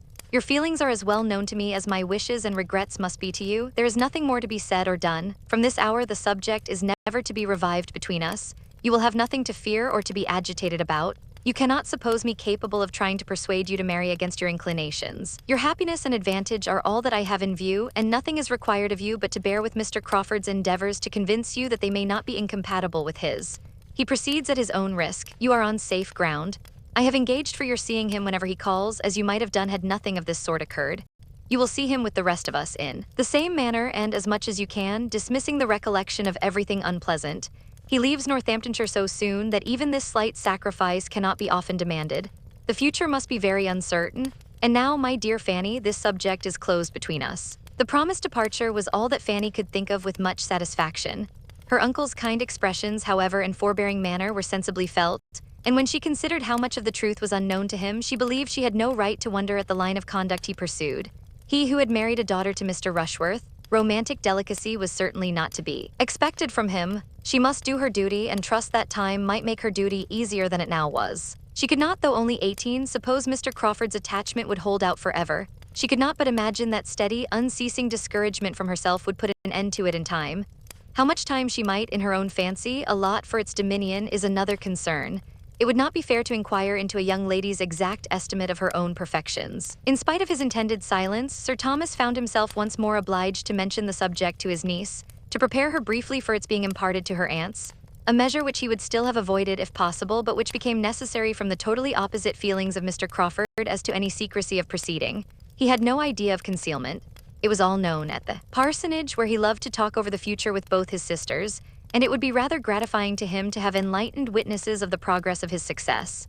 When Sir Thomas understood this, he felt the necessity of making his own wife and sister-in-law acquainted with the business without delay, though on Fanny's account, he almost dreaded the effect of the communication to Mrs. Norris as much as Fanny herself. He deprecated her mistaken but well-meaning zeal.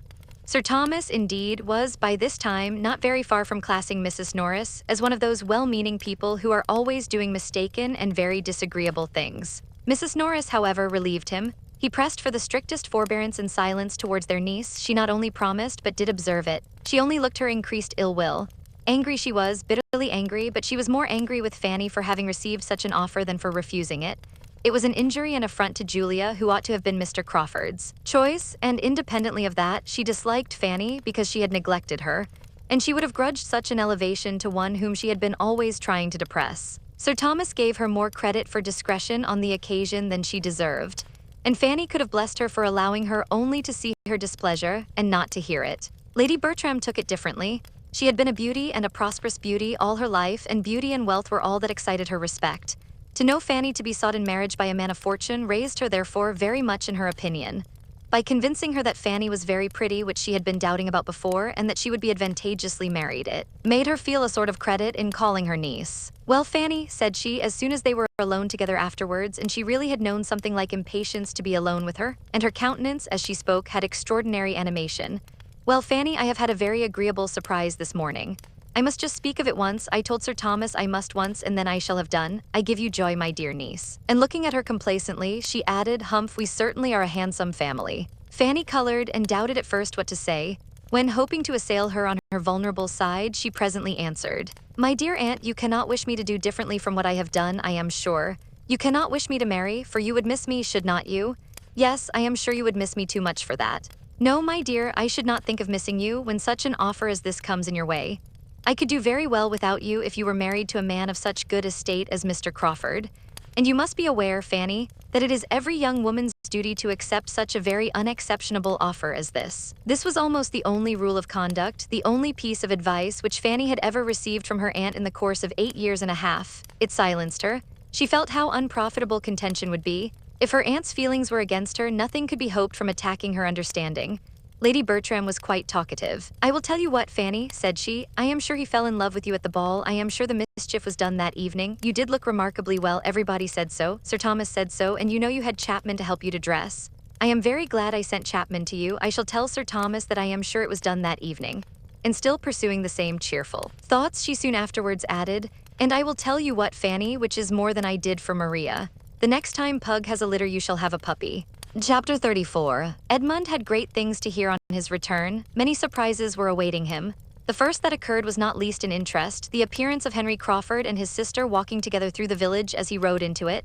He had concluded he had meant them to be far distant. His absence had been extended beyond a fortnight purposely to avoid Miss Crawford. He was returning to Mansfield with spirits ready to feed on melancholy remembrances and tender associations, when her own fair self was before him, leaning on her brother's arm, and he found himself receiving a welcome, unquestionably friendly, from the woman whom 2 moments before he had been thinking of as 70 miles off, and as farther, much farther from him in inclination than any distance could express. Her reception of him was of a sort which he could not have hoped for had he expected to see her. Coming as he did from such a purport fulfilled as had taken him away, he would have expected anything rather than a look of satisfaction and words of simple, pleasant meaning. It was enough to set his heart in a glow, and to bring him home in the proper estate for feeling the full value of the other joyful surprises at hand. William's promotion, with all its particulars, he was soon master of, and with such a secret provision of comfort within his own breast to help the joy, he found in it a source of most gratifying sensation and unvarying cheerfulness all dinner time. After dinner, when he and his father were alone, he had Fanny's history, and then all the great events of the last fortnight and the present situation of matters at Mansfield were known to him. Fanny suspected what was going on. They sat so much longer than usual in the dining parlor that she was sure they must be talking of her, and when tea at last brought them away and she was to be seen by Edmund again, she felt dreadfully guilty. He came to her, sat down by her, took her hand, and pressed it kindly, and at that moment she thought that, but for the occupation and the scene which the tea things afforded, she must have betrayed her emotion in some unpardonable excess. He was not intending, however, by such action to be conveying to her that unqualified approbation and encouragement which her hopes drew from it. It was designed only to express his participation in all that interested her, and to tell her that he had been hearing what quickened every feeling of affection. He was, in fact, entirely on his father's side of the question. His surprise was not so great as his father's at her refusing Crawford, because so far from supposing her to consider him with anything like a preference, he had always believed it to be rather the reverse, and could imagine her to be taken perfectly unprepared. But Sir Thomas could not regard the connection as more desirable than he did.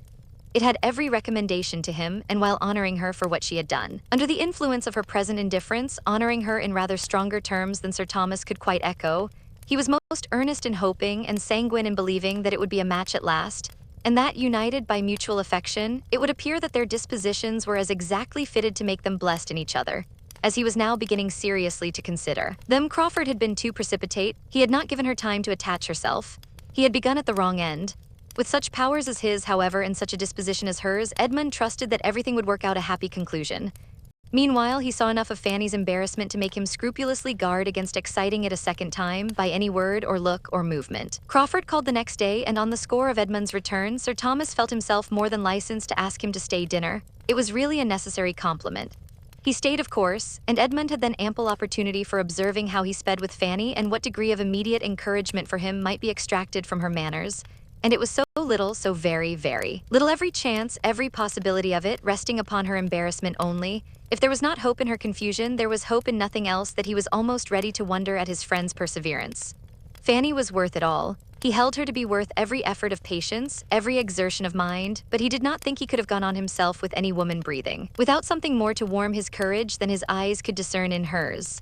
He was very willing to hope that Crawford saw clearer, and this was the most comfortable conclusion for his friend that he could come to from all that he observed to pass before, and at, and after dinner. In the evening, a few circumstances occurred which he thought more promising. When he and Crawford walked into the drawing room, his mother and Fanny were sitting as intently and silently at work as if there were nothing else to care for. Edmund could not help noticing their apparently deep tranquility. "We have not been so silent all the time," replied his mother. "Fanny has been reading to me and only put the book down upon hearing you coming." And sure enough, there was a book on the table which had the air of being very recently closed, a volume of Shakespeare. She often reads to me out of those books, and she was in the middle of a very fine speech of that man's what's-his-name, Fanny, when we heard your footsteps. Crawford took the volume. "Let me have the pleasure of finishing that speech to your ladyship," said he. "I shall find it immediately." And by carefully giving way to the inclination of the leaves, he did find it, or within a page or two, quite near enough to satisfy Lady Bertram, who assured him, as soon as he mentioned the name of Cardinal Wolsey, that he had got the very speech.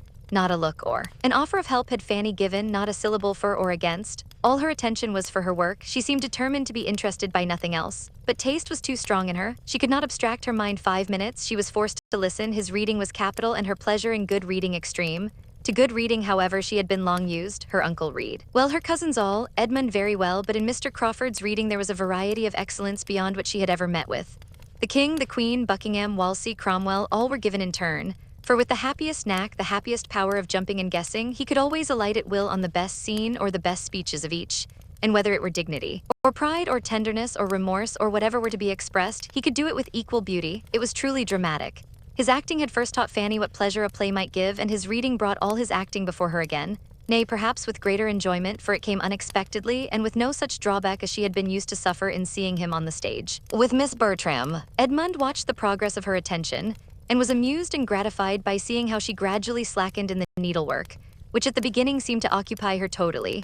How it fell from her hand while she sat motionless over it, and at last, how the eyes which had appeared so studiously to avoid him throughout the day returned and fixed on Crawford, fixed on him for minutes. Fixed on him, in short, till the attraction drew Crawford's upon her and the book was closed and the charm was broken.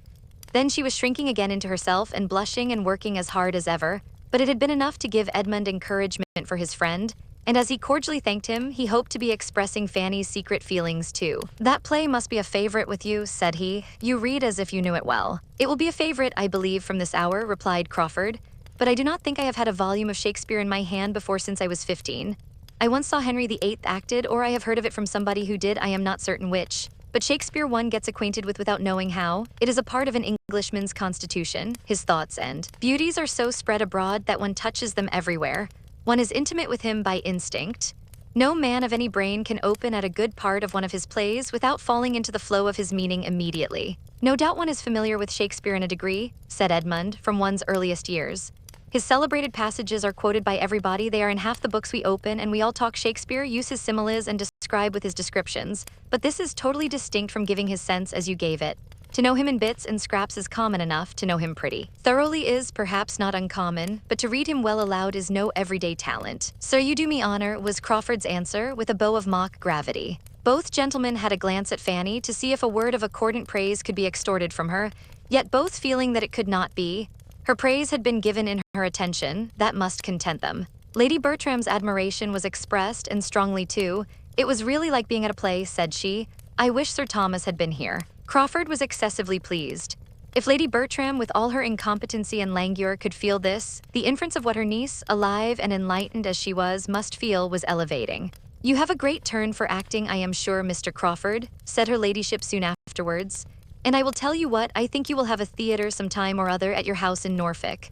I mean when you are settled there, I do indeed. I think you will fit up a theatre at your house in Norfolk. Do you, ma'am? Cried he with quickness. No, no, that will never be, your ladyship is quite mistaken. No theatre at Everingham, oh no. And he looked at Fanny with an expressive smile which evidently meant that lady will never allow a theatre at Everingham. Edmund saw it all and saw Fanny so determined not to see it, as to make it clear that the voice was enough to convey the full meaning of the protestation, and such a quick consciousness of compliment, such a ready comprehension of a hint, he thought, was rather favorable than not. The subject of reading aloud was farther discussed. The two young men were the only talkers, but they, standing by the fire, talked over the too common neglect of the qualification, the total inattention to it in the ordinary school system for boys, the consequently natural, yet in some instances almost unnatural, degree of ignorance and uncouthness of men, of sensible and well-informed men, when suddenly called to the necessity of reading aloud, which had fallen within their notice, giving instances of blunders and failures with their secondary causes, the want of management of the voice, of proper modulation and emphasis, of foresight and judgment, all proceeding from the first cause, want of early attention and habit, and Fanny was listening again with great entertainment. Even in my profession, said Edmund with a smile, how little the art of reading has been studied, how little a clear manner and good delivery have been attended to. I speak rather of the past, however, than the present. There is now a spirit of improvement abroad, but among those who were ordained 20, 30, 40 years ago, the larger number, to judge by their performance, must have thought reading was reading and preaching was preaching. It is different now. The subject is more justly considered. It is felt that distinctness and energy may have weight in recommending the most solid truths, and besides, there is more general observation and taste, a more critical knowledge diffused than formerly. In every congregation there is a larger proportion who know a little of the matter and who can judge and criticize. Edmund had already gone through the service once since his ordination, and upon this being understood, he had a variety of questions from Crawford as to his feelings and success. Questions which, being made, though with the vivacity of friendly interest and quick taste, without any touch of that spirit of banter or air of levity which Edmund knew to be most offensive to Fanny, he had true pleasure in satisfying, and when Crawford proceeded to ask his opinion and give his own as to the properest manner in which particular passages in the service should be delivered, showing it to be a subject on which he had thought before and thought with judgment, Edmund was still more and more pleased. This would be the way to Fanny's heart. She was not to be won by all that gallantry and wit and good nature together could do, or, at least, she would not be won by them nearly so soon, without the assistance of sentiment and feeling and seriousness on serious subjects. Our liturgy, observed Crawford, has beauties which not even a careless, slovenly style of reading can destroy, but it has also redundancies and repetitions which require good reading not to be felt. For myself, at least, I must confess, being not always so attentive as I ought to be, here was a glance at Fanny, that 19 times out of 20 I am thinking how such a prayer ought to be. Read and longing to have it to read myself. Did you speak? Stepping eagerly to Fanny and addressing her in a softened voice, and upon her saying no, he added, Are you sure you did not speak? I saw your lips move. I fancied you might be going to tell me I ought to be more attentive and not allow my thoughts to wander. Are not you going to tell me so? No, indeed, you know your duty too well for me to even supposing. She stopped, felt herself getting into a puzzle, and could not be prevailed on to add another word, not by dint of several minutes of supplication and waiting. He then returned to his former station and went on as if there had been no such tender interruption. A sermon well delivered is more uncommon even than prayers well read. A sermon good in itself is no rare thing. It is more difficult to speak well than to compose well, that is, the rules and trick of composition are oftener an object of study. A thoroughly good sermon, thoroughly well delivered, is a capital gratification. I can never hear such a one without the greatest admiration and respect, and more than half a mind to take orders and preach myself. There is something in the eloquence of the pulpit, when it is really eloquence, which is entitled to the highest praise and honor. The preacher who can touch and affect such an heterogeneous mass of hearers on subjects limited and long worn threadbare in all common hands, who can say anything new or striking, anything that rouses the attention without offending the taste or wearing out the feelings of his hearers, is a man whom one could not, in his public capacity, honor enough. I should like to be such a man. Edmund laughed. I should indeed. I never listened to a distinguished preacher in my life without a sort of envy. But then I must have a London audience. I could not preach but to the educated, to those who were capable of estimating my composition. And I do not know that I should be fond of preaching often, now and then perhaps once or twice in the spring, after being anxiously expected for half it. Sundays together, but not for a constancy. It would not do for a constancy. Here Fanny, who could not but listen, involuntarily shook her head, and Crawford was instantly by her side again, entreating to know her meaning.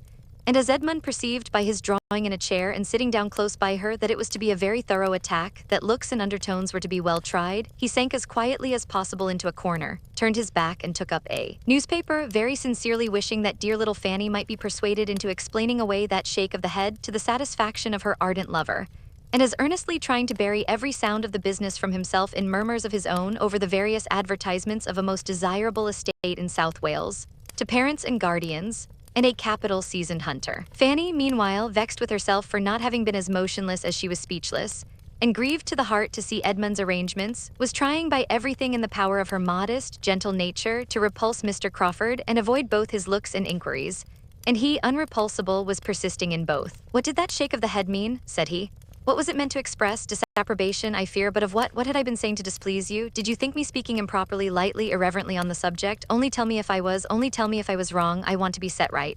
Nay, nay, I entreat you, for one moment put down your work. What did that shake of the head mean? In vain was her pray, sir, don't, pray, Mr. Crawford, repeated twice over, and in vain did she try to move away. In the same low, eager voice and the same close neighborhood, he went on, ruiging the same questions as before. She grew more agitated and displeased. How can you, sir? You quite astonish me. I wonder how you can. Do I astonish you? Said he. Do you wonder? Is there anything in my present entreaty that you do not understand? I will explain to you instantly all that makes me urge you in this manner, all that gives me an interest in what you look and do, and excites my present curiosity. I will not leave you to wonder long. In spite of herself, she could not help half a smile, but she said nothing. You shook your head at my acknowledging that I should not like to engage in the duties of a clergyman always for a constancy. Yes, that was the word. Constancy, I am not afraid of the word. I would spell it, read it, write it with anybody. I see nothing alarming in the word. Did you think I ought? Perhaps, sir, said Fanny, wearied at last into speaking. Perhaps, sir. I thought it was a pity you did not always know yourself as well as you seemed to do at that moment. Crawford, delighted to get her to speak at any rate, was determined to keep it up. And poor Fanny, who had hoped to silence him by such an extremity of reproof, found herself sadly mistaken, and that it was only a change from one object of curiosity and one set of words to another. He had always something to entreat the explanation of. The opportunity was too fair. None such had occurred since his seeing her in her uncle's room. None such might occur again before his leaving Mansfield. Lady Bertrams, being just on the other side of the table, was a trifle, for she might always be considered as only half awake, and Edmund's advertisements were still of the first utility. Well, said Crawford after a course of rapid questions and reluctant answers, I am happier than I was because I now understand more clearly your opinion of me. You think me unsteady, easily swayed by the whim of the moment, easily tempted, easily put aside. With such an opinion, no wonder that, but we shall see. It is not by protestations that I shall endeavor to convince you I am wronged. It is not by telling you that my affections are steady. My conduct shall speak for me. Absence, distance, time shall speak for me. They shall prove that as far as you can be deserved by anybody, I do deserve you. You are infinitely my superior in merit, all that I know. You have qualities which I had not before supposed to exist in such a degree in any human creature. You have some touches of the angel in you beyond what, not merely beyond what one sees, because one never sees anything like it, but beyond what one fancies might be. But still I am not frightened. It is not by equality of merit that you can be won. That is out of the question. It is he who sees and worships your merit the strongest, who loves you most devotedly, that has the best right to a return. There I build my confidence. By that right I do and will deserve you, and when once convinced that my attachment is what I declare it, I know you too well not to entertain the warmest hopes. Yes, dearest, sweetest Fanny, nay, seeing her draw back displeased, forgive me. Perhaps I have as yet no right, but by what other name can I call you? Do you suppose you are ever present to my imagination under any other? No, it is Fanny that I think of all day and dream of all night. You have given the name such reality of sweetness that nothing else can now be descriptive of you. Fanny could hardly have kept her seat any longer, or have refrained from at least trying to get away in spite of all the too public opposition she foresaw to it, had it not been for the sound of approaching relief, the very sound which she had been long watching for and long thinking strangely delayed. The solemn procession, headed by battery of tea-board, urn, and cake-bearers, made its appearance and delivered her from a grievous imprisonment of body and mind. Mr. Crawford was obliged to move. She was at liberty, she was busy, she was protected. Edmund was not sorry to be admitted again among the number of those who might speak and hear. But though the conference had seemed full long to him, and though on looking at Fanny he saw rather a flush of vexation, he inclined to hope that so much could not have been said and listened to without some profit to the speaker. Chapter 35. Edmund had determined that it belonged entirely to Fanny to choose whether her situation with regard to Crawford should be mentioned between them or not, and that if she did not lead the way, it should never be touched on by him. But after a day or two of mutual reserve, he was induced by his father to change his mind and try what his influence might do for his friend. A day, and a very early day, was actually fixed for the Crawfords' departure, and Sir Thomas thought it might be as well to make one more effort for the young man before he left Mansfield, that all his professions and vows of unshaken attachment might have as much hope to sustain them as possible. Sir Thomas was most cordially anxious for the perfection of Mr. Crawford's character in that point. He wished him to be a model of constancy, and fancied the best means of effecting it would be by not trying him too long. Edmund was not unwilling to be persuaded to engage in the business. He wanted to know Fanny's feelings. She had been used to consult him in every difficulty, and he loved her too well to bear to be denied her confidence now. He hoped to be of service to her. He thought he must be of service to her. Whom else had she to open her heart to? If she did not need counsel, she must need the comfort of communication. Fanny, estranged from him, silent and reserved, was an unnatural state of things. A state which he must break through, and which he could easily learn to think she was wanting him to break through. "I will speak to her, sir. I will take the first opportunity of speaking to her alone," was the result of such thoughts as these. And upon Sir Thomas's information of her being at that very time walking alone in the shrubbery, he instantly joined her. "I am come to walk with you, Fanny," said he. "Shall I?" drawing her arm within his. "It is a long while since we have had a comfortable walk together." She assented to it all rather by look than word. Her spirits were low. "But Fanny," he presently added, "in order to have a comfortable walk, something more is necessary than merely pacing this gravel together. You must talk to me. I know you have something on your mind. I know what you are thinking of. You cannot suppose me uninformed. Am I to hear of it from everybody but Fanny herself?" Fanny, at once agitated and dejected, replied, "If you hear of it from everybody, cousin, there can be nothing for me to tell. Not of facts, perhaps, but of feelings, Fanny. No one but you can tell me them. I do not mean to press you, however. If it is not what you wish yourself, I have done. I had thought it might be a relief. I am afraid we think too differently for me to find any relief in talking of what I feel. Do you suppose that we think differently? I have no idea of it. I dare say that on a comparison of our opinions, they would be found as much alike as they have been used to be. To the point, I consider Crawford's proposals as most advantageous and desirable if you could return his affection. I consider it as most natural that all your family should wish you could return it, but that as you cannot, you have done exactly as you ought in refusing him. Can there be any disagreement between us here?" "Oh no, but I thought you blamed me. I thought you were against me. This is such a comfort." "This comfort you might have had sooner, Fanny, had you sought it. But how could you possibly suppose me against you? How could you imagine me an advocate for marriage without love? Were I even careless in general on such matters, how could you imagine me so where your happiness was at stake? My uncle thought me wrong, and I knew he had been talking to you. As far as you have gone, Fanny, I think you perfectly right. I may be sorry, I may be surprised, though hardly that, for you had not had time to attach yourself, but I think you perfectly right. Can it admit of a question? It is disgraceful to us if it does. You did not love him, nothing could have justified your accepting him." Fanny had not felt so comfortable for days and days. "So far your conduct has been faultless, and they were quite mistaken who wished you to do otherwise. But the matter does not end here. Crawford's is no common attachment. He perseveres with the hope of creating that regard which had not been created before. This we know must be a work of time, but with an affectionate smile, let him succeed at last, Fanny, let him succeed at last. You have proved yourself upright and disinterested, prove yourself grateful and tender-hearted, and then you will be the perfect model of a woman which I have always believed you born for. Oh, never, never, never, he never will succeed with me." And she spoke with a warmth which quite astonished Edmund, and which she blushed at the recollection of herself when she saw his look and heard him reply, "Never, Fanny, so very determined and positive. This is not like yourself, your rational self. I mean," she cried, sorrowfully correcting herself, "that I think I never shall, as far as the future can be answered for. I think I never shall return his regard. I must hope better things. I am aware, more aware than Crawford can be, that the man who means to make you love him, you having due notice of his intentions, must have very uphill work, for there are all your early attachments and habits in battle array. And before he can get your heart for his own use, he has to unfasten it from all the holds upon things animate and inanimate which so many years' growth have confirmed, and which are considerably tightened for the moment by the very idea of separation. I know that the apprehension of being forced to quit Mansfield will for a time be arming you against him. I wish he had not been obliged to tell you what he was trying for. I wish he had known you as well as I do, Fanny. Between us, I think we should have won you, my theoretical end. His practical knowledge together could not have failed. He should have worked upon my plans. I must hope, however, that time proving him, as I firmly believe it will, to deserve you by his steady affection will give him his reward. I cannot suppose that you have not the wish to love him, the natural wish of gratitude. You must have some feeling of that sort. You must be sorry for your own indifference. We are so totally unlike, said Fanny, avoiding a direct answer. We are so very, very different in all our inclinations and ways that I consider it as quite impossible we should ever be tolerably happy together, even if I could like him. There never were two people more dissimilar. We have not one taste in common. We should be miserable. You are mistaken, Fanny. The dissimilarity is not so strong. You are quite enough alike. You have tastes in common. You have moral and literary tastes in common. You have both warm hearts and benevolent feelings. And Fanny, who that heard him read and saw you listen to Shakespeare the other night, will think you unfitted as companions. You forget yourself. There is a decided difference in your tempers, I allow. He is lively, you are serious, but so much the better. His spirits will support yours. It is your disposition to be easily dejected and to fancy difficulties greater than they are. His cheerfulness will counteract this. He sees difficulties nowhere, and his pleasantness and gaiety will be a constant support to you.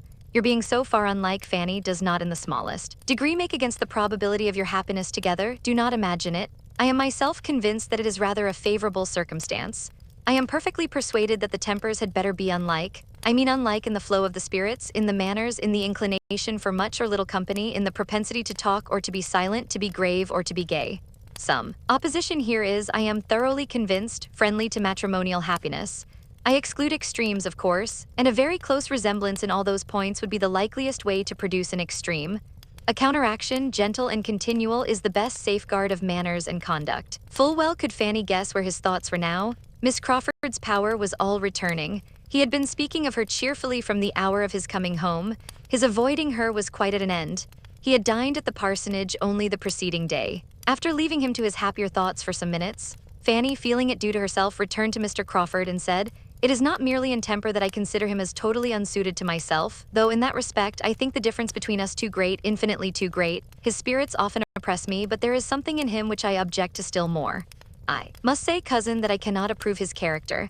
I have not thought well of him from the time of the play. I then saw him behaving, as it appeared to me, so very improperly and unfeelingly. I may speak of it now because it is all over so improperly by poor Mr. Rushworth, not seeming to care how he exposed or hurt him, and paying attentions to my cousin Maria, which in short, at the time of the play, I received an impression which will never be got over." "My dear Fanny," replied Edmund, scarcely hearing her to the end, "let us not any of us be judged by what we appeared at that period of general folly. The time of the play is a time which I hate to recollect. Maria was wrong, Crawford was wrong, we were all wrong together, but none so wrong as myself. Compared with me, all the rest were blameless. I was playing the fool with my eyes open." "As a bystander," said Fanny, "perhaps I saw more than you did, and I do think that Mr. Rushworth was sometimes very jealous." "Very possibly. No wonder. Nothing could be more improper than the whole business. I am shocked whenever I think that Maria could be capable of it, but if she could undertake the part, we must not be surprised at the rest. Before the play, I am much mistaken if Julia did not think he was paying her attentions. Julia, I have heard before from someone of his being in love with Julia, but I could never see anything of it. And Fanny, though I hope I do justice to my sister's good qualities, I think it very possible that they might, one or both, be more desirous of being admired by Crawford, and might show that desire rather more unguardedly than was perfectly prudent. I can remember that they were evidently fond of his society, and with such encouragement, a man like Crawford, lively and it may be a little unthinking, might be led on to there could be nothing very striking, because it is clear that he had no pretensions. His heart was reserved for you, and I must say that its being for you has raised him inconceivably in my opinion. It does him the highest honor, it shows his proper estimation of the blessing of domestic happiness and pure attachment. It proves him unspoilt by his uncle. It proves him, in short, everything that I had been used to wish to believe him and feared he was not. I am persuaded that he does not think as he ought on serious subjects. Say rather that he has not thought at all upon serious subjects, which I believe to be a good deal the case. How could it be otherwise with such an education and adviser? Under the disadvantages, indeed, which both have had, is it not wonderful that they should be what they are? Crawford's feelings, I am ready to acknowledge, have hitherto been too much his guides. Happily, those feelings have generally been good. You will supply the rest, and a most fortunate man he is to attach himself to such a creature, to a woman who, firm as a rock in her own principles, has a gentleness of character so well adapted to recommend them. He has chosen his partner, indeed, with rare felicity. He will make you happy, Fanny. I know he will make you happy, but you will make him everything." "I would not engage in such a charge," cried Fanny in a shrinking accent. in such an office of high responsibility. As usual, believing yourself unequal to anything, fancying everything too much for you. Well, though I may not be able to persuade you into different feelings, you will be persuaded into them, I trust. I confess myself sincerely anxious that you may. I have no common interest in Crawford's well-doing. Next to your happiness, Fanny, his has the first claim on me. You are aware of my having no common interest in Crawford. Fanny was too well aware of it to have anything to say, and they walked on together some 50 yards in mutual silence and abstraction. Edmund first began again. I was very much pleased by her manner of speaking of it yesterday, particularly pleased because I had not depended upon her seeing everything in so just a light. I knew she was very fond of you, but yet I was afraid of her not estimating your worth to her brother quite as it deserved, and of her regretting that he had not rather fixed on some woman of distinction or fortune. I was afraid of the bias of those worldly maxims which she has been too much used to hear. But it was very different. She spoke of you, Fanny, just as she ought. She desires the connection as warmly as your uncle or myself. We had a long talk about it. I should not have mentioned the subject, though very anxious to know her sentiments, but I had not been in the room 5 minutes before she began introducing it with all that openness of heart and sweet peculiarity of manner, that spirit and ingenuousness which are so much a part of herself. Mrs. Grant laughed at her for her rapidity. Was Mrs. Grant in the room then? Yes, when I reached the house I found the two sisters together by themselves. And when once we had begun, we had not done with you, Fanny, till Crawford and Dr. Grant came in. It is above a week since I saw Miss Crawford. Yes, she laments it, yet owns it may have been best. You will see her, however, before she goes. She is very angry with you, Fanny. You must be prepared for that. She calls herself very angry, but you can imagine her anger. It is the regret and disappointment of a sister who thinks her brother has a right to everything he may wish for at the first moment. She is hurt, as you would be for William, but she loves and esteems you with all her heart. I knew she would be very angry with me. My dearest Fanny, cried Edmund, pressing her arm closer to him, do not let the idea of her anger distress you. It is anger to be talked of rather than felt. Her heart is made for love and kindness, not for resentment. I wish you could have overheard her tribute of praise. I wish you could have seen her countenance when she said that you should be Henry's wife. And I observed that she always spoke of you as Fanny, which she was never used to do, and it had a sound of most sisterly cordiality. And Mrs. Grant, did she speak? Was she there all the time? Yes, she was agreeing exactly with her sister. The surprise of your refusal, Fanny, seems to have been unbounded. That you could refuse such a man as Henry Crawford seems more than they can understand. I said what I could for you, but in good truth, as they stated the case, you must prove yourself to be in your senses as soon as you can by a different conduct. Nothing else will satisfy them. This is teasing you, I have done, do not turn away from me. I should have thought, said Fanny, after a pause of recollection and exertion, that every woman must have felt the possibility of a man's not being approved, not being loved by someone of her sex at least. Let him be ever so generally agreeable. Let him have all the perfections in the world. I think it ought not to be set down as certain that a man must be acceptable to every woman he may happen to like himself. But even supposing it is so, allowing Mr. Crawford to have all the claims which his sisters think he has, how was I to be prepared to meet him with any feeling answerable to his own? He took me wholly by surprise. I had not an idea that his behavior to me before had any meaning, and surely I was not to be teaching myself to like him only because he was taking what seemed very idle notice of me. In my situation, it would have been the extreme of vanity to be forming expectations on Mr. Crawford. I am sure his sisters, rating him as they do, must have thought it so, supposing he had meant nothing. How then was I to be in love with him the moment he said he was with me? How was I to have an attachment at his service as soon as it was asked for? His sisters should consider me as well as him. The higher his deserts, the more improper for me ever to have thought of him. And we think very differently of the nature of women, if they can imagine a woman so very soon capable of returning an affection as this seems to imply. My dear, dear Fanny, now I have the truth. I know this to be the truth, and most worthy of you are such feelings. I had attributed them to you before. I thought I could understand you. You have now given exactly the explanation which I ventured to make for you to your friend and Mrs. Grant, and they were both better satisfied, though your warm-hearted friend was still run away with a little the enthusiasm of her fondness for Henry. I told them that you were of all human creatures the one over whom habit had most power and novelty least, and that the very circumstance of the novelty of Crawford's addresses was against him. Their being so new and so recent was all in their disfavor, that you could tolerate nothing that you were not used to, and a great deal more to the same purpose, to give them a knowledge of your character. Miss Crawford made us laugh by her plans of encouragement for her brother. She meant to urge him to persevere in the hope of being loved in time, and of having his addresses most kindly received at the end of about 10 years' happy marriage. Fanny could with difficulty give the smile that was here asked for. Her feelings were all in revolt. She feared she had been doing wrong, saying too much, overacting the caution which she had been fancying necessary in guarding against one evil, laying herself open to another, and to have Miss Crawford's liveliness repeated to her at such a moment and on such a subject was a bitter aggravation. Edmund saw weariness and distress in her face and immediately resolved to forbear all farther discussion, and not even to mention the name of Crawford again except as it might be connected with what must be agreeable to her. On this principle, he soon afterwards observed, "They go on Monday. You are sure, therefore, of seeing your friend either tomorrow or Sunday. They really go on Monday." And I was within a trifle of being persuaded to stay at Lessingby till that very day. I had almost promised it. What a difference it might have made. Those 5 or 6 days more at Lessingby might have been felt all my life. You were near staying there. Very. I was most kindly pressed and had nearly consented. Had I received any letter from Mansfield to tell me how you were all going on, I believe I should certainly have stayed, but I knew nothing that had happened here for a fortnight and felt that I had been away long enough. You spent your time pleasantly there. Yes, that is, it was the fault of my own mind if I did not. They were all very pleasant. I doubt their finding me so. I took uneasiness with me, and there was no getting rid of it till I was in Mansfield again. The Miss Owens, you liked them, did not you? Yes, very well. Pleasant, good-humored, unaffected girls. But I am spoilt, Fanny, for common female society. Good-humored, unaffected girls will not do for a man who has been used to sensible women. They are two distinct orders of being. You and Miss Crawford have made me too nice. Still, however, Fanny was oppressed and wearied. He saw it in her looks, it could not be talked away. And attempting it no more, he led her directly, with the kind authority of a privileged guardian, into the house. Chapter 36. Edmund now believed himself perfectly acquainted with all that Fanny could tell, or could leave to be conjectured of her sentiments, and he was satisfied. It had been, as he before presumed, too hasty a measure on Crawford's side, and time must be given to make the idea first familiar and then agreeable to her.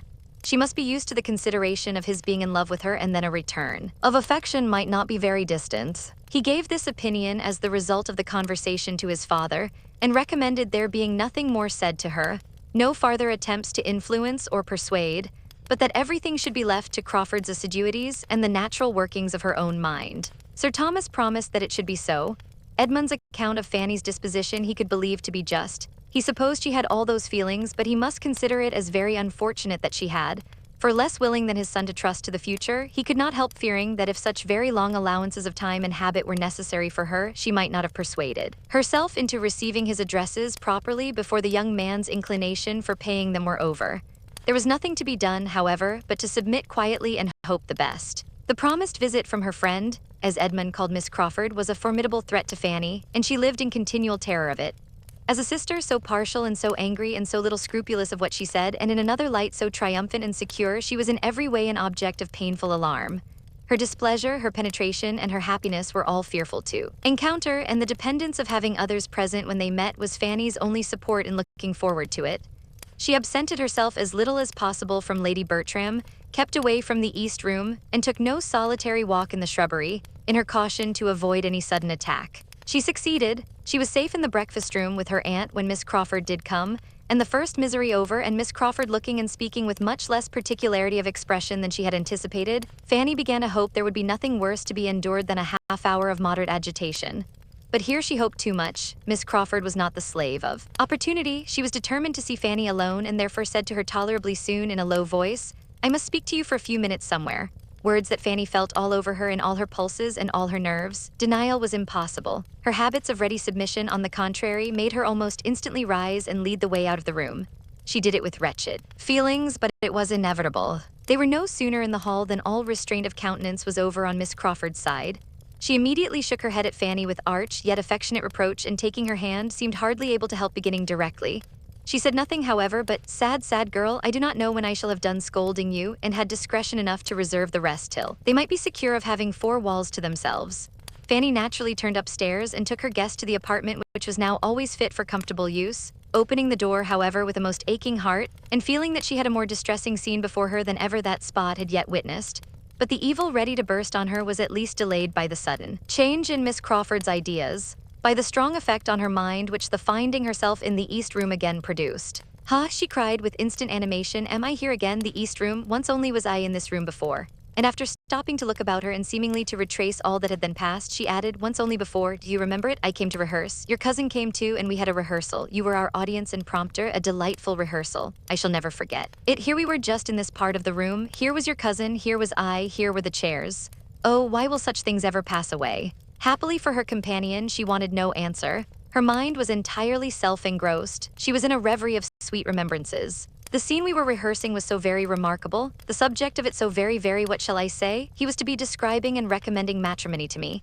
I think I see him now, trying to be as demure and composed as Anhalt ought through the 2 long speeches. When 2 sympathetic hearts meet in the marriage state, matrimony may be called a happy life. I suppose no time can ever wear out the impression I have of his looks and voice as he said those words. It was curious, very curious, that we should have such a scene to play. If I had the power of recalling any one week of my existence, it should be that week, that acting week. Say what you would, Fanny, it should be that, for I never knew such exquisite happiness in any other. His sturdy spirit to bend as it did, oh, it was sweet beyond expression. But alas, that very evening destroyed it all. That very evening brought your most unwelcome uncle, poor Sir Thomas, who was glad to see you. Yet, Fanny, do not imagine I would now speak disrespectfully of Sir Thomas, though I certainly did hate him for many a week. No, I do him justice now. He is just what the head of such a family should be. Nay, in sober sadness, I believe I now love you all. And having said so with a degree of tenderness and consciousness which Fanny had never seen in her before and now thought only too becoming, she turned away for a moment to recover herself. I have had a little fit since I came into this room, as you may perceive, said she presently with a playful smile, but it is over now, so let us sit down and be comfortable. For as to scolding you, Fanny, which I came fully intending to do, I have not the heart for it when it comes to the point. And embracing her very affectionately, good, gentle Fanny, when I think of this being the last time of seeing you for I do not know how long, I feel it quite impossible to do anything but love you. Fanny was affected. She had not foreseen anything of this, and her feelings could seldom withstand the melancholy influence of the word last. She cried as if she had loved Miss Crawford more than she possibly could, and Miss Crawford, yet farther softened by the sight of such emotion, hung about her with fondness and said, I hate to leave you. I shall see no one half so amiable where I am. Going, who says we shall not be sisters? I know we shall. I feel that we are born to be connected, and those tears convince me that you feel it too, dear Fanny. Fanny roused herself and, replying only in part, said, But you are only going from one set of friends to another. You are going to a very particular friend. Yes, very true, Mrs. Fraser has been my intimate friend for years, but I have not the least inclination to go near her. I can think only of the friends I am leaving, my excellent sister, yourself, and the Bertrams in general. You have all so much more heart among you than one finds in the world at large. You all give me a feeling of being able to trust and confide in you, which in common intercourse one knows nothing of. I wish I had settled with Mrs. Fraser not to go to her till after Easter, a much better time for the visit, but now I cannot put her off. And when I have done with her, I must go to her sister, Lady Stornoway, because she was rather my most particular friend of the 2, but I have not cared much for her these 3 years. After this speech, the 2 girls sat many minutes silent, each thoughtful, Fanny meditating on the different sorts of friendship in the world, Mary on something of less philosophic tendency. She first spoke again. How perfectly I remember my resolving to look for you upstairs, and setting off to find my way to the east room without having an idea whereabouts it was. How well I remember what I was thinking of as I came along, and my looking in and seeing you here sitting at this table at work, and then your cousin's astonishment when he opened the door at seeing me here. To be sure, your uncle's. Returning that very evening, there never was anything quite like it. Another short fit of abstraction followed when, shaking it off, she thus attacked her companion. Why, Fanny, you are absolutely in a reverie. Thinking, I hope, of one who is always thinking of you. Oh, that I could transport you for a short time into our circle in town, that you might understand how your power over Henry is thought of there. Oh, the envyings and heart-burnings of dozens and dozens, the wonder, the incredulity that will be felt at hearing what you have done. For as to secrecy, Henry is quite the hero of an old romance and glories in his chains. You should come to London to know how to estimate your conquest. If you were to see how he is courted and how I am courted for his sake. Now I am well aware that I shall not be half so welcome to Mrs. Fraser in consequence of his situation with you. When she comes to know the truth, she will, very likely, wish me in Northamptonshire again, for there is a daughter of Mr. Fraser by a first wife whom she is wild to get married and wants Henry to take. Oh, she has been trying for him to such a degree. Innocent and quiet as you sit here, you cannot have an idea of the sensation that you will be occasioning, of the curiosity there will be to see you, of the endless questions I shall have to answer. Poor Margaret Fraser will be at me forever about your eyes and your teeth and how you do your hair and who makes your shoes.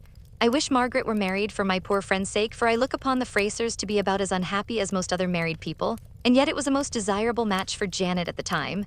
We were all delighted. She could not do otherwise than accept him, for he was rich and she had nothing, but he turns out ill-tempered and exigeant and wants a young woman, a beautiful young woman of 25, to be as steady as himself. And my friend does not manage him well. She does not seem to know how to make the best of it. There is a spirit of irritation which, to say nothing worse, is certainly very ill-bred. In their house I shall call to mind conjugal manners of Mansfield Parsonage with respect. Even Dr. Grant does show a thorough confidence in my sister and a certain consideration for her judgment which makes one feel there is attachment, but of that I shall see nothing with the Frasers. I shall be at Mansfield forever, Fanny. My own sister as a wife, Sir Thomas Bertram as a husband, are my standards of perfection. poor Janet, has been sadly taken in, and yet there was nothing improper on her side. She did not run into the match inconsiderately, there was no want of foresight. She took 3 days to consider of his proposals, and during those 3 days asked the advice of everybody connected with her whose opinion was worth having, and especially applied to my late dear aunt, whose knowledge of the world made her judgment very generally and deservedly looked up to by all the young people of her acquaintance, and she was decidedly in favor of Mr. Fraser. This seems as if nothing were a security for matrimonial comfort. I have not so much to say for my friend Flora, who jilted a very nice young man in the blues for the sake of that horrid Lord Stornoway, who has about as much sense, Fanny, as Mr. Rushworth, but much worse looking and with a blackguard character. I had my doubts at the time about her being right, for he has not even the air of a gentleman, and now I am sure she was wrong. By the by, Flora Ross was dying for Henry the first winter she came out, but were I to attempt to tell you of all the women whom I have known to be in love with him, I should never have done. It is you, only you, insensible Fanny, who can think of him with anything like indifference. But are you so insensible as you profess yourself? No, no, I see you are not. There was indeed so deep a blush over Fanny's face at that moment as might warrant strong suspicion in a predisposed mind. Excellent creature, I will not tease you, everything shall take its course. But dear Fanny, you must allow that you were not so absolutely unprepared to have the question asked as your cousin fancies. It is not possible but that you must have had some thoughts on the subject, some surmises as to what might be. You must have seen that he was trying to please you by every attention in his power. Was not he devoted to you at the ball? And then before the ball, the necklace? Oh, you received it just as it was meant. You were as conscious as heart could desire, I remember it perfectly. Do you mean then that your brother knew of the necklace beforehand? Oh, Miss Crawford, that was not fair.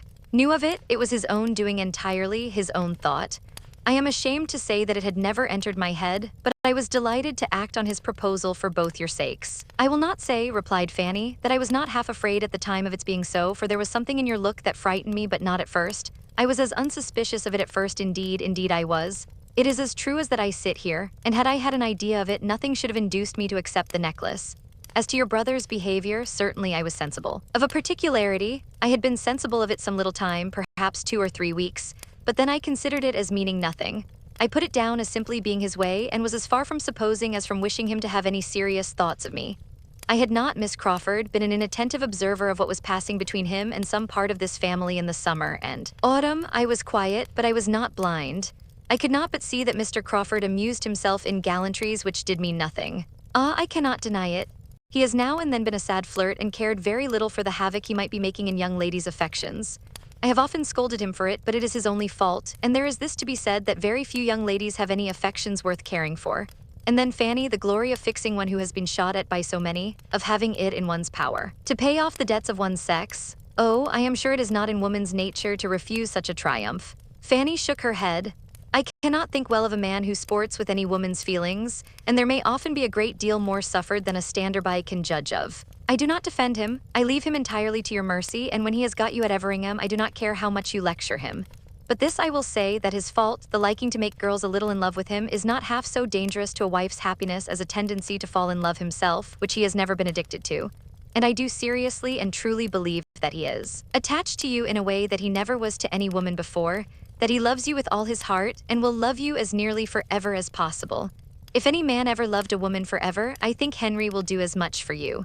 Fanny could not avoid a faint smile, but had nothing to say. I cannot imagine Henry ever to have been happier, continued Mary presently, than when he had succeeded in getting your brother's commission. She had made a sure push at Fanny's feelings here. Oh yes, how very, very kind of him. I know he must have exerted himself very much, for I know the parties he had to move.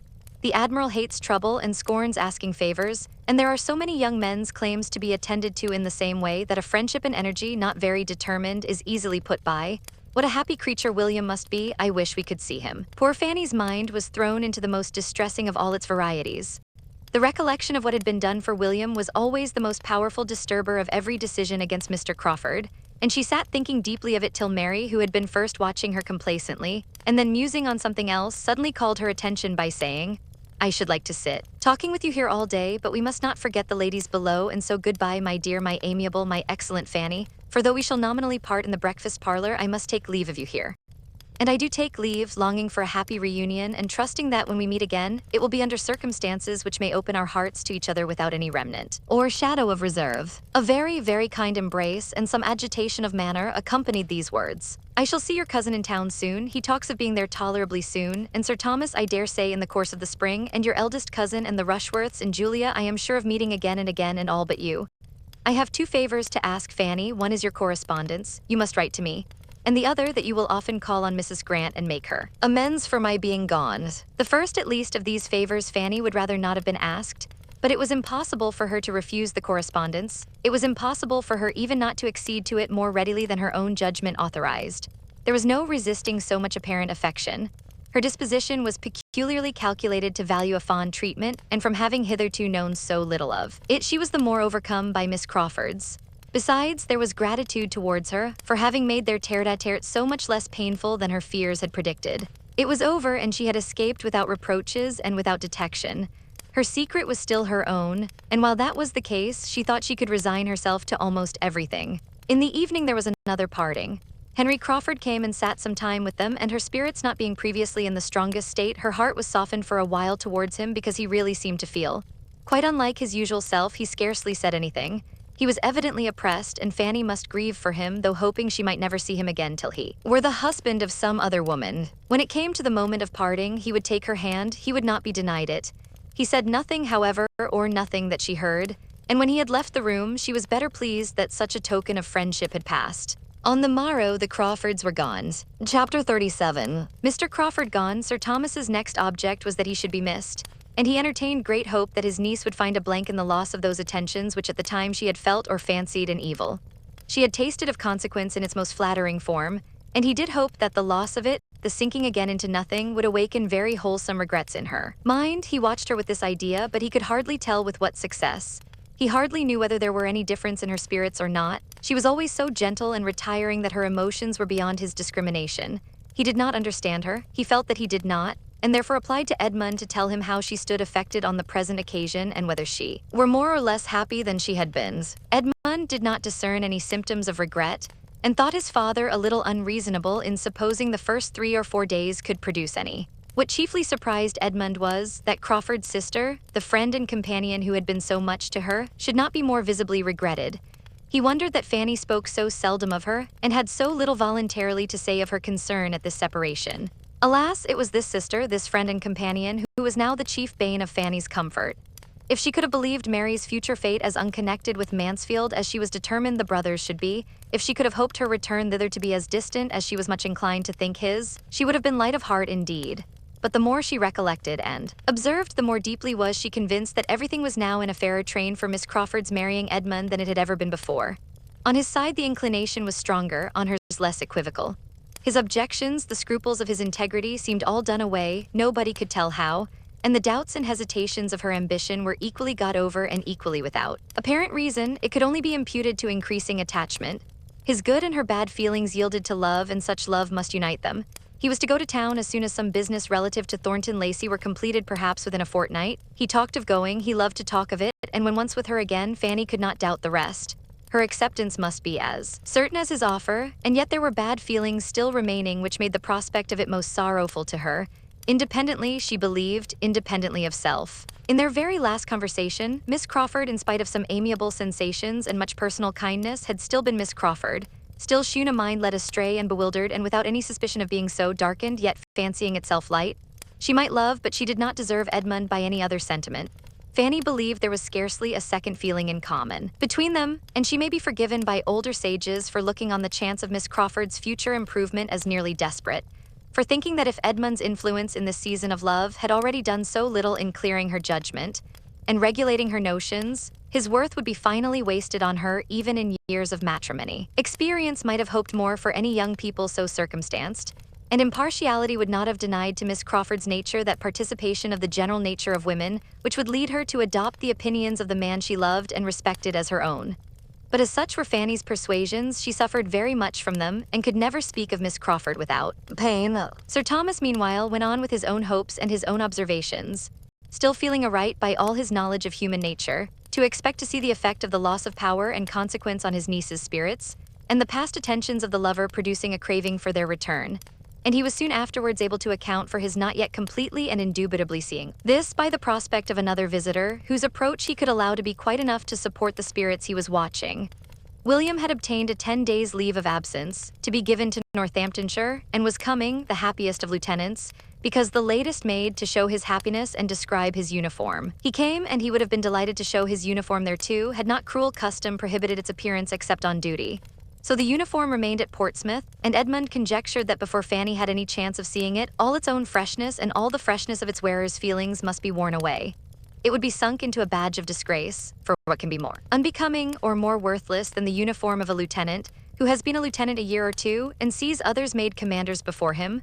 So reasoned Edmund, till his father made him the confidant of a scheme which placed Fanny's chance of seeing the second lieutenant of HMS Thrush in all his glory in another light. This scheme was that she should accompany her brother back to Portsmouth and spend a little time with her own family. It had occurred to Sir Thomas in one of his dignified musings as a right and desirable measure, but before he absolutely made up his mind, he consulted his son. Edmund considered it every way and saw nothing but what was right. The thing was good in itself and could not be done at a better time, and he had no doubt of it being highly agreeable to Fanny. This was enough to determine Sir Thomas, and a decisive "then so it shall be" closed that stage of the business, Sir Thomas retiring from it with some feelings of satisfaction and views of good over and above what he had communicated to his son, for his prime motive in sending her away had very little to do with propriety of her seeing her parents again, and nothing at all with any idea of making her happy. He certainly wished her to go willingly, but he as certainly wished her to be heartily sick of home before her visit ended, and that a little abstinence from the elegancies and luxuries of Mansfield Park would bring her mind into a sober state, and incline her to a juster estimate of the value of that home of greater permanence and equal comfort of which she had the offer. It was a medicinal project upon his niece's understanding, which he must consider as at present diseased. A residence of 8 or 9 years in the abode of wealth and plenty had a little disordered her powers of comparing and judging. Her father's house would, in all probability, teach her the value of a good income, and he trusted that she would be the wiser and happier woman all her life for the experiment he had devised. Had Fanny been at all addicted to raptures, she must have had a strong attack of them when she first understood what was intended. When her uncle first made her the offer of visiting the parents and brothers and sisters, from whom she had been divided almost half her life, of returning for a couple of months to the scenes of her infancy, with William for the protector and companion of her journey, and the certainty of continuing to see William to the last hour of his remaining on land. Had she ever given way to bursts of delight, it must have been then, for she was delighted, but her happiness was of a quiet, deep, heart-swelling sort, and though never a great talker, she was always more inclined to silence when feeling most strongly. At the moment she could only thank and accept. Afterwards, when familiarized with the visions of enjoyment so suddenly opened, she could speak more largely to William and Edmund of what she felt, but still there were emotions of tenderness that could not be clothed in words. The remembrance of all her earliest pleasures and of what she had suffered in being torn from them came over her with renewed strength, and it seemed as if to be at home again would heal every pain that had since grown out of the separation. To be in the center of such a circle, loved by so many and more loved by all than she had ever been before, to feel affection without fear or restraint, to feel herself the equal of those who surrounded her, to be at peace from all mention of the Crawfords, safe from every look which could be fancied a reproach on their account, this was a prospect to be dwelt on with a fondness that could be but half acknowledged. Edmund, too, to be 2 months from him, and perhaps she might be allowed to make her absence 3, must do her good. A distance, unassailed by his looks or his kindness, and safe from the perpetual irritation of knowing his heart and striving to avoid his confidence, she should be able to reason herself into a proper state. She should be able to think of him as in London and arranging everything there without wretchedness. What might have been hard to bear at Mansfield was to become a slight evil at Portsmouth. The only drawback was the doubt of her Aunt Bertrams being comfortable without her.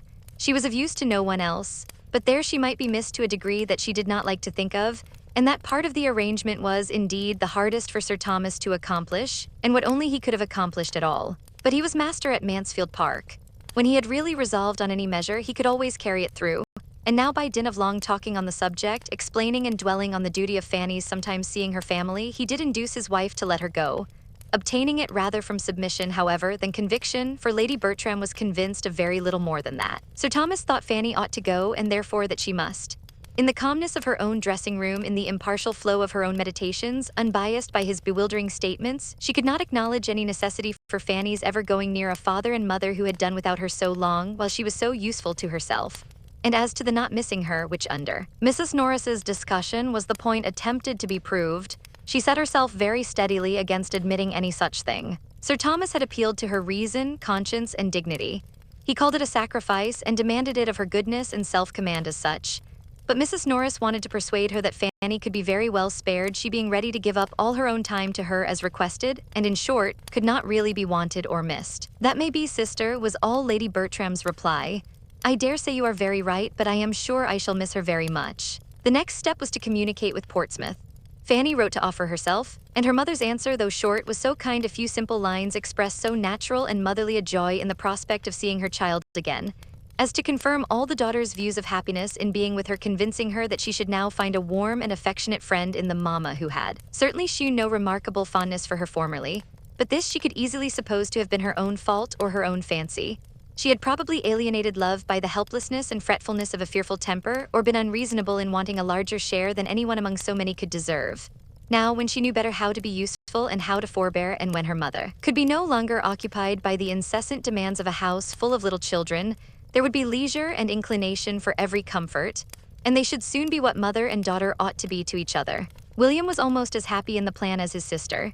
It would be the greatest pleasure to him to have her there to the last moment before he sailed, and perhaps find her there still when he came in from his first cruise.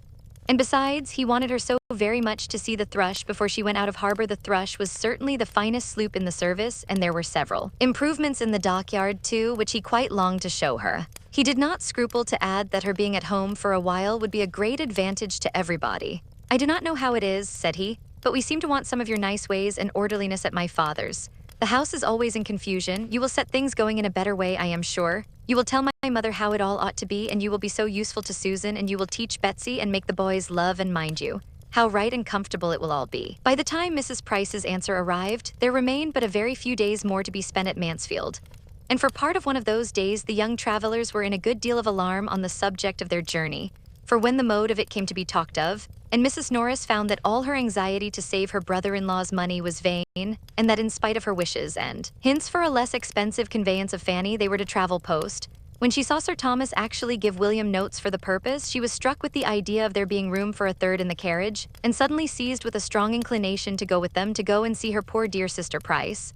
She proclaimed her thoughts. She must say that she had more than half a mind to go with the young people. It would be such an indulgence to her.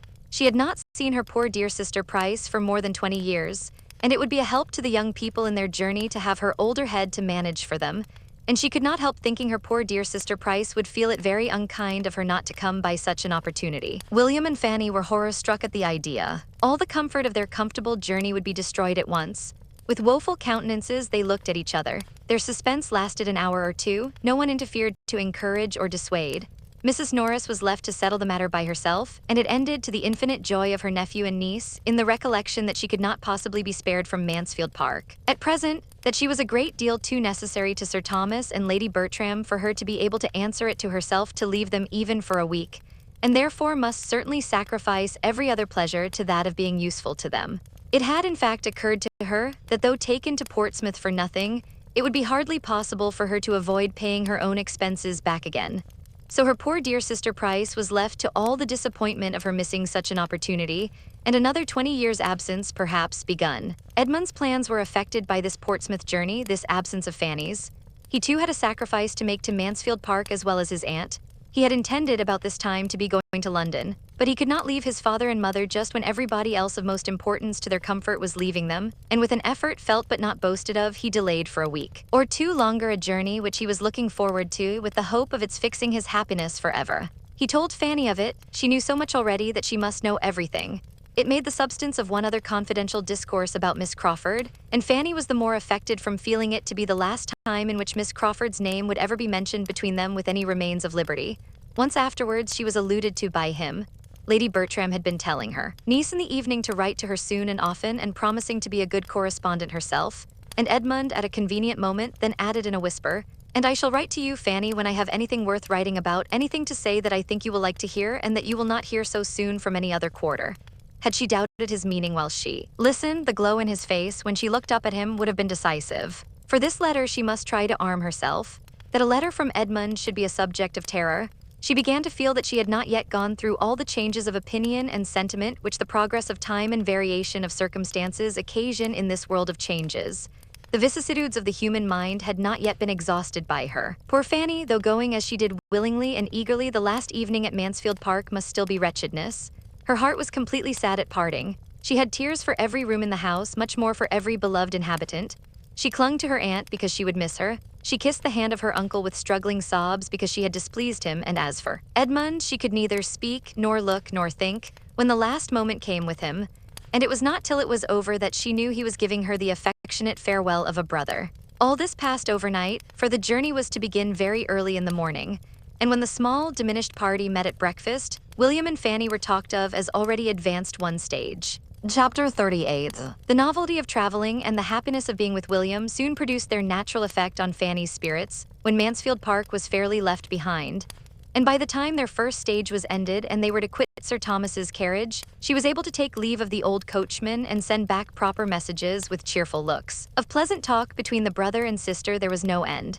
Everything supplied an amusement to the high glee of William's mind, and he was full of frolic and joke in the intervals of their higher-toned subjects, all of which ended, if they did not begin, in praise of the thrush, conjectures how she would be employed, schemes for an action with some superior force, which, supposing the first lieutenant out of the way, and William was not very merciful to the first lieutenant, was to give himself the next step as soon as possible, or speculations upon prize money, which was to be generously distributed at home, with only the reservation of enough to make the little cottage comfortable, in which he and Fanny were to pass all their middle and later life together. Fanny's immediate concerns, as far as they involved Mr. Crawford, made no part of their conversation.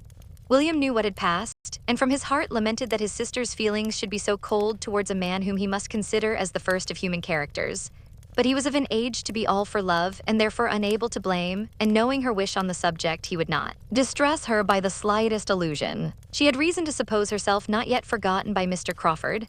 She had heard repeatedly from his sister within the 3 weeks which had passed since their leaving Mansfield, and in each letter there had been a few lines from himself, warm and determined like his speeches.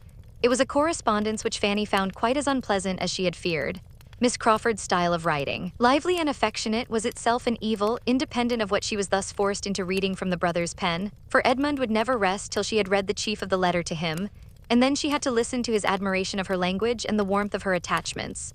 There had in fact been so much of message, of allusion, of recollection, so much of Mansfield in every letter that Fanny could not but suppose it meant for him to hear, and to find herself forced into a purpose of that kind, compelled into a correspondence which was bringing her the addresses of the man she did not love, and obliging her to administer to the adverse passion of the man she did, was cruelly mortifying. Here too her present removal promised advantage. When no longer under the same roof with Edmund, she trusted that Miss Crawford would have no motive for writing strong enough to overcome the trouble, and that at Portsmouth their correspondence would dwindle into nothing. With such thoughts as these, among 100 others, Fanny proceeded in her journey safely and cheerfully, and as expeditiously as could rationally be hoped in the dirty month of February.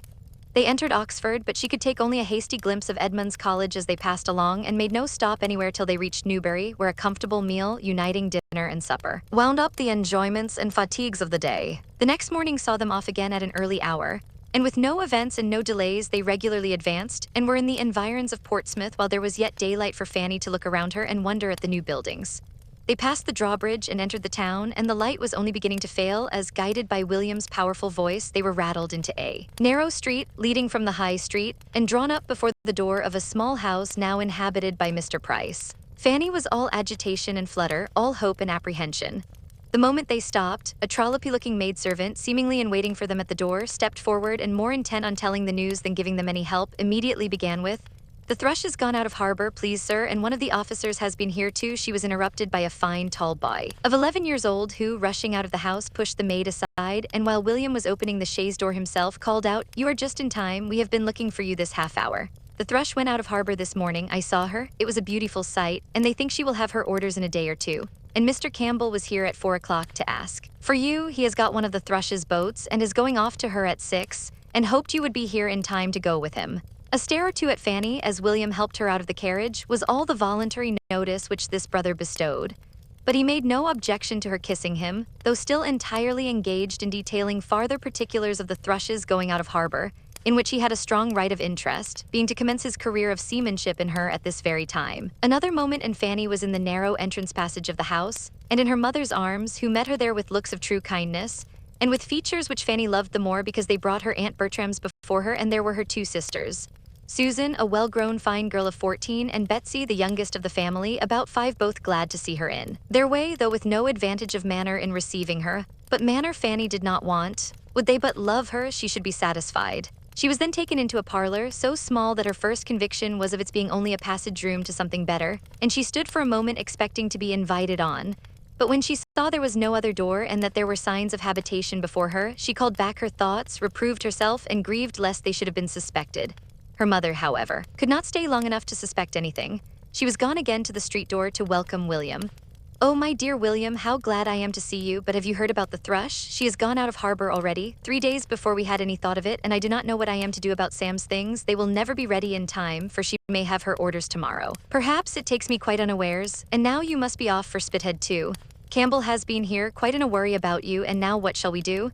I thought to have had such a comfortable evening with you, and here everything comes upon me at once." Her son answered cheerfully, telling her that everything was always for the best, and making light of his own inconvenience in being obliged to hurry away so soon. "To be sure, I had much rather she had stayed in harbor, that I might have sat a few hours with you in comfort. But as there is a boat ashore, I had better go off at once, and there is no help for it. Whereabouts does the thrush lay at Spithead? Near the can office, but no matter, here's Fanny in the parlor, and why should we stay in the passage? Come, mother, you have hardly looked at your own. Dear Fanny yet." In they both came, and Mrs. Price, having kindly kissed her daughter again and commented a little on her growth, began with very natural solicitude to feel for their fatigues and wants as travelers. "Poor dears, how tired you must both be. And now what will you have? I began to think you would never come. Betsy and I have been watching for you this half hour. And when did you get anything to eat? And what would you like to have now? I could not tell whether you would be for some meat or only a dish of tea after your journey, or else I would have got something ready. And now I am afraid. Campbell will be here before there is time to dress a steak, and we have no butcher at hand. It is very inconvenient to have no butcher in the street. We were better off in our last house. Perhaps you would like some tea as soon as it can be got." They both declared they should prefer it to anything. "Then, Betsy, my dear, run into the kitchen and see if Rebecca has put the water on, and tell her to bring in the tea things as soon as she can. I wish we could get the bell mended, but Betsy is a very handy little messenger." Betsy went with alacrity, proud to show her abilities before her fine new sister. "Dear me," continued the anxious mother, "what a sad fire we have got, and I dare say you are both starved with cold. Draw your chair nearer, my dear. I cannot think what Rebecca has been about. I am sure I told her to bring some coals half an hour ago. Susan, you should have taken care of the fire." "I was upstairs, Mamma, moving my things," said Susan, in a fearless, self-defending tone which startled Fanny. "You know you had but just settled that my sister Fanny and I should have the other room, and I could not get Rebecca to give me any help." Farther discussion was prevented by various bustles. First, the driver came to be paid. Then there was a squabble between Sam and Rebecca about the manner of carrying up his sister's trunk, which he would manage all his own way. And lastly in walked Mr. Price himself, his own loud voice preceding him, as with something of the oath kind he kicked away his son's portmanteau and his daughter's bandbox in the passage and called out for a candle. No candle was brought, however, and he walked into the room. Fanny, with doubting feelings, had risen to meet him, but sank down again on finding herself undistinguished in the dusk and unthought of. With a friendly shake of his son's hand and an eager voice, he instantly began, "Welcome back, my boy, glad to see you. Have you heard the news? The thrush went out of harbor this morning. Sharp is the word, you see. By G, you are just in time. Doctor has been here inquiring for you. He has got one of the boats and is to be off for Spithead by 6, so you had better go with him. I have been to Turner's about your mess. It is all in a way to be done. I should not wonder if you had your orders tomorrow, but you cannot sail with this wind if you are to cruise to the westward, and Captain Walsh thinks you will certainly have a cruise to the westward with the Elephant. By G, I wish you may, but old Scully was saying just now that he thought you would be sent first to the Texel. Well, we are ready whatever happens. But by G, you lost a fine sight by not being here in the morning to see the thrush go out of harbor. I would not have been out of the way for £1,000. Old Scully ran in at breakfast time, too. Say she had slipped her moorings and was coming out, I jumped up and made but 2 steps to the platform. If ever there was a perfect beauty afloat, she is one, and there she lays at Spithead, and anybody in England would take her for an A1020. I was upon the platform 2 hours this afternoon looking at her. She lays close to the Endymion between her and the Cleopatra, just to the eastward of the sheer hulk." "Ha," cried William, "that's just where I should have put her myself. It's the best berth at Spithead. But here is my sister, sir, here is Fanny," turning and leading her forward. "It is so dark you do not see her." With an acknowledgement that he had quite forgot her, Mr. Price now received his daughter, and having given her a cordial hug and observed that she was grown into a woman and he supposed would be wanting a husband soon, seemed very much inclined to forget her again. Fanny shrunk back to her seat with feelings sadly pained by his language and his smell of spirits, and he talked on only to his son and only of the thrush, though William, warmly interested as he was in that subject, more than once tried to make his father think of Fanny and her long absence and long journey. After sitting some time longer, a candle was obtained, but as there was still no appearance of tea nor, from Betsy's reports from the kitchen, Much hope of any under a considerable period, William determined to go and change his dress and make the necessary preparations for his removal on board directly, that he might have his tea in comfort afterwards. As he left the room, two rosy-faced boys, ragged and dirty, about 8 and 9 years old, rushed into it just released from school and coming eagerly to see their sister and tell that the thrush was gone out of harbor, Tom and Charles. Charles had been born since Fanny's going away, but Tom she had often helped to nurse and now felt a particular pleasure in seeing again. Both were kissed. Very tenderly, but Tom she wanted to keep by her, to try to trace the features of the baby she had loved and talk to of his infant preference of herself. Tom, however, had no mind for such treatment. He came home not to stand and be talked to, but to run about and make a noise, and both boys had soon burst from her and slammed the parlor door till her temples ached. She had now seen all that were at home. There remained only two brothers between herself and Susan, one of whom was a clerk in a public office in London and the other midshipman on board in Indiaman. But though she had seen all the members of the family, she had not yet heard all the noise they could make. Another quarter of an hour brought her a great deal more. William was soon calling out from the landing place of the second story for his mother and for Rebecca. He was in distress for something that he had left there and did not find again. A key was mislaid, Betsy accused of having got at his new hat, and some slight but essential alteration of his uniform waistcoat, which he had been promised to have done for him, entirely neglected. Mrs. Price, Rebecca, and Betsy all went up to defend themselves, all talking together but Rebecca loudest, and the job was to be done as well as it could in a great hurry. William trying in vain to send Betsy down again or keep her from being troublesome where she was. The whole of which, as almost every door in the house was open, could be plainly distinguished in the parlor, except when drowned at intervals by the superior noise of Sam, Tom, and Charles chasing each other up and down stairs, and tumbling about and hallooing. Fanny was almost stunned.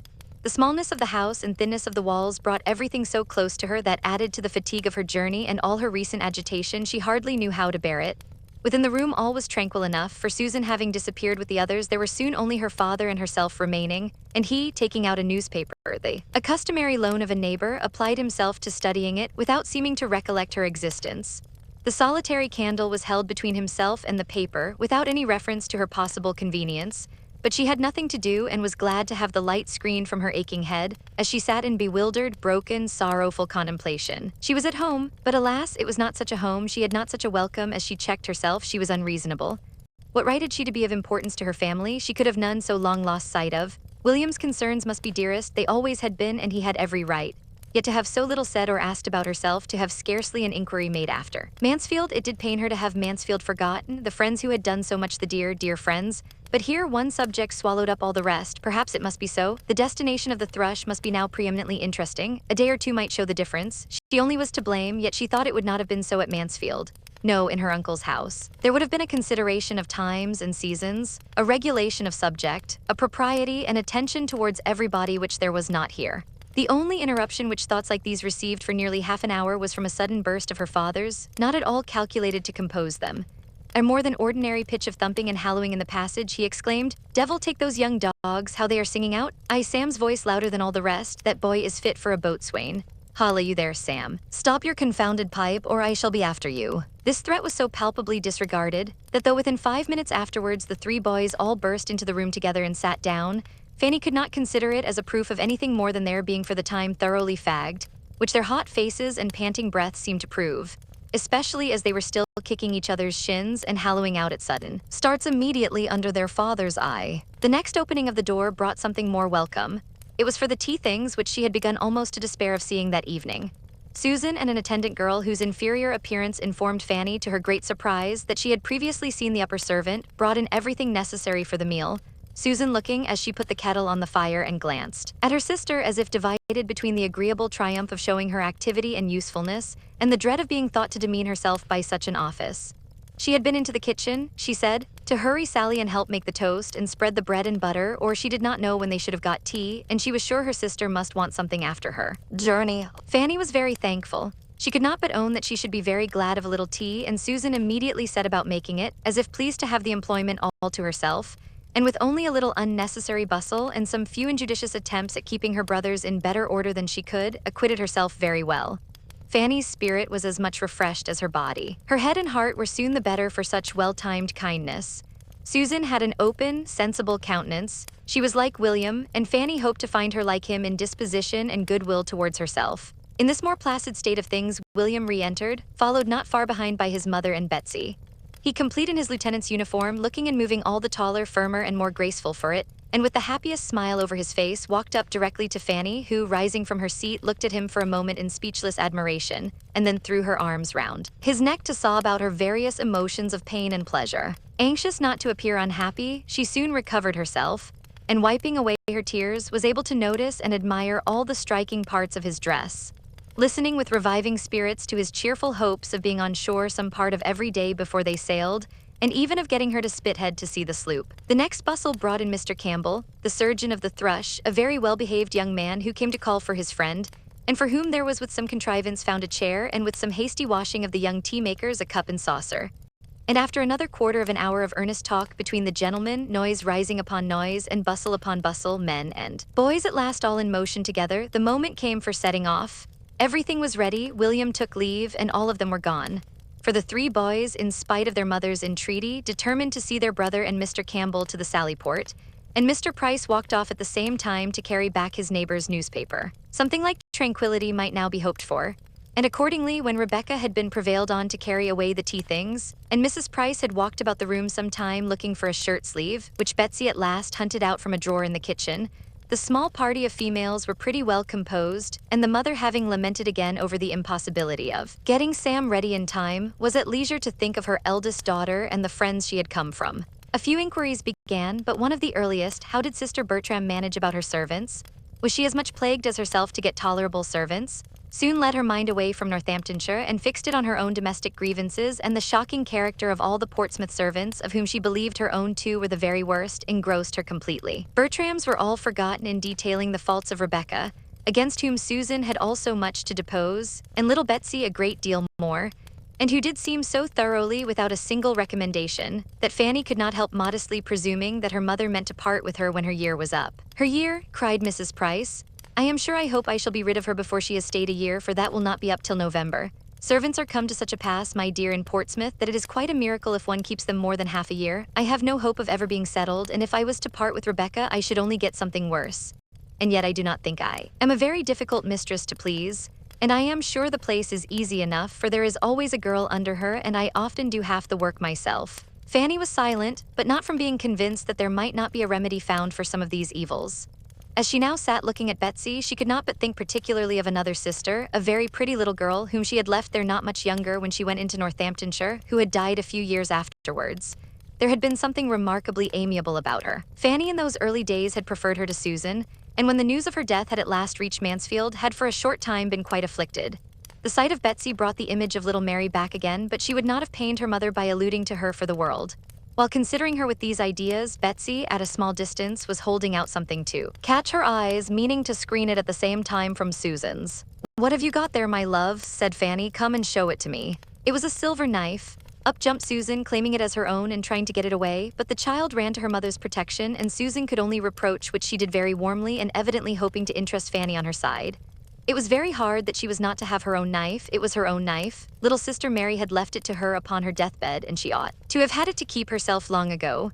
But Mama kept it from her and was always letting Betsy get hold of it, and the end of it would be that Betsy would spoil it and get it for her own, though Mama had promised her that Betsy should not have it in her own hands. Fanny was quite shocked. Every feeling of duty, honor, and tenderness was wounded by her sister's speech and her mother's reply. "Now, Susan," cried Mrs. Price in a complaining voice, "now how can you be so cross? You are always quarreling about that knife. I wish you would not be so quarrelsome. Poor little Betsy, how cross Susan is to you. But you should not have taken it out, my dear, when I sent you to the drawer. You know I told you not to touch it because Susan is so cross about it. I must hide it another time." Betsy, poor Mary little, thought it would be such a bone of contention when she gave it me to keep, only 2 hours before she died. Poor little soul, she could but just speak to be heard, and she said so prettily, "Let Sister Susan have my knife, Mama, when I am dead and buried." Poor little dear, she was so fond of it, Fanny, that she would have it lay by her in bed all through her illness. Was the gift of her good godmother, old Mrs. Admiral Maxwell, only 6 weeks before she was taken for death. Poor little sweet creature, well, she was taken away from evil to come. My own Betsy, fondling her, you have not the luck of such a good godmother. Aunt Norris lives too far off to think of such little people as you. Fanny had indeed nothing to convey from Aunt Norris, but a message to say she hoped that her goddaughter was a good girl and learnt her book. There had been at one moment a slight murmur in the drawing room at Mansfield Park about sending her a prayer book, but no second sound had been heard of such a purpose. Mrs. Norris, however, had gone home and taken down 2 old prayer books of her husband with that idea, but upon examination the ardor of generosity went off. One was found to have too small a print for a child's eyes, and the other to be too cumbersome for her to carry about. Fanny, fatigued and fatigued again, was thankful to accept the first invitation of going to bed. And before Betsy had finished her cry at being allowed to sit up only 1 hour extraordinary in honor of sister, she was off, leaving all below in confusion and noise again. The boys begging for toasted cheese, her father calling out for his rum and water, and Rebecca never where she ought to be. There was nothing to raise her spirits in the confined and scantily furnished chamber that she was to share with Susan. The smallness of the rooms above and below, indeed, and the narrowness of the passage and staircase struck her beyond her imagination. She soon learned to think with respect of her own little attic at Mansfield Park, in that house reckoned too small for anybody's comfort. Chapter 39. Could Sir Thomas have seen all his niece's feelings when she wrote her first letter to her aunt, he would not have despaired.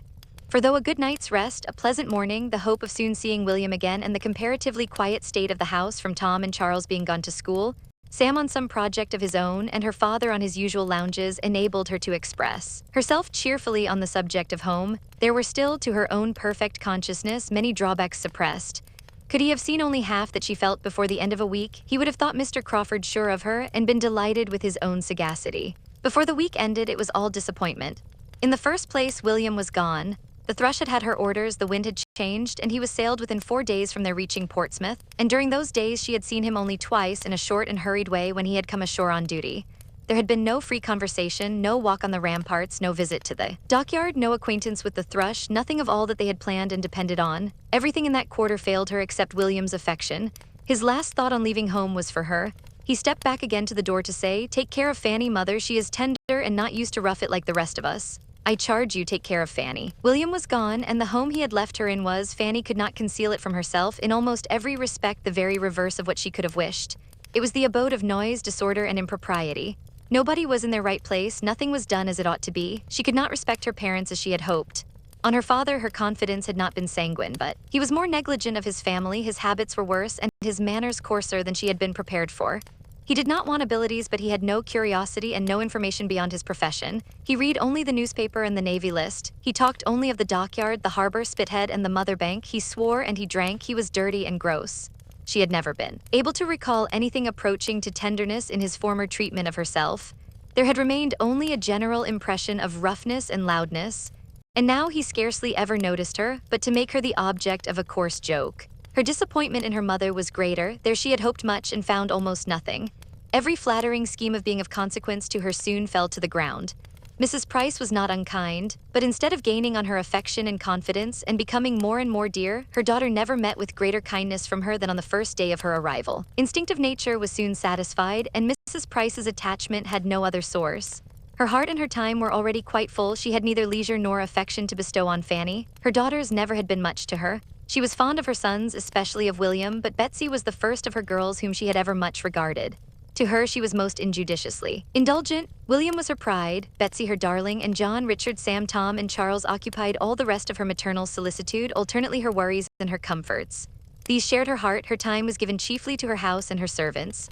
Her days were spent in a kind of slow bustle, always busy without getting on, always behindhand and lamenting it without altering her ways, wishing to be an economist, without contrivance or regularity. Dissatisfied with her servants, without skill to make them better, and whether helping or reprimanding or indulging them, without any power of engaging their respect. Of her two sisters, Mrs. Price very much more resembled Lady Bertram than Mrs. Norris. She was a manager by necessity, without any of Mrs. Norris's inclination for it or any of her activity. Her disposition was naturally easy and indolent, like Lady Bertram's, and a situation of similar affluence and do-nothingness would have been much more suited to her capacity than the exertions and self-denials of the one which her imprudent marriage had placed her in. She might have made just as good a woman of consequence as Lady Bertram, but Mrs. Norris would have been a more respectable mother of 9 children on a small income. Much of all this Fanny could not but be sensible of. She might scruple to make use of the words, but she must and did feel that her mother was a partial, ill-judging parent, a dawdle, a slattern who neither taught nor restrained her children, whose house was the scene of mismanagement and discomfort from beginning to end, and who had no talent, no conversation, no affection towards herself, no curiosity to know her better, no desire of her friendship, and no inclination for her company that could lessen her sense of such feelings. Fanny was very anxious to be useful, and not to appear above her home or in any way disqualified or disinclined by her foreign education from contributing her help to its comforts, and therefore set about working for Sam immediately, and by working early and late with perseverance and great dispatch, did so much that the boy was shipped off at last with more than half his linen ready. She had great pleasure in feeling her usefulness, but could not conceive how they would have managed without her. Sam, loud and overbearing as he was, she rather regretted when he went, for he was clever and intelligent and glad to be employed in any errand in the town. And though spurning the remonstrances of Susan, given as they were, though very reasonable in themselves with ill-timed and powerless warmth, was beginning to be influenced by Fanny's services and gentle persuasions. And she found that the best of the three younger ones was gone in him, Tom and Charles being at least as many years as they were his juniors distant from that age of feeling and reason, which might suggest the expediency of making friends and of endeavoring to be less disagreeable. Their sister soon despaired of making the smallest impression on them. They were quite untamable by any means of address which she had spirits or time to attempt. Every afternoon brought a return of their riotous games all over the house, and she very early learned to sigh at the approach of Saturday's constant half-holiday. Betsy, too, a spoiled child, trained up to think the alphabet her greatest enemy, left to be with the servants at her pleasure, and then encouraged to report any evil of them, she was almost as ready to despair of being able to love or assist. And of Susan's temper she had many doubts. Her continual disagreements with her mother, her rash squabbles with Tom and Charles, and petulance with Betsy, were at least so distressing to Fanny that, though admitting they were by no means without provocation, she feared the disposition that could push them to such length must be far from amiable, and from affording any repose to herself. Such was the home which was to put Mansfield out of her head and teach her to think of her cousin Edmund with moderated feelings. On the contrary, she could think of nothing but Mansfield, its beloved inmates, its happy ways, everything where she now was in full contrast to it.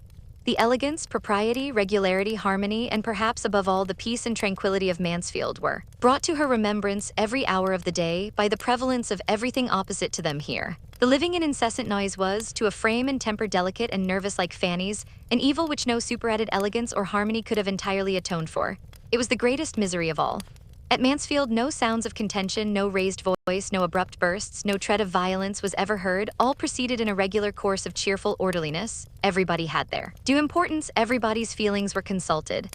If tenderness could be ever supposed wanting, good sense and good breeding supplied its place. And as to the little irritations sometimes introduced by Aunt Norris, they were short, they were trifling, they were as a drop of water to the ocean, compared with the ceaseless tumult of her present abode. Here everybody was noisy, every voice was loud, excepting perhaps her mother's, which resembled the soft monotony of Lady Bertrams, only worn into fretfulness. Whatever was wanted was hallooed for, and the servants hallooed out their excuses from the kitchen.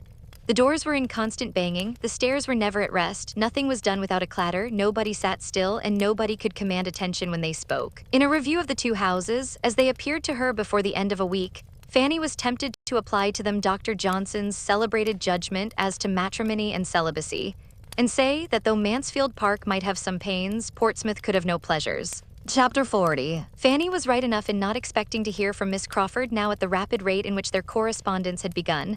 Mary's next letter was after a decidedly longer interval than the last, but she was not right in supposing that such an interval would be felt a great relief to herself.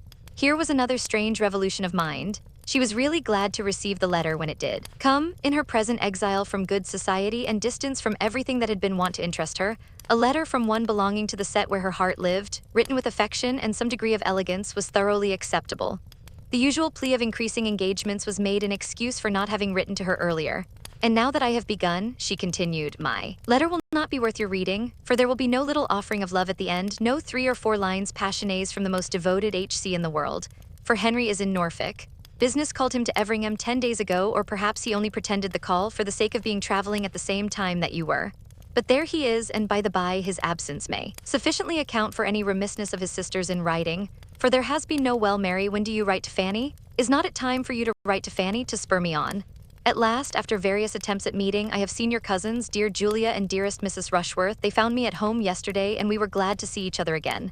We seemed very glad to see each other, and I do really think we had a vast deal to say. Shall I tell you how Mrs. Rushworth looked when your name was mentioned? I did not used to think her wanting in self-possession, but she had not quite enough for the demands of yesterday. Upon the whole, Julia was in the best looks of the two, at least after you were spoken of. There was no recovering the complexion from the moment that I spoke of Fanny, and spoke of her as a sister should.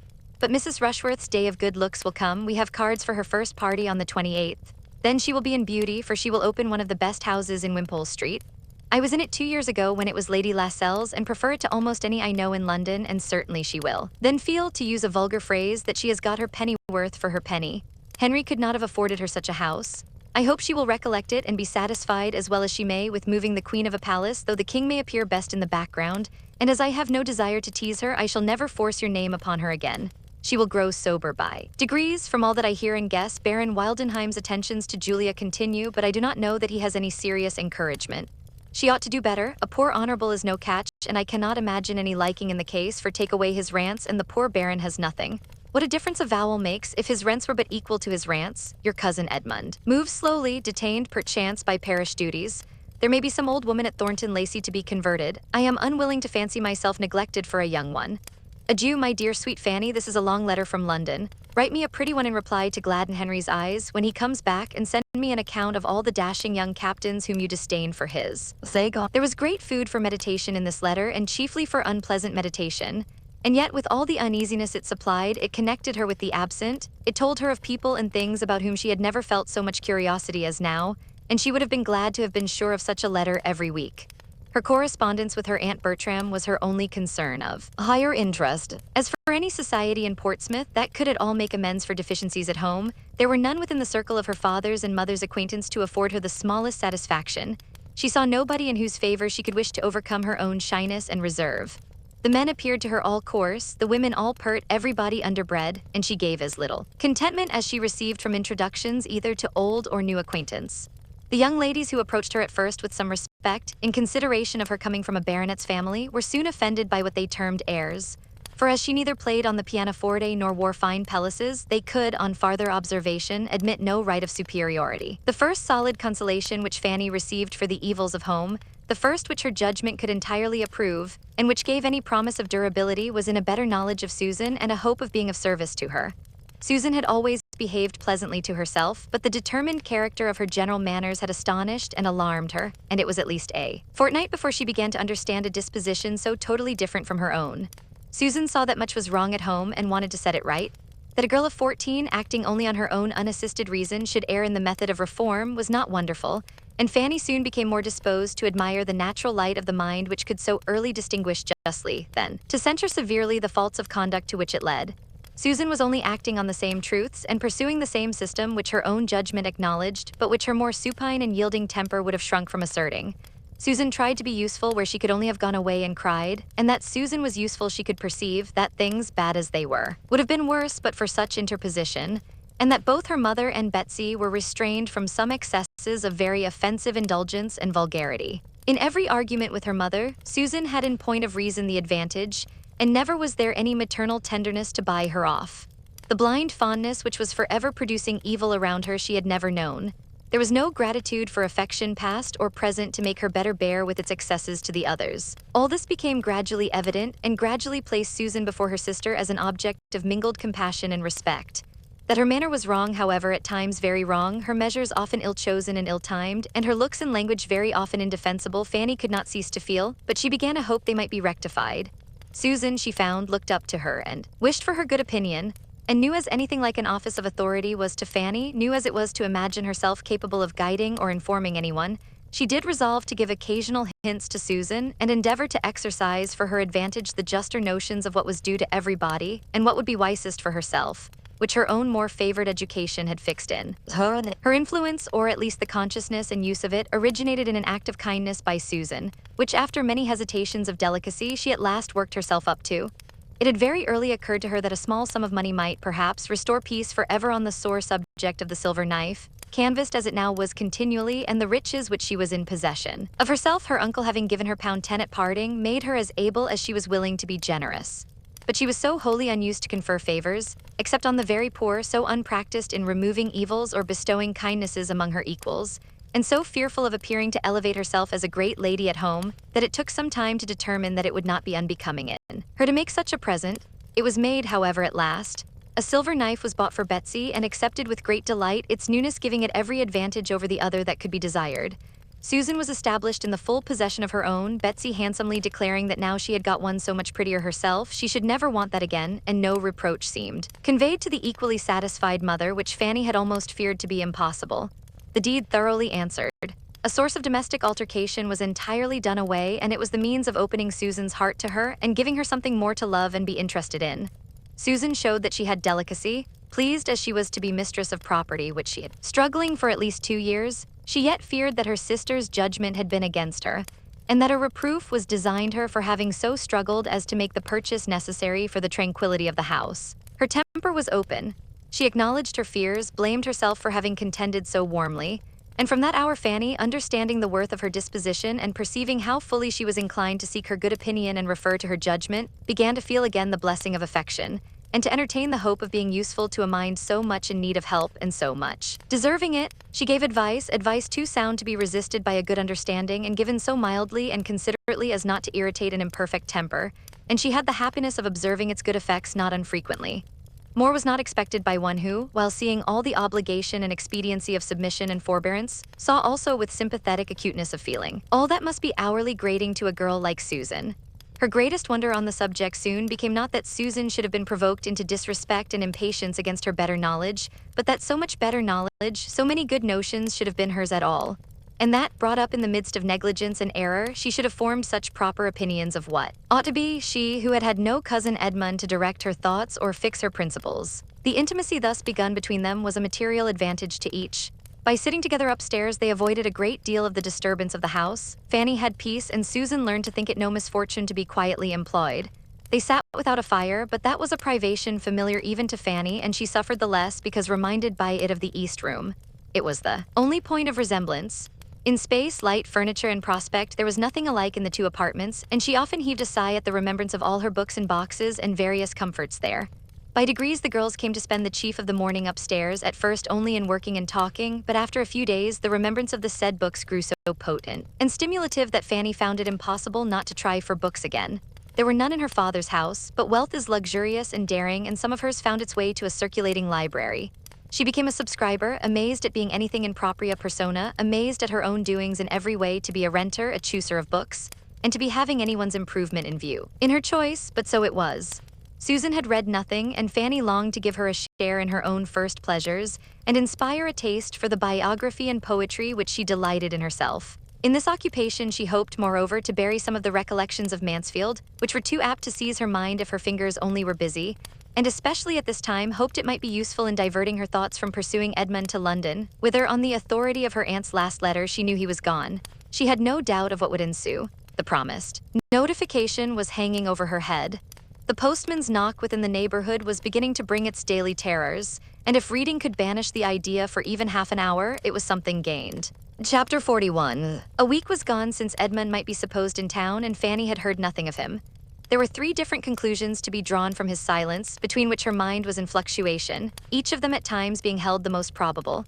Either his going had been again delayed, or he had yet procured no opportunity of seeing Miss Crawford alone, or he was too happy for letter writings. One morning about this time, Fanny having now been nearly 4 weeks from Mansfield, a point which she never failed to think over and calculate every day, as she and Susan were preparing to remove, as usual, upstairs, they were stopped by the knock of a visitor, whom they felt they could not avoid from Rebecca's alertness in going to the door, a duty which always interested her beyond any other. It was a gentleman's voice. It was a voice that Fanny was just turning pale about when Mr. Crawford walked into the room. Good sense, like hers, will always act when really called upon, and she found that she had been able to name him to her mother and recall her remembrance of the name as that of William's friend, though she could not previously have believed herself capable of uttering a syllable at such a moment.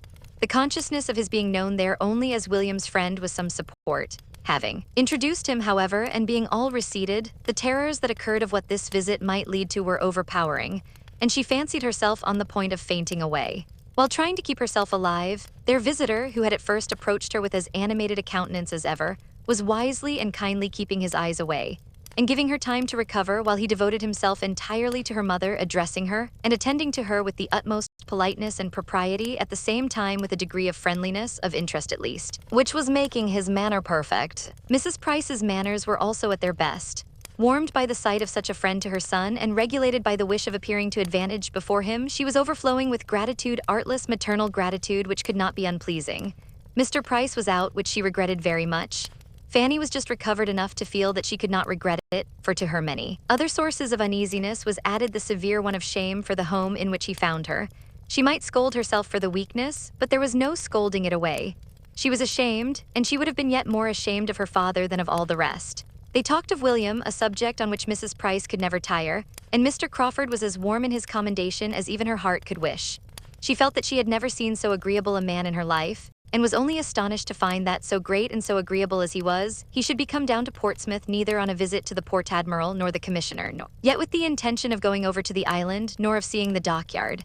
Nothing of all that she had been used to think of as the proof of importance or the employment of wealth had brought him to Portsmouth.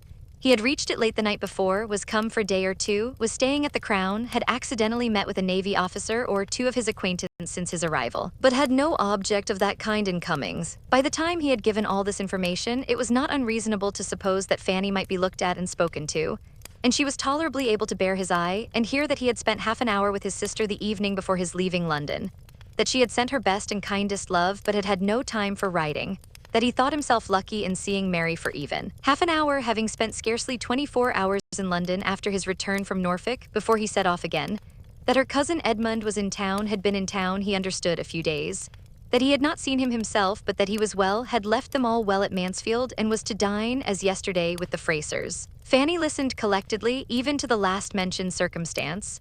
Nay, it seemed a relief to her worn mind to be at any certainty, and the words, "Then by this time it is all settled," passed internally without more evidence of emotion than a faint blush. After talking a little more about Mansfield, a subject in which her interest was most apparent, Crawford began to hint at the expediency of an early walk. It was a lovely morning, and at that season of the year a fine morning so often turned off that it was wisest for everybody not to delay their exercise. And such hints producing nothing, he soon proceeded to a positive recommendation to Mrs. Price and her daughters to take their walk without loss of time. Now they came to an understanding. Mrs. Price, it appeared, scarcely ever stirred out of doors except of a Sunday. She owned she could seldom, with her large family, find time for a walk. Would she not then persuade her daughters to take advantage of such weather and allow him the pleasure of attending them? Mrs. Price was greatly obliged and very complying.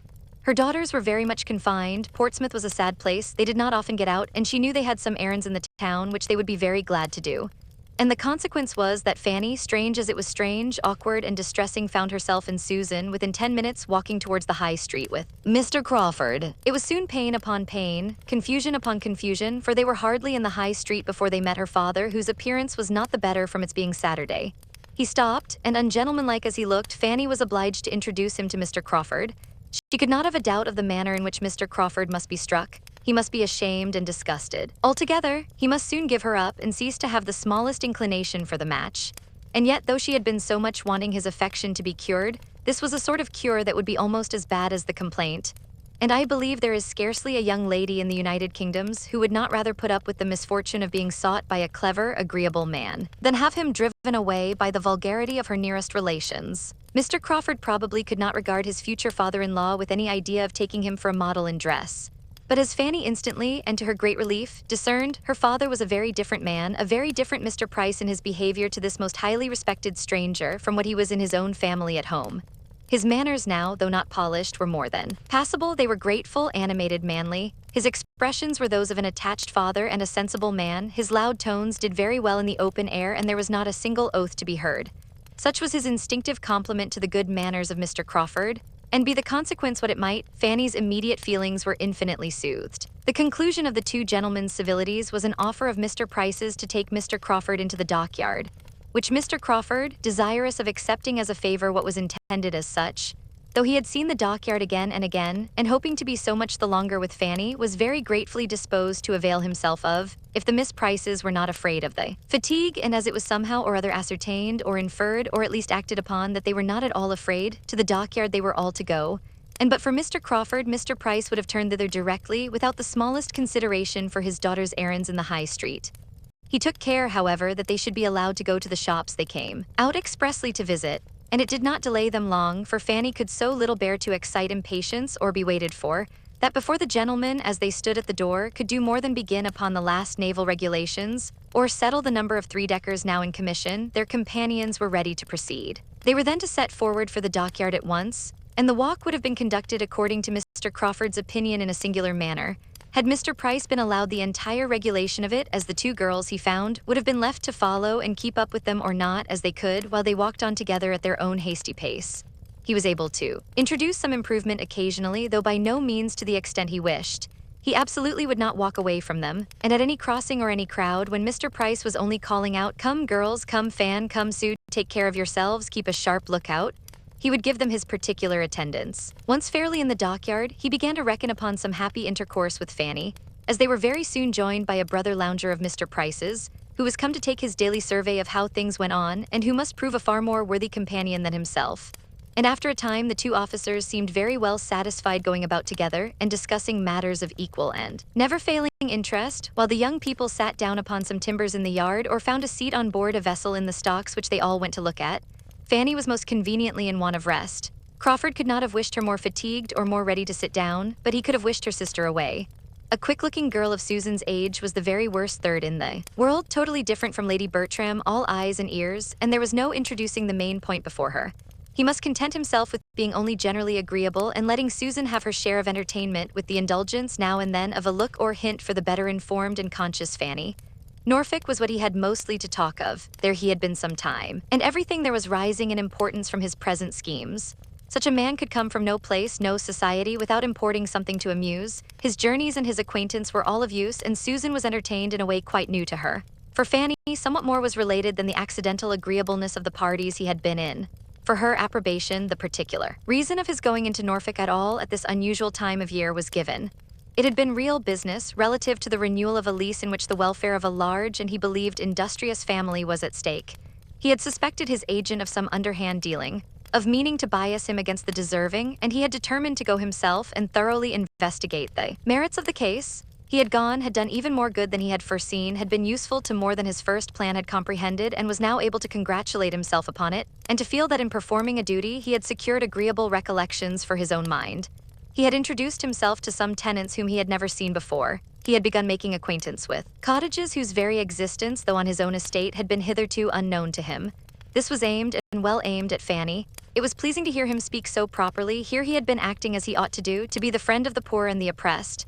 Nothing could be more grateful to her, and she was on the point of giving him an approving look when it was all frightened off by his adding a something too pointed of his hoping soon to have an assistant, a friend, a guide in every plan of utility or charity for Everingham, a somebody that would make Everingham and all about it a dearer object than it had ever been yet. She turned away and wished he would not say such things. She was willing to allow he might have more good qualities than she had been wont to suppose.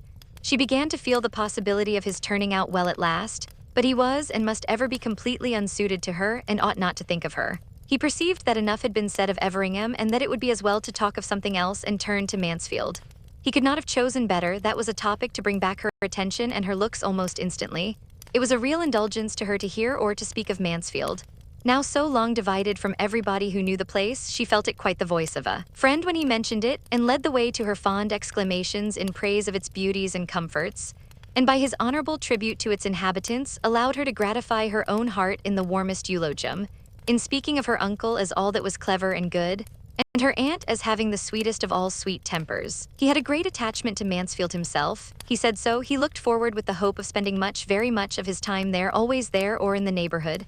He particularly built upon a very happy summer and autumn there this year. He felt that it would be so. He depended upon it, a summer and autumn infinitely superior to the last, as animated, as diversified, as social, but with circumstances of superiority undescribable. Mansfield, Southerton, Thornton Lacey, he continued. What a society will be comprised in those houses, and at Michaelmas perhaps a fourth may be added, some small hunting box in the vicinity of everything so dear, for as to any partnership in Thornton Lacey, as Edmund Bertram once good-humoredly proposed, I hope I foresee two objections. Two fair, excellent, irresistible objections to that plan. Fanny was doubly silenced here, though when the moment was past, could regret that she had not forced herself into the acknowledged comprehension of one half of his meaning, and encouraged him to say something more of his sister and Edmund. It was a subject which she must learn to speak of, and the weakness that shrunk from it would soon be quite unpardonable. When Mr. Price and his friend had seen all that they wished, or had time for, the others were ready to return. And in the course of their walk back, Mr. Crawford contrived a minute's privacy for telling Fanny that his only business in Portsmouth was to see her, that he was come down for a couple of days on her account, and hers only, and because he could not endure a longer total separation. She was sorry, really sorry, and yet in spite of this and the 2 or 3 other things which she wished he had not said, she thought him altogether improved since she had seen him. He was much more gentle, obliging, and attentive to other people's feelings than he had ever been at Mansfield. She had never seen him so agreeable, so near being agreeable. His behavior to her father could not offend, and there was something particularly kind and proper in the notice he took of Susan. He was decidedly improved. She wished the next day over, she wished he had come only for one day, but it was not so very bad as she would have expected. The pleasure of talking of Mansfield was so very great. Before they parted, she had to thank him for another pleasure, and one of no trivial kind. Her father asked him to do them the honor of taking his mutton with them, and Fanny had time for only one thrill of horror before he declared himself prevented by a prior engagement. He was engaged to dinner already both for that day and the next. He had met with some acquaintance at the Crown who would not be denied. He should have the honor, however, of waiting on them again on the morrow, etc. And so they parted, Fanny in a state of actual felicity from escaping so horrible an evil. To have had him join their family dinner party and see all their deficiencies would have been dreadful. Rebecca's cookery and Rebecca's waiting and Betsy's eating at table without restraint and pulling everything about as she chose were what Fanny herself was not yet enough inured to for her often to make a tolerable meal. She was nice only from natural delicacy, but he had been brought up in a school of luxury and epicurism. Chapter 42. The Prices were just setting off for church the next day when Mr. Crawford appeared again. He came not to stop but to join them. He was asked to go with them to the garrison chapel, which was exactly what he had intended, and they all walked thither together. The family were now seen to advantage. Nature had given them no inconsiderable share of beauty, and every Sunday dressed them in their cleanest skins and best attire. Sunday always brought this comfort to Fanny, and on this Sunday she felt it more than ever. Her poor mother now did not look so very unworthy of being Lady Bertram's sister as she was but too apt to look. It often grieved her to the heart to think of the contrast between them, to think that where nature had made so little difference, circumstances should have made so much, and that her mother, as handsome as Lady Bertram and some years her junior, should have an appearance so much more worn and faded, so comfortless, so slatternly, so shabby. But Sunday made her a very creditable and tolerably cheerful-looking Mrs. Price, coming abroad with a fine family of children, feeling a little respite of her weekly cares, and only discomposed if she saw her boys run into danger or Rebecca pass by with a flower in her hat. In chapel they were obliged to divide, but Mr. Crawford took care not to be divided from the female branch, and after chapel he still continued with them and made one in the family party on the ramparts. Mrs. Price took her weekly walk on the ramparts every fine Sunday throughout the year, always going directly after morning service and staying till dinner time. It was her public place.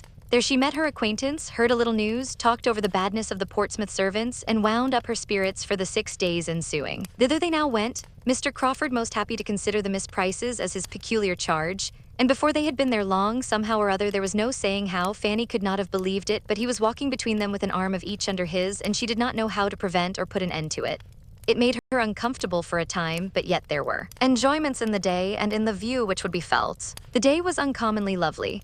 It was really March, but it was April in its mild air, brisk soft wind and bright sun occasionally clouded for a minute, and everything looked so beautiful under the influence of such a sky, the effects of the shadows pursuing each other on the ships at Spithead and the island beyond, with the ever-varying hues of the sea, now at high water, dancing in its glee, and dashing against the ramparts with so fine a sound, produced altogether such a combination of charms for Fanny as made her gradually almost careless of the circumstances under which she felt them. Nay, had she been without his arm, she would soon have known that she needed it, for she wanted strength for a 2-hour saunter of this kind, coming, as it generally did, upon a week's previous inactivity. Fanny was beginning to feel the effect of being debarred from her usual regular exercise. She had lost ground as to health since her being in Portsmouth, and but for Mr. Crawford and the beauty of the weather would soon have been knocked up now. The loveliness of the day and of the view he felt like herself. They often stopped with the same sentiment and taste, leaning against the wall some minutes to look and admire, and considering he was not Edmund, Fanny could not but allow that he was sufficiently open to the charms of nature and very well able to express his admiration. She had a few tender reveries now and then which he could sometimes take advantage of to look in her face without detection, and the result of these looks was that though as bewitching as ever, her face was less blooming than it ought to be. She said she was very well and did not like to be supposed otherwise. But take it all in all, he was convinced that her present residence could not be comfortable and therefore could not be salutary for her, and he was growing anxious for her being again at Mansfield, where her own happiness and his in seeing her must be so much greater. "You have been here a month, I think," said he. "No, not quite a month. It is only 4 weeks tomorrow since I left Mansfield." "You are a most accurate and honest reckoner. I should call that a month. I did not arrive here till Tuesday evening. And it is to be a 2 months' visit, is not?" "Yes, my uncle talked of 2 months. I suppose it will not be less." "And how are you to be conveyed back again? Who comes for you?" "I do not know. I have heard nothing about it yet from my aunt. Perhaps I may be to stay longer. It may not be convenient for me to be fetched exactly at the 2 months' end." After a moment's reflection, Mr. Crawford replied, "I know Mansfield, I know its way, I know its faults towards you. I know the danger of your being so far forgotten as to have your comforts give way to the imaginary convenience of any single being in the family. I am aware that you may be left here week after week if Sir Thomas cannot settle everything for coming himself or sending your aunt's maid for you without involving the slightest alteration of the arrangements which he may have laid down for the next quarter of a year. This will not do. 2 months is an ample allowance. I should think 6 weeks quite enough. I am considering your sister's health, said he, addressing himself to Susan, which I think the confinement of Portsmouth unfavorable to. She requires constant air and exercise. When you know her as well as I do, I am sure you will agree that she does, and that she ought never to be long banished from the free air and liberty of the country. If therefore, turning again to Fanny, you find yourself growing unwell and any difficulties arise about your returning to Mansfield without waiting for the 2 months to be ended, that must not be regarded as of any consequence. If you feel yourself at all less strong or comfortable than usual, and will only let my sister know it, give her only the slightest hint, she and I will immediately come down and take you back to Mansfield. You know the ease and the pleasure with which this would be done. You know all that would be felt on the occasion. Fanny thanked him but tried to laugh it off. I am perfectly serious, he replied, as you perfectly know, and I hope you will not be cruelly concealing any tendency to indisposition. Indeed, you shall not, it shall not be in your power, for so long only as you positively say in every letter to Mary, I am well, and I know you cannot speak or write a falsehood, so long only shall you be considered as well. Fanny thanked him again, but was affected and distressed to a degree that made it impossible for her to say much, or even to be certain of what she ought to say. This was towards the close of their walk. He attended them to the last and left them only at the door of their own house when he knew them to be going to dinner and therefore pretended to be waited for elsewhere. I wish you were not so tired, said he, still detaining Fanny after all the others were in the house. I wish I left you in stronger health. Is there anything I can do for you in town? I have half an idea of going into Norfolk again soon. I am not satisfied about Madison. I am sure he still means to impose on me if possible and get a cousin of his own into a certain mill which I design for somebody else. I must come to an understanding with him. I must make him know that I will not be tricked on the south side of Everingham any more than on the north, that I will be master of my own property. I was not explicit enough with him before. The mischief such a man does on an estate, both as to the credit of his employer and the welfare of the poor, is inconceivable. I have a great mind to go back into Norfolk directly and put everything at once on such a footing as cannot be afterwards swerved from. Madison is a clever fellow. I do not wish to displace him, provided he does not try to displace me. But it would be simple to be duped by a man who has no right of creditor to dupe me, and worse than simple to let him give me a hard-hearted, griping fellow for a tenant instead of an honest man to whom I have given half a promise already. Would it not be worse than simple? Shall I go? Do you advise it? I advise. You know very well what is right. Yes, when you give me your opinion, I always know what is right. Your judgment is my rule of right. Oh no, do not say so. We have all a better guide in ourselves if we would attend to it than any other person can be. Goodbye. I wish you a pleasant journey tomorrow. Is there nothing I can do for you in town? Nothing. I am much obliged to you. Have you no message for anybody? My love to your sister, if you please. And when you see my cousin Edmund, I wish you would be so good as to say that I suppose I shall soon hear from him. Certainly, and if he is lazy or negligent, I will write his excuses myself. He could say no more, for Fanny would be no longer detained. He pressed her hand, looked at her, and was gone. He went to while away the next 3 hours as he could with his other acquaintance, till the best dinner that a capital inn afforded was ready for their enjoyment, and she turned into her more simple one immediately. Their general fare bore a very different character, and could he have suspected how many privations, besides that of exercise, she endured in her father's house, he would have wondered that her looks were not much more affected than he found them. She was so little equal to Rebecca's puddings and Rebecca's hashes, brought to table as they all were, with such accompaniments of half-clean plates, and not half-clean knives and forks, that she was very often constrained to defer her heartiest meal till she could send her brothers in the evening for biscuits and buns. After being nursed up at Mansfield, it was too late in the day to be hardened at Portsmouth, and though Sir Thomas, had he known all, might have thought his niece in the most promising way of being starved, both mind and body, into a much juster value for Mr. Crawford's good company and good fortune, he would probably have feared to push his experiment farther, lest she might die under the cure. Fanny was out of spirits all the rest of the day. Though tolerably secure of not seeing Mr. Crawford again, she could not help being low. It was parting with somebody of the nature of a friend, and though in one light glad to have him gone, it seemed as if she was now deserted by everybody. It was a sort of renewed separation from Mansfield, and she could not think of his returning to town, and being frequently with Mary and Edmund, without feelings so near akin to envy as made her hate herself for having them. Her dejection had no abatement from anything passing around her. A friend or two of her father's, as always happened if he was not with them, spent the long evening there, and from 6 o'clock till 9:30 there was little intermission of noise or grog. She was very low.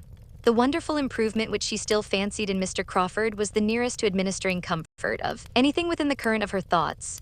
Not considering in how different a circle she had been just seeing him, nor how much might be owing to contrast, she was quite persuaded of his being astonishingly more gentle and regardful of others than formerly. And if in little things must it not be so in great, so anxious for her health and comfort, so very feeling as he now expressed himself, and really seemed, might not it be fairly supposed that he would not much longer persevere in a suit so distressing to her? Chapter 43. It was presumed that Mr. Crawford was travelling back to London on the morrow, for nothing more was seen of him at Mr. Price's. And 2 days afterwards, it was a fact ascertained to Fanny by the following letter from his sister, opened and read by her on another account with the most anxious curiosity. I have to inform you, my dearest Fanny, that Henry has been down to Portsmouth to see you, that he had a delightful walk with you to the dockyard last Saturday, and one still more to be dwelt on the next day on the ramparts, when the balmy air, the sparkling sea, and your sweet looks and conversation were altogether in the most delicious harmony, and afforded sensations which are to raise ecstasy even in retrospect. This, as well as I understand, is to be the substance of my information.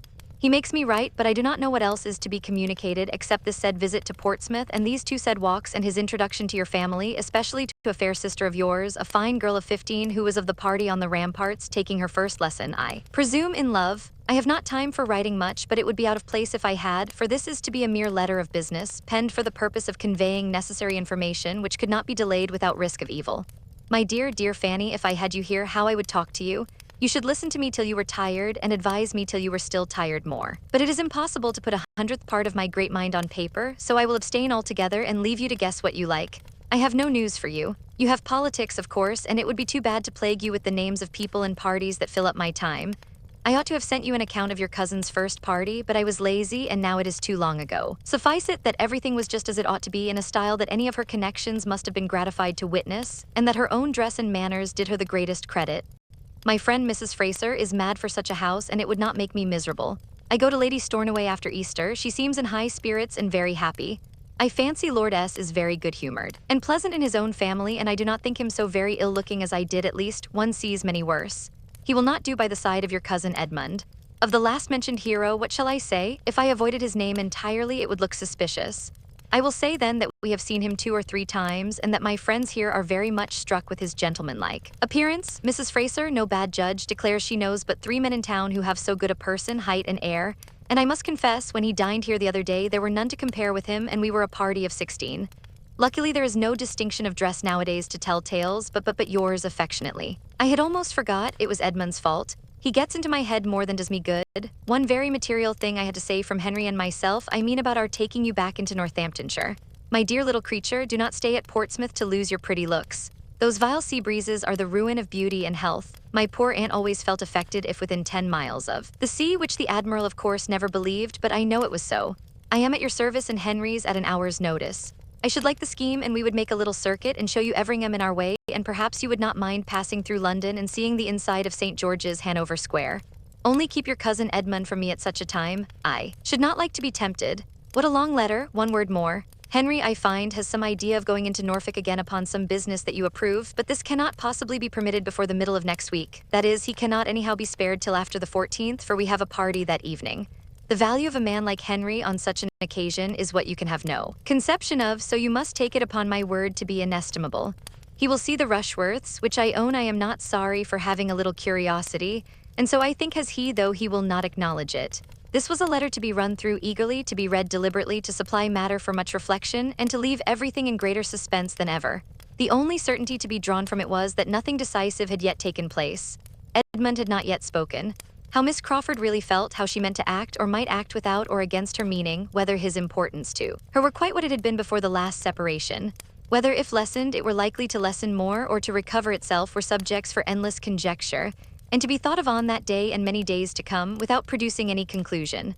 The idea that returned the oftenest was that Miss Crawford, after proving herself cooled and staggered by a return to London habits, would yet prove herself in the end too much attached to him to give him up. She would try to be more ambitious than her heart would allow. She would hesitate, she would tease, she would condition, she would require a great deal, but she would finally accept. This was Fanny's most frequent expectation. A house in town that she thought must be impossible, yet there was no saying what Miss Crawford might not ask. The prospect for her cousin grew worse and worse. The woman who could speak of him and speak only of his appearance, what an unworthy attachment, to be deriving support from the commendations of Mrs. Fraser, she who had known him intimately half a year. Fanny was ashamed of her.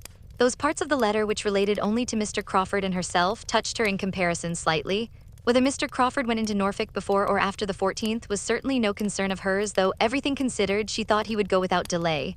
That Miss Crawford should endeavor to secure a meeting between him and Mrs. Rushworth was all in her worst line of conduct and grossly unkind and ill-judged, but she hoped he would not be actuated by any such degrading curiosity. He acknowledged no such inducement, and his sister ought to have given him credit for better feelings than her own. She was yet more impatient for another letter from town after receiving this than she had been before, and for a few days was so unsettled by it altogether, by what had come and what might come, that her usual readings and conversation with Susan were much suspended. She could not command her attention as she wished. If Mr. Crawford remembered her message to her cousin, she thought it very likely, most likely, that he would write to her at all events. It would be most consistent with his usual kindness. Until she got rid of this idea, till it gradually wore off, by no letters appearing in the course of 3 or 4 days more, she was in a most restless, anxious state. At length, a something like composure succeeded. Suspense must be submitted to and must not be allowed to wear her out and make her useless. Time did something, her own exertions something more, and she resumed her attentions to Susan, and again awakened the same interest in them. Susan was growing very fond of her, and though without any of the early delight in books which had been so strong in Fanny, with a disposition much less inclined to sedentary pursuits, or to information for information's sake, she had so strong a desire of not appearing ignorant, as with a good clear understanding made her a most attentive, profitable, thankful pupil. Fanny was her oracle. Fanny's explanations and remarks were a most important addition to every essay or every chapter of history. What Fanny told her of former times dwelt more on her mind than the pages of Goldsmith, and she paid her sister the compliment of preferring her style to that of any printed author. The early habit of reading was wanting. Their conversations, however, were not always on subjects so high as history or morals. Others had their hour, and of lesser matters none returned so often or remained so long between them as Mansfield Park, a description of the people, the manners, the amusements, the ways of Mansfield Park. Susan, who had an innate taste for the genteel and well-appointed, was eager to hear, and Fanny could not but indulge herself in dwelling on so beloved a theme. She hoped it was not wrong, though after a time Susan's very great admiration of everything said or done in her uncle's house, an earnest longing to go into Northamptonshire, seemed almost to blame her for exciting feelings which could not be gratified. Poor Susan was very little better fitted for home than her elder sister, and as Fanny grew thoroughly to understand this, she began to feel that when her own release from Portsmouth came, her happiness would have a material drawback in leaving Susan behind. That a girl so capable of being made everything good should be left in such hands distressed her more and more. Were she likely to have a home to invite her to, what a blessing it would be! And had it been possible for her to return Mr. Crawford's regard, the probability of his being very far from objecting to such a measure would have been the greatest increase of all her own comforts. She thought he was really good-tempered, and could fancy his entering into a plan of that sort most pleasantly. Chapter 44. 7 weeks of the 2 months were very nearly gone, when the letter from Edmund, so long expected, was put into Fanny's hands. As she opened and saw its length, she prepared herself for a minute detail of happiness and a profusion of love and praise towards the fortunate creature who was now mistress of his fate. These were the contents. My dear Fanny, excuse me that I have not written before. Crawford told me that you were wishing to hear from me, but I found it impossible to write from London and persuaded myself that you would understand my silence. Could I have sent a few happy lines, they should not have been wanting, but nothing of that nature was ever in my power. I am returned to Mansfield in a less assured state than when I left it. My hopes are much weaker. You are probably aware of this already. So very fond of you as Miss Crawford is, it is most natural that she should tell you enough of her own feelings to furnish a tolerable guess at mine. I will not be prevented, however, from making my own communication. Our confidences in you need not clash. I ask no questions. There is something soothing in the idea that we have the same friend, and that whatever unhappy differences of opinion may exist between us, we are united in our love of you. It will be a comfort to me to tell you how things now are and what are my present plans, if plans I can be said to have. I have been returned since Saturday. I was 3 weeks in London and saw her for London very often. I had every attention from the Frasers. That could be reasonably expected. I dare say I was not reasonable in carrying with me hopes of an intercourse at all like that of Mansfield. It was her manner, however, rather than any unfrequency of meeting. Had she been different when I did see her, I should have made no complaint, but from the very first she was altered. My first reception was so unlike what I had hoped that I had almost resolved on leaving London again directly. I need not particularize. You know the weak side of her character and may imagine the sentiments and expressions which were torturing me. She was in high spirits and surrounded by those who were giving all the support of their own bad sense to her too lively mind. I do not like Mrs. Fraser. She is a cold-hearted, vain woman who has married entirely from convenience and, though evidently unhappy in her marriage, places her disappointment not to faults of judgment or temper or disproportion of age, but to her being, after all, less affluent than many of her acquaintance, especially than her sister, Lady Stornoway, and is the determined supporter of everything mercenary and ambitious, provided it be only mercenary and ambitious enough. I look upon her intimacy with those two sisters as the greatest misfortune of her life and mine. They have been leading her astray for years. Could she be detached from them? And sometimes I do not despair of it, for the affection appears to me principally on their side. They are very fond of her, but I am sure she does not love them as she loves you. When I think of her great attachment to you indeed, and the whole of her judicious, upright conduct as a sister, she appears a very different creature, capable of everything noble, and I am ready to blame myself for a too harsh construction of a playful manner. I cannot give her up, Fanny. She is the only woman in the world whom I could ever think of as a wife. If I did not believe that she had some regard for me, of course I should not say this. But I do believe it. I am convinced that she is not without a decided preference. I have no jealousy of any individual. It is the influence of the fashionable world altogether that I am jealous of. It is the habits of wealth that I fear. Her ideas are not higher than her own fortune may warrant, but they are beyond what our incomes united could authorize. There is comfort, however, even here. I could better bear to lose her because not rich enough than because of my profession. That would only prove her affection not equal to sacrifices, which in fact I am scarcely justified in asking, and if I am refused, that I think will be the honest motive. Her prejudices, I trust, are not so strong as they were. You have my thoughts exactly as they arise, my dear Fanny, perhaps they are. Sometimes contradictory, but it will not be a less faithful picture of my mind. Having once begun, it is a pleasure to me to tell you all I feel. I cannot give her up. Connected as we already are, and I hope are to be, to give up Mary Crawford would be to give up the society of some of those most dear to me, to banish myself from the very houses and friends whom, under any other distress, I should turn to for consolation. The loss of Mary I must consider as comprehending the loss of Crawford and of Fanny. Were it a decided thing, an actual refusal, I hope I should know how to bear it and how to endeavor to weaken her hold on my heart and in the course of a few years, but I am writing nonsense. Were I refused, I must bear it. Until I am, I can never cease to try for her. This is the truth. The only question is how. What may be the likeliest means? I have sometimes thought of going to London again after Easter, and sometimes resolved on doing nothing till she returns to Mansfield. Even now she speaks with pleasure of being in Mansfield in June, but June is at a great distance, and I believe I shall write to her. I have nearly determined on explaining myself by letter. To be at an early certainty is a material object. My present state is miserably irksome. Considering everything, I think a letter will be decidedly the best method of explanation. I shall be able to write much that I could not say, and shall be giving her time for reflection before she resolves on her answer, and I am less afraid of the result of reflection than of an immediate hasty impulse. I think I am. My greatest danger would lie in her consulting Mrs. Fraser, and I at a distance unable to help my own cause. A letter exposes to all the evil of consultation, and where the mind is anything short of perfect decision, an adviser may in an unlucky moment lead it to do what it may afterwards regret. I must think this matter over a little. This long letter, full of my own concerns, alone will be enough to tire even the friendship of a Fanny. The last time I saw Crawford was at Mrs. Fraser's party. I am more and more satisfied with all that I see and hear of him. There is not a shadow of wavering. He thoroughly knows his own mind and acts up to his resolutions, an inestimable quality. I could not see him and my eldest sister in the same room without recollecting what you once told me, and I acknowledge that they did not meet as friends. There was marked coolness on her side. They scarcely spoke. I saw him draw back surprised, and I was sorry that Mrs. Rushworth should resent any former supposed slight to Miss Bertram. You will wish to hear my opinion of Maria's degree of comfort as a wife. There is no appearance of unhappiness. I hope they get on pretty well. Together, I dined twice in Wimpole Street and might have been there oftener, but it is mortifying to be with Rushworth as a brother. Julia seems to enjoy London exceedingly. I had little enjoyment there, but have less here. We are not a lively party. You are very much wanted. I miss you more than I can express. My mother desires her best love and hopes to hear from you soon. She talks of you almost every hour, and I am sorry to find how many weeks more she is likely to be without you. My father means to fetch you himself, but it will not be till after Easter, when he has business in town. You are happy at Portsmouth, I hope, but this must not be a yearly visit. I want you at home that I may have your opinion about Thornton Lacey. I have little heart for extensive improvements till I know that it will ever have a mistress. I think I shall certainly write. It is quite settled that the Grants go to Bath. They leave Mansfield on Monday. I am glad of it. I am not comfortable enough to be fit for anybody, but your aunt seems to feel out of luck that such an article of Mansfield news should fall to my pen instead of hers. Yours ever, my dearest Fanny. I never will, no, I certainly never will wish for letter again, was Fanny's secret declaration as she finished this. What do they bring but disappointment and sorrow? Not till after Easter. How shall I bear it? And my poor aunt talking of me every hour. Fanny checked the tendency of these thoughts as well as she could, but she was within half a minute of starting the idea that Sir Thomas was quite unkind, both to her aunt and to herself.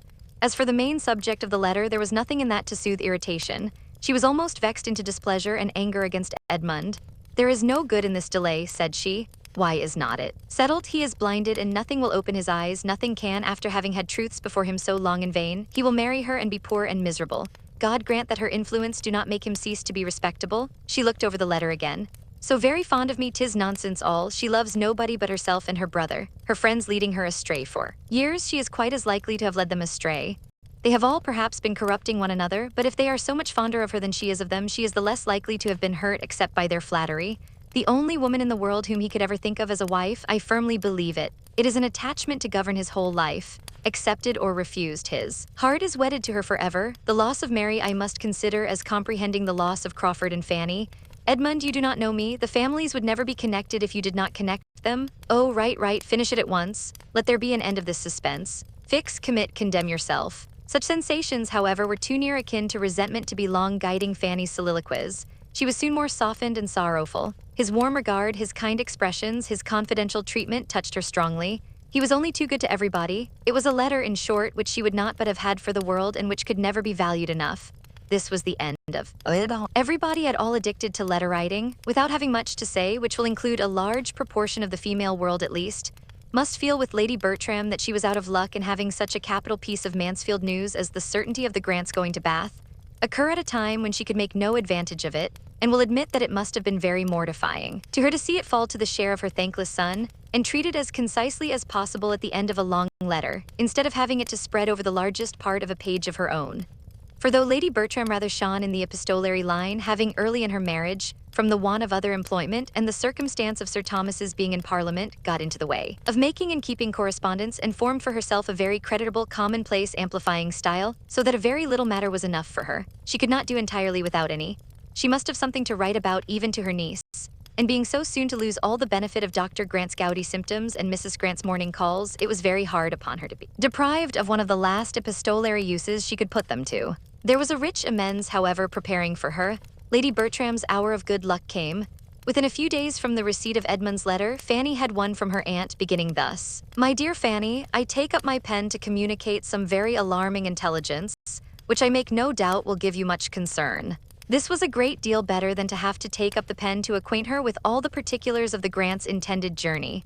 For the present intelligence was of a nature to promise occupation for the pen for many days to come, being no less than the dangerous illness of her eldest son, of which they had received notice by express a few hours before. Tom had gone from London with a party of young men to Newmarket, where a neglected fall and a good deal of drinking had brought on a fever, and when the party broke up, being unable to move, had been left by himself at the house of one of these young men to the comforts of sickness and solitude, and the attendance only of servants.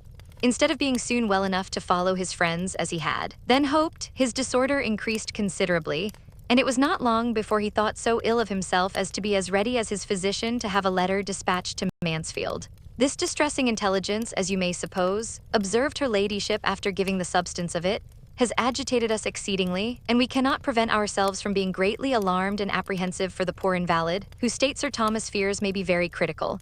And Edmund kindly proposes attending his brother immediately, but I am happy to add that Sir Thomas will not leave me on this distressing occasion, as it would be too trying for me. We shall greatly miss Edmund in our small circle, but I trust and hope he will find the poor invalid in a less alarming state than might be apprehended, and that he will be able to bring him to Mansfield shortly, which Sir Thomas proposes should be done, and thinks best on every account, and I flatter myself the poor sufferer will soon be able to bear the removal without material inconvenience or injury. As I have little doubt of your feeling for us, my dear Fanny, under these distressing circumstances, I will write again very soon. Fanny's feelings on the occasion were indeed considerably more warm and genuine than her aunt's style of writing. She felt truly for them all. Tom dangerously ill, Edmund gone to attend him, and the sadly small party remaining at Mansfield were cares to shut out every other care, or almost every other. She could just find selfishness enough to wonder whether Edmund had written to Miss Crawford before this summons came, but no sentiment dwelt long with her that was not purely affectionate and disinterestedly anxious. Her aunt did not neglect her. She wrote again and again. They were receiving frequent accounts from Edmund, and these accounts were as regularly transmitted to Fanny in the same diffuse style and the same medley of trusts, hopes, and fears, all following and producing each other at haphazard. It was a sort of playing at being frightened. The sufferings which Lady Bertram did not see had little power over her fancy, and she wrote very comfortably about agitation and anxiety and poor invalids till Tom was actually conveyed to Mansfield and her own eyes had beheld his altered appearance. Then a letter which she had been previously preparing for Fanny was finished, in a different style in the language of real feeling and alarm than she wrote as she might have spoken. He has just come, my dear Fanny, and is taken upstairs, and I am so shocked to see him that I do not know what to do. I am sure he has been very ill. Poor Tom, I am quite grieved for him and very much frightened, and so is Sir Thomas, and how glad I should be if you were here to comfort me. But Sir Thomas hopes he will be better tomorrow and says we must consider his journey. The real solicitude now awakened in the maternal bosom was not soon over. Tom's extreme impatience to be removed to Mansfield and experience those comforts of home and family which had been little thought of in uninterrupted health, had probably induced his being conveyed thither too early, as a return of fever came on, and for a week he was in a more alarming state than ever. They were all very seriously frightened. Lady Bertram wrote her daily terrors to her niece, who might now be said to live upon letters and pass all her time between suffering from that of today and looking forward to tomorrow's. Without any particular affection for her eldest cousin, her tenderness of heart made her feel that she could not spare him, and the purity of her principles added yet a keener solicitude. When she considered how little useful, how little self-denying his life had apparently been, Susan was her only companion and listener on this, as on more common occasions. Susan was always ready to hear and to sympathize. Nobody else could be interested in so remote an evil as illness in a family above 100 miles off, not even Mrs. Price, beyond a brief question or two if she saw her daughter with a letter in her hand, and now and then the quiet observation of "my poor sister. Bertram must be in a great deal of trouble." So long divided and so differently situated, the ties of blood were little more than nothing. An attachment, originally as tranquil as their tempers, was now become a mere name. Mrs. Price did quite as much for Lady Bertram as Lady Bertram would have done for Mrs. Price. 3 or 4 Prices might have been swept away, any or all except Fanny and William, and Lady Bertram would have thought little about it, or perhaps might have caught from Mrs. Norris's lips the cant of its being a very happy thing and a great blessing to their poor dear sister Price to have them so well provided for. Chapter 45. At about the week's end from his return to Mansfield, Tom's immediate danger was over, and he was so far pronounced safe as to make his mother perfectly easy. For being now used to the sight of him in his suffering, helpless state, and hearing only the best, and never thinking beyond what she heard, with no disposition for alarm and no aptitude at a hint, Lady Bertram was the happiest subject in the world for a little medical imposition. The fever was subdued, the fever had been his complaint. Of course he would soon be well again. Lady Bertram could think nothing less, and Fanny shared her aunt's security till she received a few lines from Edmund, written purposely to give her a clearer idea of his brother's situation and acquaint her with the apprehensions which he and his father had imbibed from the physician with respect to some strong hectic symptoms, which seemed to seize the frame on the departure of the fever. They judged it best that Lady Bertram should not be harassed by alarms which, it was to be hoped, would prove unfounded, but there was no reason why Fanny should not know the truth. They were apprehensive for his lungs. A very few lines from Edmund showed her the patient and the sick-room in a juster and stronger light than all Lady Bertram's sheets of paper could do. There was hardly anyone in the house who might not have described from personal observation better than herself, not one who was not more useful at times to her son. She could do nothing but glide in quietly and look at him, but when able to talk, or be talked to or read to, Edmund was the companion he preferred. His aunt worried him by her cares, and Sir Thomas knew not how to bring down his conversation or his voice to the level of irritation and feebleness. Edmund was all in all. Fanny would certainly believe him so at least, and must find that her estimation of him was higher than ever when he appeared as the attendant, supporter, cheerer of a suffering brother. There was not only the debility of recent illness to assist, there was also, as she now learnt, nerves much affected, spirits much depressed to calm and raise, and her own imagination added that there must be a mind to be properly guided. The family were not consumptive, and she was more inclined to hope than fear for her cousin, except when she thought of Miss Crawford. But Miss Crawford gave her the idea of being the child of good luck, and to her selfishness and vanity it would be good luck to have Edmund the only son. Even in the sick chamber the fortunate Mary was not forgotten. Edmund's letter had this postscript. On the subject of my last, I had actually begun a letter when called away by Tom's illness, but I have now changed my mind and fear to trust the influence of friends. When Tom is better, I shall go. Such was the state of Mansfield, and so it continued with scarcely any change till Easter. A line occasionally added by Edmund to his mother's letter was enough for Fanny's information. Tom's amendment was alarmingly slow. Easter came particularly late this year, as Fanny had most sorrowfully considered on first learning that she had no chance of leaving Portsmouth till after it. It came, and she had yet heard nothing of her return, nothing even of the going to London which was to precede her return. Her aunt often expressed a wish for her, but there was no notice, no message from the uncle on whom all depended. She supposed he could not yet leave his son, but it was a cruel, a terrible delay to her. The end of April was coming on. It would soon be almost 3 months instead of 2 that she had been absent from them all, and that her days had been passing in a state of penance, which she loved them too well to hope they would thoroughly understand. And who could yet say when there might be leisure to think of or fetch her? Her eagerness, her impatience, her longings to be with them, were such as to bring a line or two of Cowper's Tiresininum forever before her. With what intense desire she wants her home, was continually on her tongue, as the truest description of a yearning which she could not suppose any schoolboy's bosom to feel more keenly. When she had been coming to Portsmouth, she had loved to call it her home, had been fond of saying that she was going home. The word had been very dear to her, and so it still was, but it must be applied to Mansfield. That was now the home. Portsmouth was Portsmouth, Mansfield was home.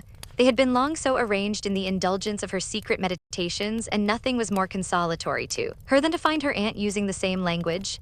I cannot but say I much regret your being from home at this distressing time, so very trying to my spirits. I trust and hope and sincerely wish you may never be absent from home so long again, were most delightful sentences to her. Still, however, it was her private regale.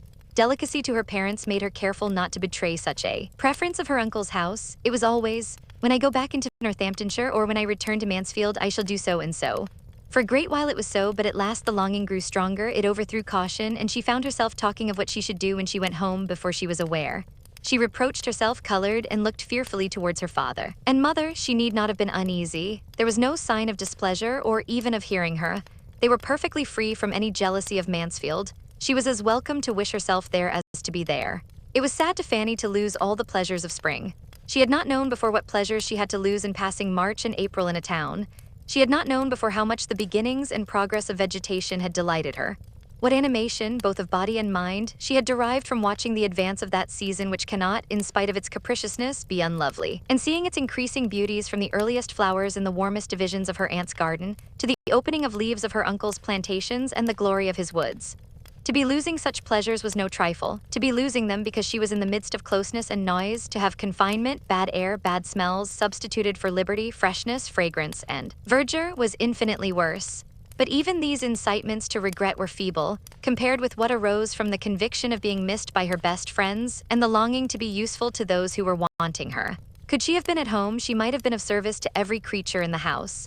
She felt that she must have been of use to all. To all she must have saved some trouble of head or hand, and were it only in supporting the spirits of her Aunt Bertram, keeping her from the evil of solitude or the still greater evil of a restless, officious companion, too apt to be heightening danger in order to enhance her own importance, her being there would have been a general good. She loved to fancy how she could have read to her aunt, how she could have talked to her and tried at once to make her feel the blessing of what was, and prepare her mind for what might be, and how many walks up and down stairs she might have saved her, and how many messages she might have carried. It astonished her that Tom's sisters could be satisfied with remaining in London at such a time, through an illness which had now, under different degrees of danger, lasted several weeks. They might return to Mansfield when they chose. Traveling could be no difficulty to them, and she could not comprehend how both could still keep away. If Mrs. Rushworth could imagine any interfering obligations, Julia was certainly able to quit London whenever she chose. It appeared from one of her aunt's letters that Julia had offered to return if wanted, but this was all. It was evident that she would rather remain where she was. Fanny was disposed to think the influence of London very much at war with all respectable attachments. She saw the proof of it in Miss Crawford, as well as in her cousins. Her attachment to Edmund had been respectable, the most respectable part of her character. Her friendship for herself had at least been blameless. Where was either sentiment now? It was so long since Fanny had had any letter from her that she had some reason to think lightly of the friendship which had been so dwelt on. It was weeks since she had heard anything of Miss Crawford or of her other connections in town, except through Mansfield, and she was beginning to suppose that she might never know whether Mr. Crawford had gone into Norfolk again or not till they met, and might never hear from his sister any more. This spring, when the following letter was received to revive old and create some new sensations. Forgive me, my dear Fanny, as soon as you can, for my long silence, and behave as if you could forgive me directly. This is my modest request and expectation, for you are so good that I depend upon being treated better than I deserve, and I write now to beg an immediate answer. I want to know the state of things at Mansfield Park, and you, no doubt, are perfectly able to give it. One should be a brute not to feel for the distress they are in, and from what I hear, poor Mr. Bertram has a bad chance of ultimate recovery. I thought little of his illness at first. I looked upon him as the sort of person to be made a fuss with, and to make a fuss himself in any trifling disorder, and was chiefly concerned for those who had to nurse him, but now it is confidently asserted that he is really in a decline, that the symptoms are most alarming, and that part of the family at least are aware of it. If it be so, I am sure you must be included in that part, that discerning part, and therefore entreat you to let me know how far I have been rightly informed. I need not say how rejoiced I shall be to hear there has been any mistake, but the report is so prevalent that I confess I cannot help. Trembling to have such a fine young man cut off in the flower of his days is most melancholy. Poor Sir Thomas will feel it dreadfully. I really am quite agitated on the subject. Fanny, I see you smile and look cunning, but upon my honor I never bribed a physician in my life. Poor young man, if he is to die, there will be 2 poor young men less in the world, and with a fearless face and bold voice would I say to anyone that wealth and consequence could fall into no hands more deserving of them. It was a foolish precipitation last Christmas, but the evil of a few days may be blotted out in part. Varnish and gilding hide many stains, it will be but the loss of the esquire after his name. With real affection, Fanny, like mine, more might be overlooked. Write to me by return of post, judge of my anxiety, and do not trifle with it. Tell me the real truth, as you have it from the fountainhead. And now do not trouble yourself to be ashamed of either my feelings or your own. Believe me, they are not only natural, they are philanthropic and virtuous. I put it to your conscience, whether Sir Edmund would not do more good with all the Bertram property than any other possible. Sir, had the Grants been at home, I would not have troubled you, but you are now the only one I can apply to for the truth, his sisters not being within my reach. Mrs. R. has been spending the Easter with the Aylmers at Twickenham, as to be sure you know, and is not yet returned, and Julia is with the cousins who live near Bedford Square, but I forget their name and street. Could I immediately apply to either, however, I should still prefer you, because it strikes me that they have all along been so unwilling to have their own amusements cut up, as to shut their eyes to the truth. I suppose Mrs. R.'s Easter holidays will not last much longer. No doubt they are thorough holidays to her. The Aylmers are pleasant people, and her husband away, she can have nothing but enjoyment. Her credit for promoting his going dutifully down to Bath to fetch his mother, but how will she and the dowager agree in one house? Henry is not at hand, so I have nothing to say from him. Do not you think Edmund would have been in town again long ago, but for this illness? Yours ever, Mary. I had actually begun folding my letter when Henry walked in, but he brings no intelligence to prevent my sending it. Mrs. R. knows a decline is apprehended. He saw her this morning. She returns to Wimpole Street today. The old lady has come. Now do not make yourself uneasy with any queer fancies, because he has been spending a few days at Richmond. He does it every spring. Be assured he cares for nobody but you. At this very moment he is wild to see you, and occupied only in contriving the means for doing so, and for making his pleasure conduce to yours. In proof he repeats, and more eagerly, what he said at Portsmouth about our conveying you home, and I join him in it with all my soul. Dear Fanny, write directly and tell us to come. It will do us all good. He and I can go to the parsonage, you know, and be no trouble to our friends at Mansfield Park. It would really be gratifying to see them all again, and a little addition of society might be of infinite use to them. And as to yourself, you must feel yourself to be so wanted there that you cannot in conscience conscientious as you are keep away when you have the means of returning. I have not time or patience to give half Henry's messages. Be satisfied that the spirit of each and every one is unalterable affection. Fanny's disgust at the greater part of this letter, with her extreme reluctance to bring the writer of it and her cousin Edmund together, would have made her, as she felt, incapable of judging impartially whether the concluding offer might be accepted or not. To herself individually it was most tempting. To be finding herself, perhaps within 3 days, transported to Mansfield was an image of the greatest felicity, but it would have been a material drawback to be owing such felicity to persons in whose feelings and conduct at the present moment she saw so much to condemn. The sister's feelings, the brother's conduct, her cold-hearted ambition, his thoughtless vanity. To have him still the acquaintance, the flirt perhaps, of Mrs. Rushworth, she was mortified. She had thought better of him. Happily, however, she was not left to weigh and decide between opposite inclinations and doubtful notions of right. There was no occasion to determine whether she ought to keep Edmund and Mary asunder or not. She had a rule to apply to which settled everything. Her awe of her uncle and her dread of taking a liberty with him made it instantly plain to her what she had to do. She must absolutely decline the proposal. If he wanted, he would send for her, and even to offer an early return was a presumption which hardly anything would have seemed to justify. She thanked Miss Crawford, but gave a decided negative. Her uncle, she understood, meant to fetch her, and as her cousin's illness had continued so many weeks without her being thought at all necessary, she must suppose her return would be unwelcome at present, and that she should be felt an encumbrance. Her representation of her cousin's state at this time was exactly according to her own belief of it, and such as she supposed would convey to the sanguine mind of her correspondent the hope of everything she was wishing for. Edmund would be forgiven for being a clergyman, it seemed, under certain conditions of wealth, and this, she suspected, was all the conquest of prejudice which he was so ready to congratulate himself upon. She had only learnt to think nothing of consequence but money. Chapter 46. As Fanny could not doubt that her answer was conveying a real disappointment, she was rather in expectation, from her knowledge of Miss Crawford's temper, of being urged again. And though no second letter arrived for the space of a week, she had still the same feeling when it did come. On receiving it, she could instantly decide on its containing little writing, and was persuaded of its having the air of a letter of haste and business. Its object was unquestionable. and 2 moments were enough to start the probability of its being merely to give her notice that they should be in Portsmouth that very day, and to throw her into all the agitation of doubting what she ought to do in such a case. If 2 moments, however, can surround with difficulties, a third can disperse them. And before she had opened the letter, the possibility of Mr. and Miss Crawford's having applied to her uncle and obtained his permission was giving her ease. This was the letter. A most scandalous, ill-natured rumor has just reached me, and I write, dear Fanny, to warn you against giving the least credit to it should it spread into the country. Depend upon it there is some mistake, and that a day or 2 will clear it up. At any rate, that Henry is blameless, and in spite of a moment's étourderie thinks of nobody but you. Say not a word of it, hear nothing, surmise nothing, whisper nothing till I write again. I am sure it will be all hushed up and nothing proved but Rushworth's folly. If they are gone, I would lay my life they are only gone to Mansfield Park and Julia with them. But why would not you let us come for you? I wish you may not repent it. Yours, etc. Fanny stood aghast. As no scandalous, ill-natured rumor had reached her, it was impossible for her to understand much of this strange letter. She could only perceive that it must relate to Wimpole Street and Mr. Crawford, and only conjecture that something very imprudent had just occurred in that quarter to draw the notice of the world, and to excite her jealousy in Miss Crawford's apprehension if she heard it. Miss Crawford need not be alarmed for her. She was only sorry for the parties concerned and for Mansfield if the report should spread so far, but she hoped it might not.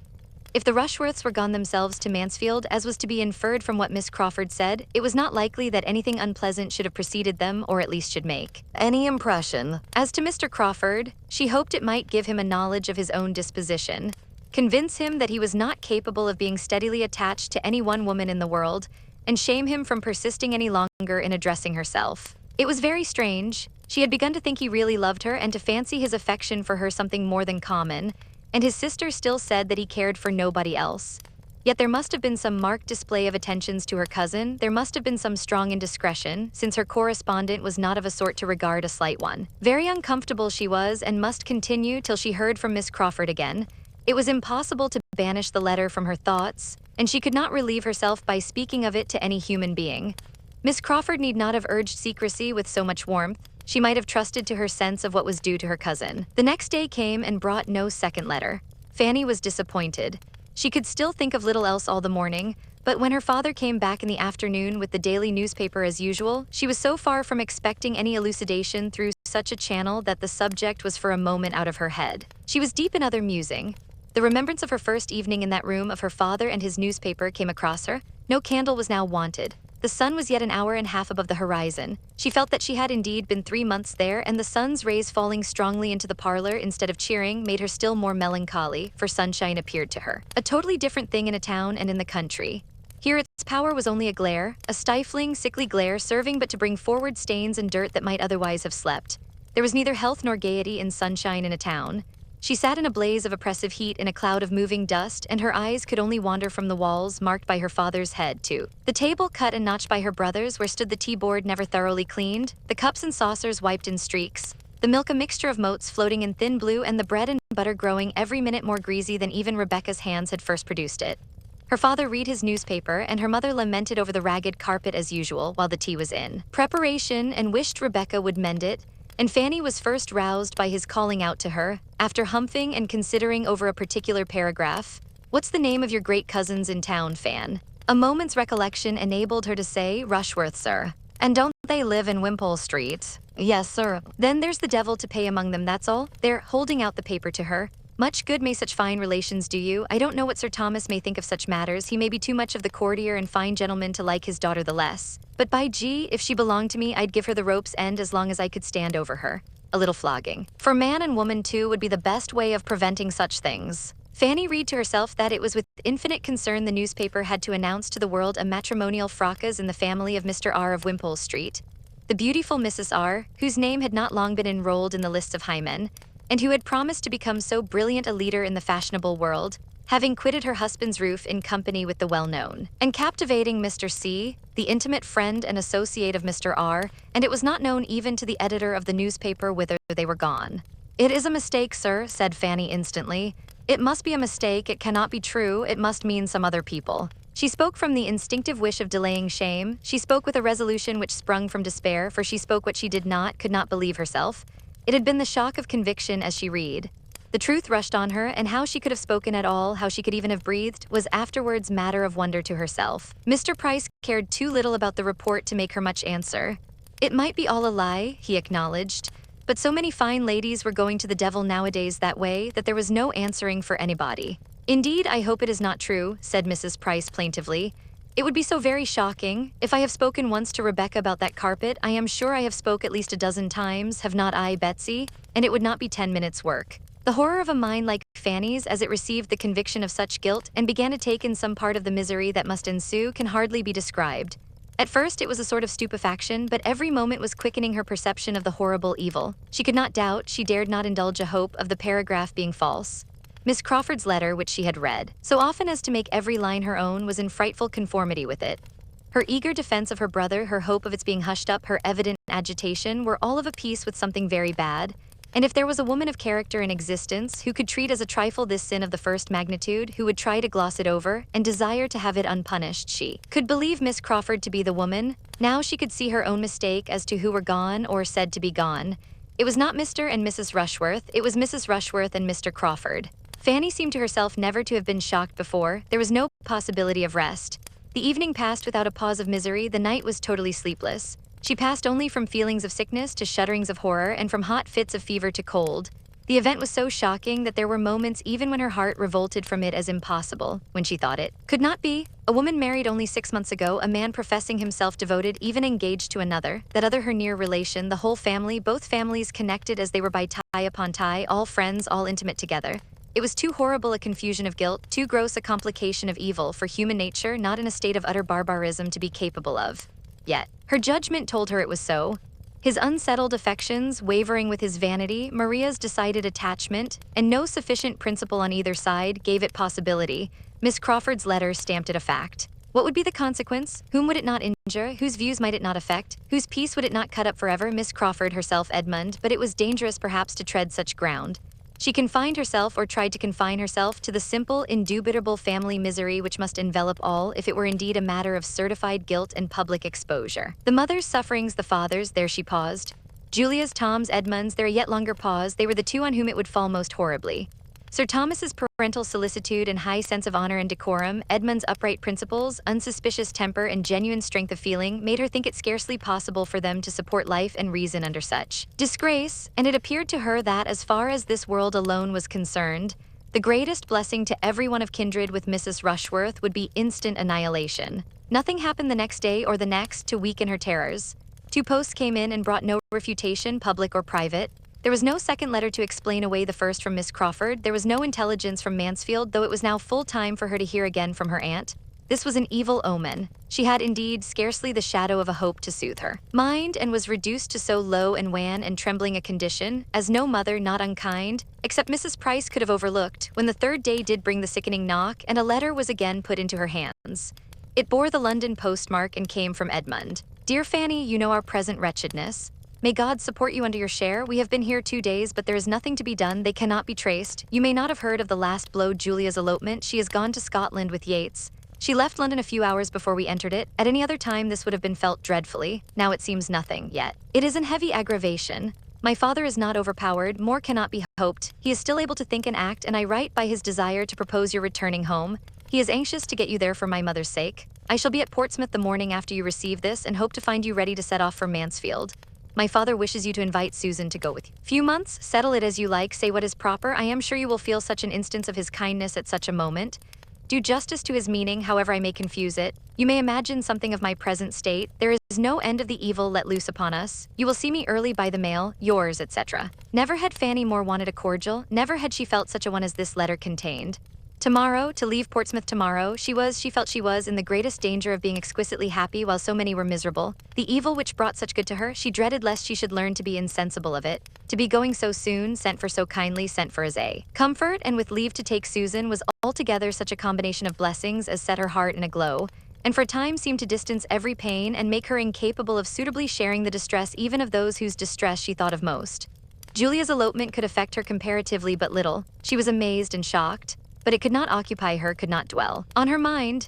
She was obliged to call herself to think of it and acknowledge it to be terrible and grievous, or it was escaping her, in the midst of all the agitating, pressing, joyful cares attending this summons to herself. There is nothing like employment, active, indispensable employment for relieving sorrow. Employment, even melancholy, may dispel melancholy, and her occupations were hopeful. She had so much to do that not even the horrible story of Mrs. Rushworth, now fixed to the last point of certainty, could affect her as it had done before. She had not time to be miserable. Within 24 hours she was hoping to be gone. Her father and mother must be spoken to. Susan prepared, everything got ready. Business followed business. The day was hardly long enough. The happiness she was imparting too, happiness very little alloyed by the black communication which must briefly precede it, the joyful consent of her father and mother to Susan's going with her, the general satisfaction with which the going of both seemed regarded, and the ecstasy of Susan herself was all serving to support her spirits. The affliction of the Bertrams was little felt in the family. Mrs. Price talked of her poor sister for a few minutes, but how to find anything to hold Susan's clothes because Rebecca took away all the boxes and spoilt them was much more in her thoughts. And as for Susan, now unexpectedly gratified in the first wish of her heart, and knowing nothing personally of those who had sinned, or of those who were sorrowing, if she could help rejoicing from beginning to end, it was as much as ought to be expected from human virtue at 14. As nothing was really left for the decision of Mrs. Price, or the good offices of Rebecca, everything was rationally and duly accomplished, and the girls were ready for the morrow. The advantage of much sleep to prepare them for their journey was impossible. The cousin who was traveling towards them could hardly have less than visited their agitated spirits, one all happiness, the other all varying and indescribable perturbation. By 8 in the morning Edmund was in the house. The girls heard his entrance from above and Fanny went down. The idea of immediately seeing him with the knowledge of what he must be suffering brought back all her own first feelings. He so near her and in misery. She was ready to sink as she entered the parlor. He was alone and met her instantly, and she found herself pressed to his heart. With only these words, just articulate, "My Fanny, my only sister, my only comfort now," she could say nothing, nor for some minutes could he say more. He turned away to recover himself, and when he spoke again, though his voice still faltered, his manner showed the wish of self-command and the resolution of avoiding any farther allusion. "Have you breakfasted? When shall you be ready? Does Susan go?" Were questions following each other rapidly. His great object was to be off as soon as possible. When Mansfield was considered, time was precious, and the state of his own mind made him find relief only in motion. It was settled that he should order the carriage to the door in half an hour. Fanny answered for their having breakfasted and being quite ready in half an hour. He had already ate and declined staying for their meal. He would walk round the ramparts and join them with the carriage. He was gone again, glad to get away even from Fanny. He looked very ill, evidently suffering under violent emotions which he was determined to suppress. She knew it must be so, but it was terrible to her. The carriage came, and he entered the house again at the same moment, just in time to spend a few minutes with the family and be a witness, but that he saw nothing of the tranquil manner in which the daughters were parted with, and just in time to prevent their sitting down to the breakfast table, which, by dint of much unusual activity, was quite and completely ready as the carriage drove from the door. Fanny's last meal in her father's house was in character with her first. She was dismissed from it as hospitably as she had been welcomed. How her heart swelled with joy and gratitude as she passed the barriers of Portsmouth, and how Susan's face wore its broadest smiles may be easily conceived. Sitting forwards, however, and screened by her bonnet, those smiles were unseen. The journey was likely to be a silent one. Edmund's deep sighs often reached Fanny. Had he been alone with her, his heart must have opened in spite of every resolution, but Susan's presence drove him quite into himself, and his attempts to talk on indifferent subjects could never be long supported. Fanny watched him with never-failing solicitude, and sometimes catching his eye, revived an affectionate smile which comforted her. But the first day's journey passed without her hearing a word from him on the subjects that were weighing him down. The next morning produced a little more. Just before their setting out from Oxford, while Susan was stationed at a window in eager observation of the departure of a large family from the inn, the other two were standing by the fire. And Edmund, particularly struck by the alteration in Fanny's looks, and from his ignorance of the daily evils of her father's house, attributing an undue share of the change, attributing all to the recent event, took her hand, and said in a low but very expressive tone, "No wonder you must feel it, you must suffer, how a man who had once loved could desert you. But your regard was new compared with Fanny, think of me." The first division of their journey occupied a long day and brought them almost knocked up to Oxford, but the second was over at a much earlier hour. They were in the environs of Mansfield long before the usual dinner time, and as they approached the beloved place, the hearts of both sisters sank a little. Fanny began to dread the meeting with her aunts and Tom under so dreadful a humiliation, and Susan to feel with some anxiety that all her best manners, all her lately acquired knowledge of what was practiced here, was on the point of being called into action. Visions of good and ill breeding, of old vulgarisms and new gentilities were before her, and she was meditating much upon silver forks, napkins, and finger-glasses. Fanny had been everywhere awake to the difference of the country since February, but when they entered the park her perceptions and her pleasures were of the keenest sort. It was 3 months, full 3 months, since her quitting it, and the change was from winter to summer. Her eye fell everywhere on lawns and plantations of the freshest green, and the trees, though not fully clothed, were in that delightful state when farther beauty is known to be at hand, and when, while much is actually given to the sight, more yet remains for the imagination. Her enjoyment, however, was for herself alone. Edmund could not share it. She looked at him, but he was leaning back, sunk in a deeper gloom than ever, and with eyes closed as if the view of cheerfulness oppressed him, and the lovely scenes of home must be shut out. It made her melancholy again, and the knowledge of what must be enduring there invested even the house, modern, airy, and well situated as it was, with a melancholy aspect. By one of the suffering party within they were expected with such impatience as she had never known before.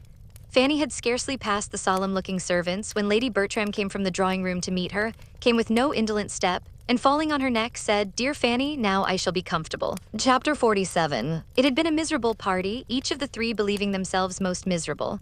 Mrs. Norris, however, as most attached to Maria, was really the greatest sufferer.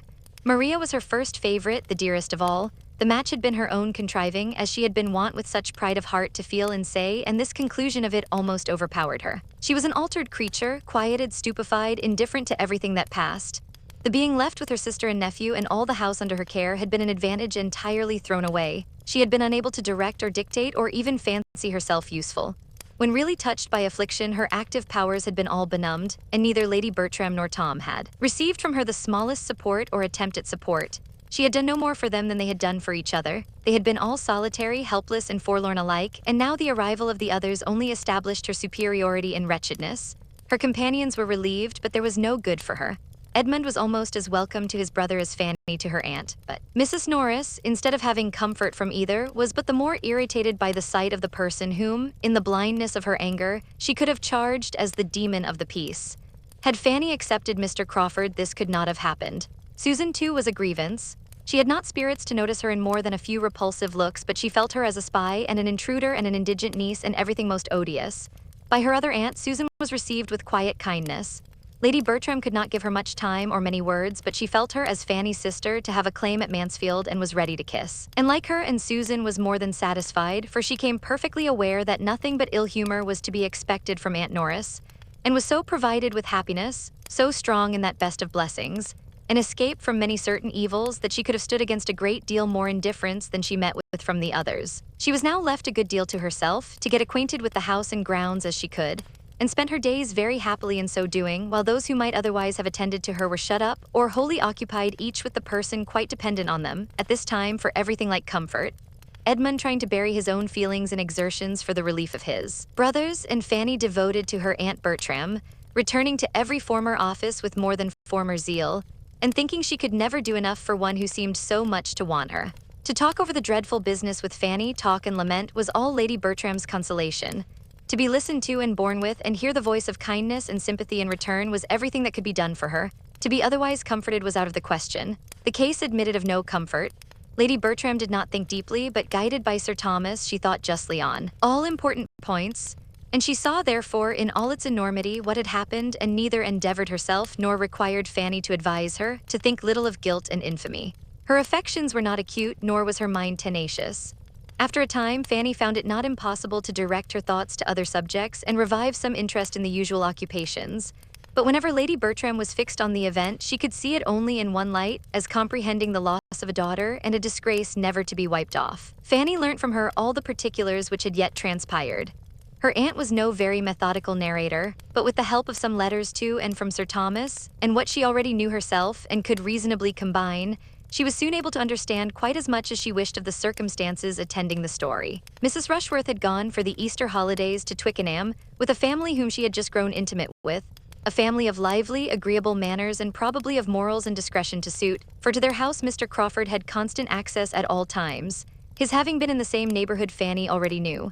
Mr. Rushworth had been gone at this time to Bath to pass a few days with his mother and bring her back to town, and Maria was with these friends without any restraint, without even Julia.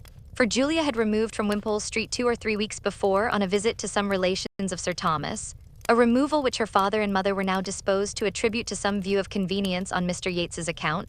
Very soon after the Rushworths returned to Wimpole Street, Sir Thomas had received a letter from an old and most particular friend in London, who, hearing and witnessing a good deal to alarm him in that quarter, wrote to recommend Sir Thomas's coming to London himself, and using his influence with his daughter to put an end to the intimacy which was already exposing her to unpleasant remarks. and evidently making Mr. Rushworth uneasy. Sir Thomas was preparing to act upon this letter without communicating its contents to any creature at Mansfield, when it was followed by another, sent express from the same friend, to break to him the almost desperate situation in which affairs then stood with the young people. Mrs. Rushworth had left her husband's house. Mr. Rushworth had been in great anger and distress to him, Mr. Harding, for his advice. Mr. Harding feared there had been at least very flagrant indiscretion. The maidservant of Mrs. Rushworth, Sr., threatened alarmingly. He was doing all in his power to quiet everything with the hope of Mrs. Rushworth's return, but was so much counteracted in Wimpole Street by the influence of Mr. Rushworth's mother that the worst consequences might be apprehended. This dreadful communication could not be kept from the rest of the family. Sir Thomas set off, Edmund would go with him, and the others had been left in a state of wretchedness, inferior only to what followed the receipt of the next letters from London. Everything was by that time public beyond a hope. The servant of Mrs. Rushworth, the mother, had exposure in her power and supported by her mistress was not to be silenced. The two ladies, even in the short time they had been together, had disagreed, and the bitterness of the elder against her daughter-in-law might perhaps arise almost as much from the personal disrespect with which she had herself been treated as from sensibility for her son. However that might be, she was unmanageable. But had she been less obstinate or of less weight with her son, who was always guided by the last speaker, by the person who could get hold of and shut him up, the case would still have been hopeless, for Mrs. Rushworth did not appear again, and there was every reason to conclude her to be concealed somewhere with Mr. Crawford, who had quitted his uncle's house as for a journey on the very day of her absenting herself. Sir Thomas, however, remained yet a little longer in town, in the hope of discovering and snatching her from farther vice, though all was lost on the side of character. His present state Fanny could hardly bear to think of. There was but one of his children who was not at this time a source of misery to him. Tom's complaints had been greatly heightened by the shock of his sister's conduct, and his recovery so much thrown back by it that even Lady Bertram had been struck by the difference, and all her alarms were regularly sent off to her husband. And Julia's elopement, the additional blow which had met him on his arrival in London, though its force had been deadened at the moment, must, she knew, be sorely felt. She saw that it was. His letters expressed how much he deplored it. Under any circumstances, it would have been an unwelcome alliance, but to have it so clandestinely formed and such a period chosen for its completion placed Julia's feelings in a most unfavorable light and severely aggravated the folly of her choice. He called it a bad thing done in the worst manner and at the worst time, and though Julia was yet as more pardonable than Maria as folly than vice, he could not but regard the step she had taken as opening the worst probabilities of a conclusion hereafter like her sister's. Such was his opinion of the set into which she had thrown herself. Fanny felt for him most acutely. He could have no comfort but in Edmund. Every other child must be racking his heart. His displeasure against herself, she trusted, reasoning differently from Mrs. Norris, would now be done away. She should be justified. Mr. Crawford would have fully acquitted her conduct in refusing him, but this, though most material to herself, would be poor consolation to Sir Thomas. Her uncle's displeasure was terrible to her, but what could her justification or her gratitude and attachment do for him? His stay must be on Edmund alone. She was mistaken, however, in supposing that Edmund gave his father no present pain. It was of a much less poignant nature than what the others excited. But Sir Thomas was considering his happiness as very deeply involved in the offense of his sister and friend, cut off by it, as he must be, from the woman whom he had been pursuing with undoubted attachment and strong probability of success, and who, in everything but this despicable brother, would have been so eligible a connection. He was aware of what Edmund must be suffering on his own behalf in addition to all the rest when they were in town. He had seen or conjectured his feelings, and having reason to think that one interview with Miss Crawford had taken place, from which Edmund derived only increased distress, had been as anxious on that account as on others to get him out of town, and had engaged him in taking Fanny home to her aunt, with a view to his relief and benefit no less than theirs. Fanny was not in the secret of her uncle's feelings, Sir Thomas not in the secret of Miss Crawford's character. Had he been privy to her conversation with his son, he would not have wished her to belong to him, though her £20,000 had been 40. That Edmund must be forever divided from Miss Crawford did not admit of a doubt with Fanny, and yet till she knew that he felt the same, her own conviction was insufficient. She thought he did, but she wanted to be assured of it. If he would now speak to her with the unreserve which had sometimes been too much for her before, it would be most consoling, but that she found was not to be. She seldom saw him, never alone. He probably avoided being alone with her. What was to be inferred? That his judgment submitted to all his own peculiar and bitter share of this family affliction, but that it was too keenly felt to be a subject of the slightest communication. This must be his state. He yielded, but it was with agonies which did not admit of speech. Long, long would it be ere Miss Crawford's name passed his lips again, or she could hope for a renewal of such confidential intercourse as had been. It was long. They reached Mansfield on Thursday, and it was not till Sunday evening that Edmund began to talk to her on the subject. Sitting with her on Sunday evening, a wet Sunday evening, the very time of all others when, if a friend is at hand, the heart must be opened and everything told. No one else in the room except his mother, who, after hearing an affecting sermon, had cried herself to sleep. It was impossible not to speak. And so, with the usual beginnings, hardly to be traced as to what came first, and the usual declaration that if she would listen to him for a few minutes, he should be very brief and certainly never tax her kindness in the same way again. She need not fear a repetition. It would be a subject prohibited entirely. He entered upon the luxury of relating circumstances and sensations of the first interest to himself, to one of whose affectionate sympathy he was quite convinced. How Fanny listened, with what curiosity and concern, what pain and what delight, how the agitation of his voice was watched, and how carefully her own eyes were fixed on any object but himself may be imagined. The opening was alarming. He had seen Miss Crawford. He had been invited to see her. He had received a note from Lady Stornoway to beg him to call, and regarding it as what was meant to be the last interview of friendship, and investing her with all the feelings of shame and wretchedness which Crawford's sister ought to have known, he had gone to her in such a state of mind, so softened, so devoted, as made it for a few moments impossible to Fanny's fears that it should be the last. But as he proceeded in his story, these fears were over. She had met him, he said, with a serious, certainly a serious, even an agitated air, but before he had been able to speak one intelligible sentence, she had introduced the subject in a manner which he owned had shocked him. "I heard you were in town," said she. "I wanted to see you. Let us talk over this sad business. What can equal the folly of our two relations?" I could not answer, but I believe my looks spoke. She felt reproved, sometimes how quick to feel. With a graver look and voice she then added, "I do not mean to defend Henry at your sister's expense." So she began, but how she went on, "Fanny is not fit, is hardly fit to be repeated to you. I cannot recall all her words, I would not dwell upon them if I could. Their substance was great anger at the folly of each. She reprobated her brother's folly in being drawn on by a woman whom he had never cared for, to do what must lose him the woman he adored. But still more the folly of poor Maria in sacrificing such a situation, plunging into such difficulties, under the idea of being really loved by a man who had long ago made his indifference clear. Guess what I must have felt? To hear the woman whom no harsher name than folly given, so voluntarily, so freely, so coolly to canvass it. No reluctance, no horror, no feminine, shall I say, no modest loathings? This is what the world does. For where, Fanny, shall we find a woman whom nature had so richly endowed? Spoilt. After a little reflection, he went on with a sort of desperate calmness. "I will tell you everything and then have done forever. She saw it only as folly, and that folly stamped only by exposure. The want of common discretion, of caution, his going down to Richmond for the whole time of her being at Twickenham, her putting herself in the power of a servant. It was the detection, in short, Fanny, it was the detection, not the offense, which she reprobated. It was the imprudence which had brought things to extremity, and obliged her brother to give up every dearer plan in order to fly with her." He stopped, and "What?" said Fanny, believing herself required to speak. "What could you say?" Nothing to be understood. I was like a man stunned. She went on, began to talk of you, yes, then she began to talk of you, regretting, as well she might, the loss of such a... There she spoke very rationally, but she has always done justice to you. He has thrown away, said she, such a woman as he will never see again. She would have fixed him, she would have made him happy forever. My dearest Fanny, I am giving you, I hope, more pleasure than pain by this retrospect of what might have been but what never can be now. You do not wish me to be silent? If you do, give me but a look, a word, and I have done. No look or word was given. Thank God, said he. We were all disposed to wonder, but it seems to have been the merciful appointment of Providence that the heart which knew no guile should not suffer. She spoke of you with high praise and warm affection, yet even here there was alloy, a dash of evil, for in the midst of it she could exclaim, why would not she have him? It is all her fault. Simple girl, I shall never forgive her. Had she accepted him as she ought, they might now have been on the point of marriage, and Henry would have been too happy and too busy to want any other object. He would have taken no pains to be on terms with Mrs. Rushworth again. It would have all ended in a regular standing flirtation in yearly meetings at Southerton and Everingham. Could you have believed it possible? But the charm is broken, my eyes are opened. Cruel, said Fanny, quite cruel. At such a moment to give way to gaiety, to speak with lightness, and to you, absolute cruelty. Cruelty, do you call it? We differ there. No, hers is not a cruel nature. I do not consider her as meaning to wound my feelings. The evil lies yet deeper, in her total ignorance, unsuspiciousness of there being such feelings, in a perversion of mind which made it natural to her to treat the subject as she did. She was speaking only as she had been used to hear others speak, as she imagined. Everybody else would speak. Hers are not faults of temper. She would not voluntarily give unnecessary pain to anyone, and though I may deceive myself, I cannot but think that for me, for my feelings, she would.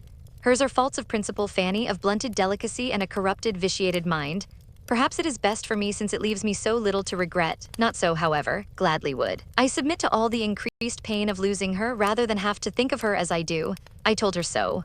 Did you? Yes, when I left her, I told her so. How long were you together? 25 minutes. Well, she went on to say that what remained now to be done was to bring about a marriage between them. She spoke of it, Fanny, with a steadier voice than I can. He was obliged to pause more than once as he continued. We must persuade Henry to marry her, said she, and what with honor and the certainty of having shut himself out forever from Fanny, I do not despair. Of it, Fanny, he must give up. I do not think that even he could now hope to succeed with one of her stamp, and therefore I hope we may find no insuperable difficulty. My influence, which is not small, shall all go that way, and when once married and properly supported by her own family, people of respectability as they are, she may recover her footing in society to a certain degree. In some circles we know she would never be admitted, but with good dinners and large parties there will always be those who will be glad of her acquaintance, and there is undoubtedly more liberality and candor on those points than formerly. What I advise is that your father be quiet. Do not let him injure his own cause by interference. Persuade him to let things take their course. If by any officious exertions of his she is induced to leave Henry's protection, there will be much less chance of his marrying her than if she remain with him. I know how he is likely to be influenced.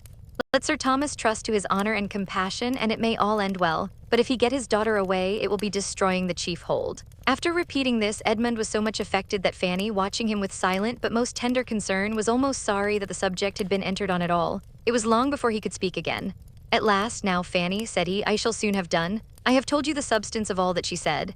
As soon as I could speak, I replied that I had not supposed it possible, coming in such a state of mind into that house as I had done, that anything could occur to make me suffer more, but that she had been inflicting deeper wounds in almost every sentence. That though I had, in the course of our acquaintance, been often sensible of some difference in our opinions, on points, too, of some moment, it had not entered my imagination to conceive the difference could be, such as she had now proved it. That the manner in which she treated the dreadful crime committed by her brother and my sister, with whom lay the greater seduction I pretended not to say, but the manner in which she spoke of the crime itself, giving it every reproach but the right, considering its ill consequences only as they were to be braved or overborne by a defiance of decency and impudence. In wrong, and last of all and above all, recommending to us a compliance, a compromise, and acquiescence in the continuance of the sin, on the chance of a marriage which, thinking as I now thought of her brother, should rather be prevented than sought. All this together most grievously convinced me that I had never understood her before, and that, as far as related to mind, it had been creature of my own imagination, not Miss Crawford, that I had been too apt to dwell on for many months past. That perhaps it was best for me. I had less to regret in sacrificing a friendship, feelings, hopes which must at any rate have been torn from me now. And yet that I must and would confess that, could I have restored her to what she had appeared to me before, I would infinitely prefer any increase of the pain of parting for the sake of carrying with me the right of tenderness and esteem. This is what I said, the purport of it, but as you may imagine, not spoken so collectedly or methodically as I have repeated it to you. She was astonished, exceedingly astonished, more than astonished. I saw her change countenance. She turned extremely red. I imagined I saw a mixture of many feelings, a great though short struggle, half a wish of yielding to truths, half a sense of shame, but habit carried it. She would have laughed if she could. It was a sort of laugh as she answered, a pretty good lecture, upon my word. Was it part of your last sermon? At this rate you will soon reform everybody at Mansfield and Thornton Lacey, and when I hear of you next it may be as a celebrated preacher in some great society of Methodists, or as a missionary into foreign parts. She tried to speak carelessly, but she was not so careless as she wanted to appear. I only said in reply that from my heart I wished her well and earnestly hoped that she might soon learn to think more justly, and not owe the most valuable knowledge we could any of us acquire, the knowledge of ourselves and of our duty, to the lessons of affliction, and immediately left the room. I had gone a few steps, Fanny, when I heard the door open behind me. Mr. Bertram, said she. I looked back. Mr. Bertram, said she with a smile, but it was a smile ill-suited to the conversation that had passed, a saucy, playful smile, seeming to invite in order to subdue me. At least it appeared so to me. I resisted. It was the impulse of the moment to resist, and still walked on. I have since sometimes for a moment regretted that I did not go back, but I know I was right, and such has been the end of our acquaintance. And what an acquaintance has it been? How have I been deceived? Equally in brother and sister deceived? I thank you for your patience, Fanny. This has been the greatest relief, and now we will have done. And such was Fanny's dependence on his words, that for 5 minutes she thought they had done. Then, however, it all came on again, or something very like it, and nothing less than Lady Bertram's rousing thoroughly up could really close such a conversation. Till that happened, they continued to talk of Miss Crawford alone, and how she had attached him, and how delightful nature had made her, and how excellent she would have been had she fallen into good hands earlier. Fanny, now at liberty to speak openly, felt more than justified in adding to his knowledge of her real character, by some hint of what share his brother's state of health might be supposed to have in her wish for a complete reconciliation. This was not an agreeable intimation. Nature resisted it for a while. It would have been a vast deal pleasanter to have had her more disinterested in her attachment, but his vanity was not of a strength to fight long against reason. He submitted to believe that Tom's illness had influenced her, only reserving for himself this consoling thought, that considering the many counteractions of opposing habits, she had certainly been more attached to him than could have been expected, and for his sake been more near doing right. Fanny thought exactly the same, and they were also quite agreed in their opinion of the lasting effect, the indelible impression which such a disappointment must make on his mind. Time would undoubtedly abate somewhat of his sufferings, but still it was a sort of thing which he never could get entirely the better of, and as to his ever meeting with any other woman who could, it was too impossible to be named, but with indignation. Fanny's friendship was all that he had to cling to. Chapter 48. Let other pens dwell on guilt and misery. I quit such odious subjects as soon as I can, impatient to restore everybody not greatly in fault themselves, to tolerable comfort, and to have done with all the rest. My Fanny, indeed, at this very time, I have the satisfaction of knowing, must have been happy in spite of everything. She must have been a happy creature in spite of all that she felt or thought she felt for the distress of those around her. She had sources of delight that must force their way. She was returned to Mansfield Park, she was useful, she was beloved, she was safe from Mr. Crawford, and when Sir Thomas came back she had every proof that could be given in his then melancholy state of spirits, of his perfect approbation and increased regard. And happy as all this must make her, she would still have been happy without any of it, for Edmund was no longer the dupe of Miss Crawford. It is true that Edmund was very far from happy himself. He was suffering from disappointment and regret, grieving over what was and wishing for what could never be. She knew it was so and was sorry, but it was with a sorrow so founded on satisfaction, so tending to ease, and so much in harmony with every dearest sensation, that there are few who might not have been glad to exchange their greatest gaiety for it. Sir Thomas, poor Sir Thomas, a parent and conscious of errors in his own conduct as a parent, was the longest to suffer. He felt that he ought not to have allowed the marriage, that his daughter's sentiments had been sufficiently known to him to render him culpable in authorizing it, that in so doing he had sacrificed the right to the expedient and been governed by motives of selfishness and worldly wisdom. These were reflections that required some time to soften, but time will do almost everything, and though little comfort arose on Mrs. Rushworth's side for the misery she had occasioned, comfort was to be found greater than he had supposed in his other children. Julia's match became a less desperate business than he had considered it at first. She was humble and wishing to be forgiven, and Mr. Yates, desirous of being really received into the family, was disposed to look up to him and be guided. He was not very solid, but there was a hope of his becoming less trifling, of his being at least tolerably domestic and quiet, and at any rate there was comfort in finding his estate rather more and his debts much less than he had feared, and in being consulted and treated as the friend best worth attending to. There was comfort also in Tom, who gradually regained his health without regaining the thoughtlessness and selfishness of his previous habits. He was the better forever for his illness. He had suffered, and he had learned to think, two advantages that he had never known before, and the self-reproach arising from the deplorable event in Wimpole Street, to which he felt himself accessory by all the dangerous intimacy of his unjustifiable theatre, made an impression on his mind which, at the age of 26, with no want of sense or good companions, was durable in its happy effects. He became what he ought to be, useful to his father, steady and quiet, and not living merely for himself. Here was comfort indeed. And quite as soon as Sir Thomas could place dependence on such sources of good, Edmund was contributing to his father's ease by improvement in the only point in which he had given him pain before improvement in his spirits. After wandering about and sitting under trees with Fanny all the summer evenings, he had so well talked his mind into submission as to be very tolerably cheerful again. These were the circumstances and the hopes which gradually brought their alleviation to Sir Thomas, deadening his sense of what was lost, and in part reconciling him to himself. Though the anguish arising from the conviction of his own errors in the education of his daughters was never to be entirely done away. Too late he became aware how unfavorable to the character of any young people must be the totally opposite treatment which Maria and Julia had been always experiencing at home, where the excessive indulgence and flattery of their aunt had been continually contrasted with his own severity. He saw how ill he had judged, in expecting to counteract what was wrong in Mrs. Norris by its reverse in himself, clearly saw that he had but increased the evil by teaching them to repress their spirits in his presence, so as to make their real disposition unknown to him, and sending them for all their indulgences to a person who had been able to attach them only by the blindness of her affection and the excess of her praise. Here had been grievous mismanagement, but bad as it was, he gradually grew to feel that it had not been the most direful mistake in his plan of education. Something must have been wanting within, or time would have worn away much of its ill effect. He feared that principle, active principle, had been wanting, that they had never been properly taught to govern their inclinations and tempers by that sense of duty which can alone suffice. They had been instructed theoretically in their religion, but never required to bring it into daily practice. To be distinguished for elegance and accomplishments, the authorized object of their youth, could have had no useful influence that way, no moral effect on the mind. He had meant them to be good, but his cares had been directed to the understanding and manners, not the disposition. And of the necessity of self-denial and humility, he feared they had never heard from any lips that could profit them. Bitterly did he deplore a deficiency which now he could scarcely comprehend to have been possible. Wretchedly did he feel that with all the cost and care of an anxious and expensive education, he had brought up his daughters without their understanding their first duties, or his being acquainted with their character and temper. The high spirit and strong passions of Mrs. Rushworth especially were made known to him only in their sad result. She was not to be prevailed on to leave Mr. Crawford. She hoped to marry him, and they continued together till she was obliged to be convinced that such hope was vain, until the disappointment and wretchedness arising from the conviction rendered her temper so bad and her feelings for him so like hatred, as to make them for a while each other's punishment, and then induce a voluntary separation. She had lived with him to be reproached as the ruin of all his happiness in Fanny, and carried away no better consolation in leaving him than that she had divided them. What can exceed the misery of such a mind in such a situation? Mr. Rushworth had no difficulty in procuring a divorce, and so ended a marriage contracted under such circumstances as to make any better end the effect of good luck not to be reckoned on. She had despised him and loved another, and he had been very much aware that it was so.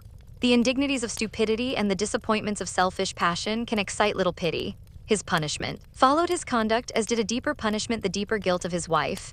He was released from the engagement to be mortified and unhappy till some other pretty girl could attract him into matrimony again, and he might set forward on a second, and it is to be hoped, more prosperous trial of the state. If duped, to be duped at least with good humor and good luck, while she must withdraw, with infinitely stronger feelings, to a retirement and reproach which could allow no second spring of hope or character. Where she could be placed became a subject of most melancholy and momentous consultation. Mrs. Norris, whose attachment seemed to augment with the demerits of her niece, would have had her received at home and countenanced by them all. Sir Thomas would not hear of it, and Mrs. Norris's anger against Fanny was so much the greater from considering her residence there as the motive. She persisted in placing his scruples to her account, though Sir Thomas very solemnly assured her that, had there been no young woman in question, had there been no young person of either sex belonging to him, to be endangered by the society or hurt by the character of Mrs. Rushworth, he would never have offered so great an insult to the neighborhood as to expect it to notice her. As a daughter, he hoped a penitent one, she should be protected by him and secured in every comfort and supported by every encouragement to do right which their relative situations admitted. But farther than that he could not go. Maria had destroyed her own character, and he would not, by a vain attempt to restore what never could be restored, by affording his sanction to vice or in seeking to lessen its disgrace, be anywise accessory to introducing such misery in another man's family as he had known himself. It ended in Mrs. Norris's resolving to quit Mansfield and devote herself to her unfortunate Maria, and in an establishment being formed for them in another country, remote and private, where, shut up together with little society, on one side no affection, on the other no judgment, it may be reasonably supposed that their tempers became their mutual punishment. Mrs. Norris's removal from Mansfield was the great supplementary comfort of Sir Thomas's life. His opinion of her had been sinking from the day of his return from Antigua. In every transaction together from that period, in their daily intercourse, in business, or in chat, she had been regularly losing ground in his esteem, and convincing him that either time had done her much disservice, or that he had considerably overrated her sense and wonderfully borne with her manners before. He had felt her as an hourly evil, which was so much the worse, as there seemed no chance of its ceasing but with life. She seemed a part of himself that must be borne forever.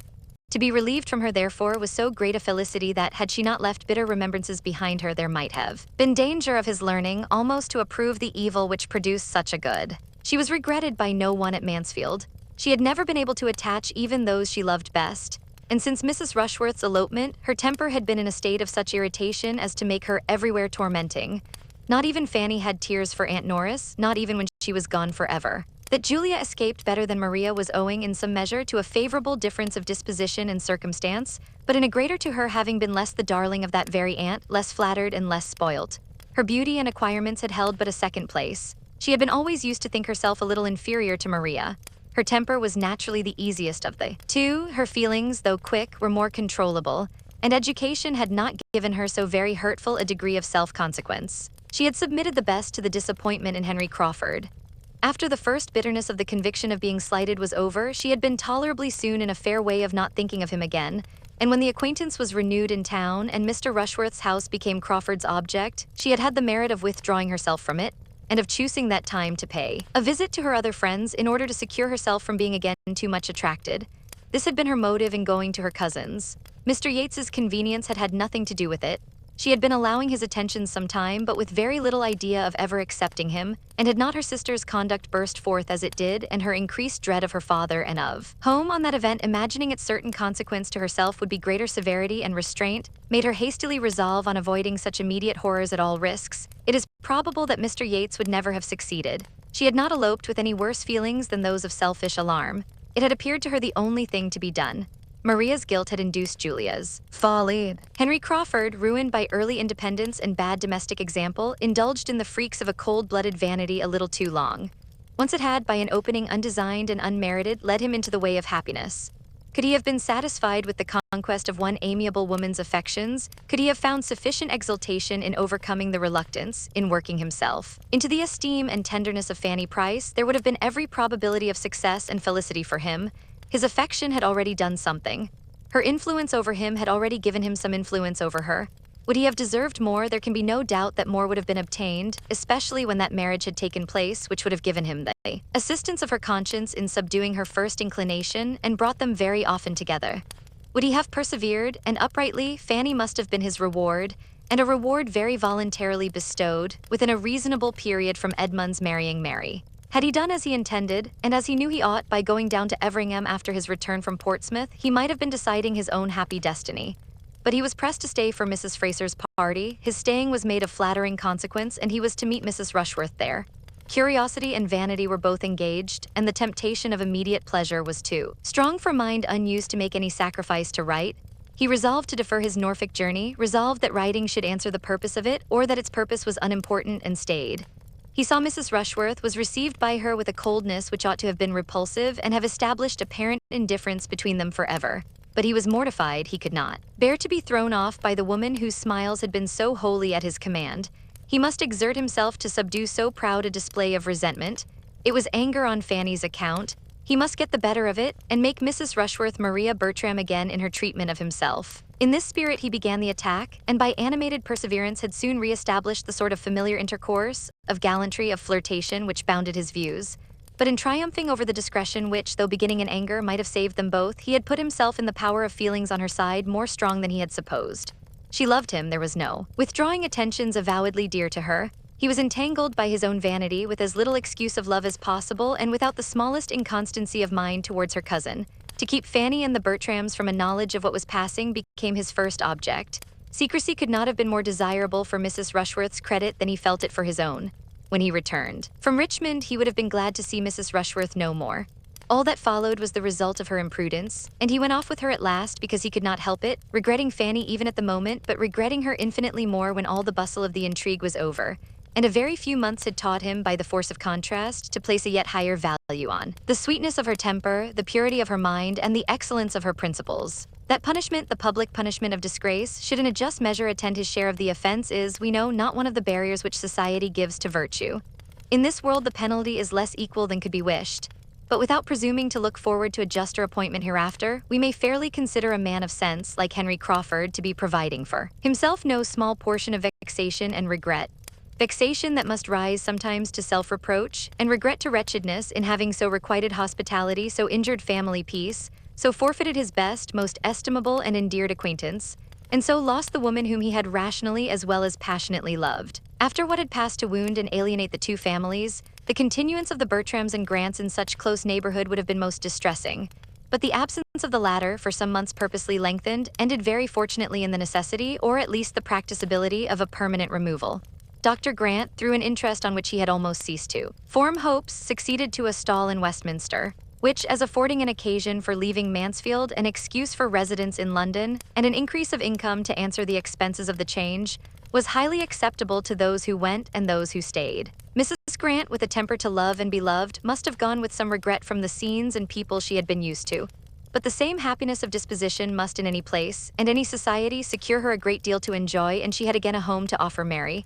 And Mary had had enough of her own friends, enough of vanity, ambition, love, and disappointment in the course of the last half-year to be in need of the true kindness of her sister's heart and the rational tranquility of her ways. They lived together, and when Dr. Grant had brought on apoplexy and death by 3 great institutionary dinners in 1 week, they still lived together. For Mary, though perfectly resolved against ever attaching herself to a younger brother again, was long in finding among the dashing representatives or idle heir apparents who were at the command of her beauty, and her pound 20,000, anyone who could satisfy the better taste she had acquired at Mansfield, whose character and manners could authorize a hope of the domestic happiness she had there learned to estimate, or put Edmund Bertrams sufficiently out of her head. Edmund had greatly the advantage of her in this respect. He had not to wait and wish with vacant affections for an object worthy to succeed her in them. Scarcely had he done regretting Mary Crawford, and observing to Fanny how impossible it was that he should ever meet with such another woman, before it began to strike him whether a very different kind of woman might not do just as well or a great deal better, whether Fanny herself were not growing as dear, as important to him in all her smiles and all her ways as Mary Crawford had ever been, and whether it might not be a hopeful undertaking to persuade her that her warm and sisterly regard for him would be foundation enough for wedded love. I purposely abstain from dates on this occasion that everyone may be at liberty to fix their own, aware that the cure of unconquerable passions and the transfer of unchanging attachments must vary much as to time in different people. I only entreat everybody to believe that exactly at the time when it was quite natural that it should be so, and not a week earlier, Edmund did cease to care about Miss Crawford and became as anxious to marry Fanny as Fanny herself could desire. With such a regard for her, indeed, as his had long been, a regard founded on the most endearing claims of innocence and helplessness, and completed by every recommendation of growing worth, what could be more natural than the change? Loving, guiding, protecting her as he had been doing ever since her being 10 years old, her mind in so great a degree formed by his care and her comfort depending on his kindness, an object to him of such close and peculiar interest, dearer by all his own importance with her than anyone else at Mansfield, what was there now to add but that he should learn to prefer soft light eyes to sparkling dark ones? And being always with her and always talking confidentially, and his feelings exactly in that favorable state which a recent disappointment gives, those soft light eyes could not be very long in obtaining the preeminence. Having once set out and felt that he had done so on this road to happiness, there was nothing on the side of prudence to stop him or make his progress slow. No doubts of her deserving, no fears of opposition of taste, no need of drawing new hopes of happiness from dissimilarity of temper. Her mind, disposition, opinions, and habits wanted no half-concealment, no self-deception on the present, no reliance on future improvement. Even in the midst of his late infatuation, he had acknowledged Fanny's mental superiority. What must be his sense of it now, therefore? She was of course only too good for him, but as nobody minds having what is too good for them, he was very steadily earnest in the pursuit of the blessing, and it was not possible that encouragement from her should be long wanting. Timid, anxious, doubting as she was, it was still impossible that such tenderness as hers should not, at times, hold out the strongest hope of success, though it remained for a later period to tell him the whole delightful and astonishing truth. His happiness in knowing himself to have been so long the beloved of such a heart must have been great enough to warrant any strength of language in which he could clothe it to her or to himself. It must have been a delightful happiness. But there was happiness elsewhere which no description can reach. Let no one presume to give the feelings of a young woman on receiving the assurance of that affection of which she has scarcely allowed herself to entertain a hope. Their own inclinations ascertained, there were no difficulties behind, no drawback of poverty or parent. It was a match which Sir Thomas's wishes had even forestalled. Sick of ambitious and mercenary connections, prizing more and more the sterling good of principle and temper, and chiefly anxious to bind by the strongest securities all that remained to him of domestic felicity, he had pondered with genuine satisfaction on the more than possibility of the two young friends finding their natural consolation in each other for all that had occurred of disappointment to either. And the joyful consent which met Edmund's application, the high sense of having realized a great acquisition in the promise of Fanny for a daughter, formed just such a contrast with his early opinion on the subject when the poor little girl's coming had been first agitated, as time is forever producing between the plans and decisions of mortals, for their own instruction and their neighbors' entertainment. Fanny was indeed the daughter that he wanted. His charitable kindness had been rearing a prime comfort for himself. His liberality had a rich repayment, and the general goodness of his intentions by her deserved it. He might have made her childhood happier, but it had been an error of judgment only which had given him the appearance of harshness and deprived him of her early love, and now on really knowing each other, their mutual attachment became very strong. After settling her at Thornton Lacey with every kind attention to her comfort, the object of almost every day was to see her there or to get her away from it. Selfishly dear as she had long been to Lady Bertram, she could not be parted with willingly by her. No happiness of son or niece could make her wish the marriage, but it was possible to part with her because Susan remained to supply her place. Susan became the stationary niece, delighted to be so, and equally well adapted for it by a readiness of mind and an inclination for usefulness, as Fanny had been by sweetness of temper and strong feelings of gratitude. Susan could never be spared.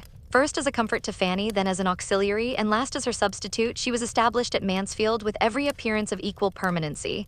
Her more fearless disposition and happier nerves made everything easy to her there, with quickness in understanding the tempers of those she had to deal with and no natural timidity to restrain any consequent wishes. She was soon welcome and useful to all. And after Fanny's removal succeeded so naturally to her influence over the hourly comfort of her aunt as gradually to become perhaps the most beloved of the two. In her usefulness, in Fanny's excellence, in William's continued good conduct and rising fame, and in the general well-doing and success of the other members of the family, all assisting to advance each other and doing credit to his countenance and aid, Sir Thomas saw repeated and forever repeated reason to rejoice in what he had done for them all, and acknowledge the advantages of early hardship and discipline and the consciousness of being born to struggle and endure. With so much true merit and true love and no want of fortune and friends, the happiness of the married cousins must appear as secure as earthly happiness can be. Equally formed for domestic life and attached to country pleasures, their home was the home of affection and comfort. And to complete the picture of good, the acquisition of Mansfield living by the death of Dr. Grant occurred just after they had been married long enough to begin to want an increase of income and feel their distance from the paternal abode an inconvenience. On that event they removed to Mansfield, and the parsonage there, which under each of its two former owners Fanny had never been able to approach but with some painful sensation of restraint or alarm, soon grew as dear to her heart and as thoroughly perfect in her eyes as everything else within the view and patronage of Mansfield Park had long been. Fanny's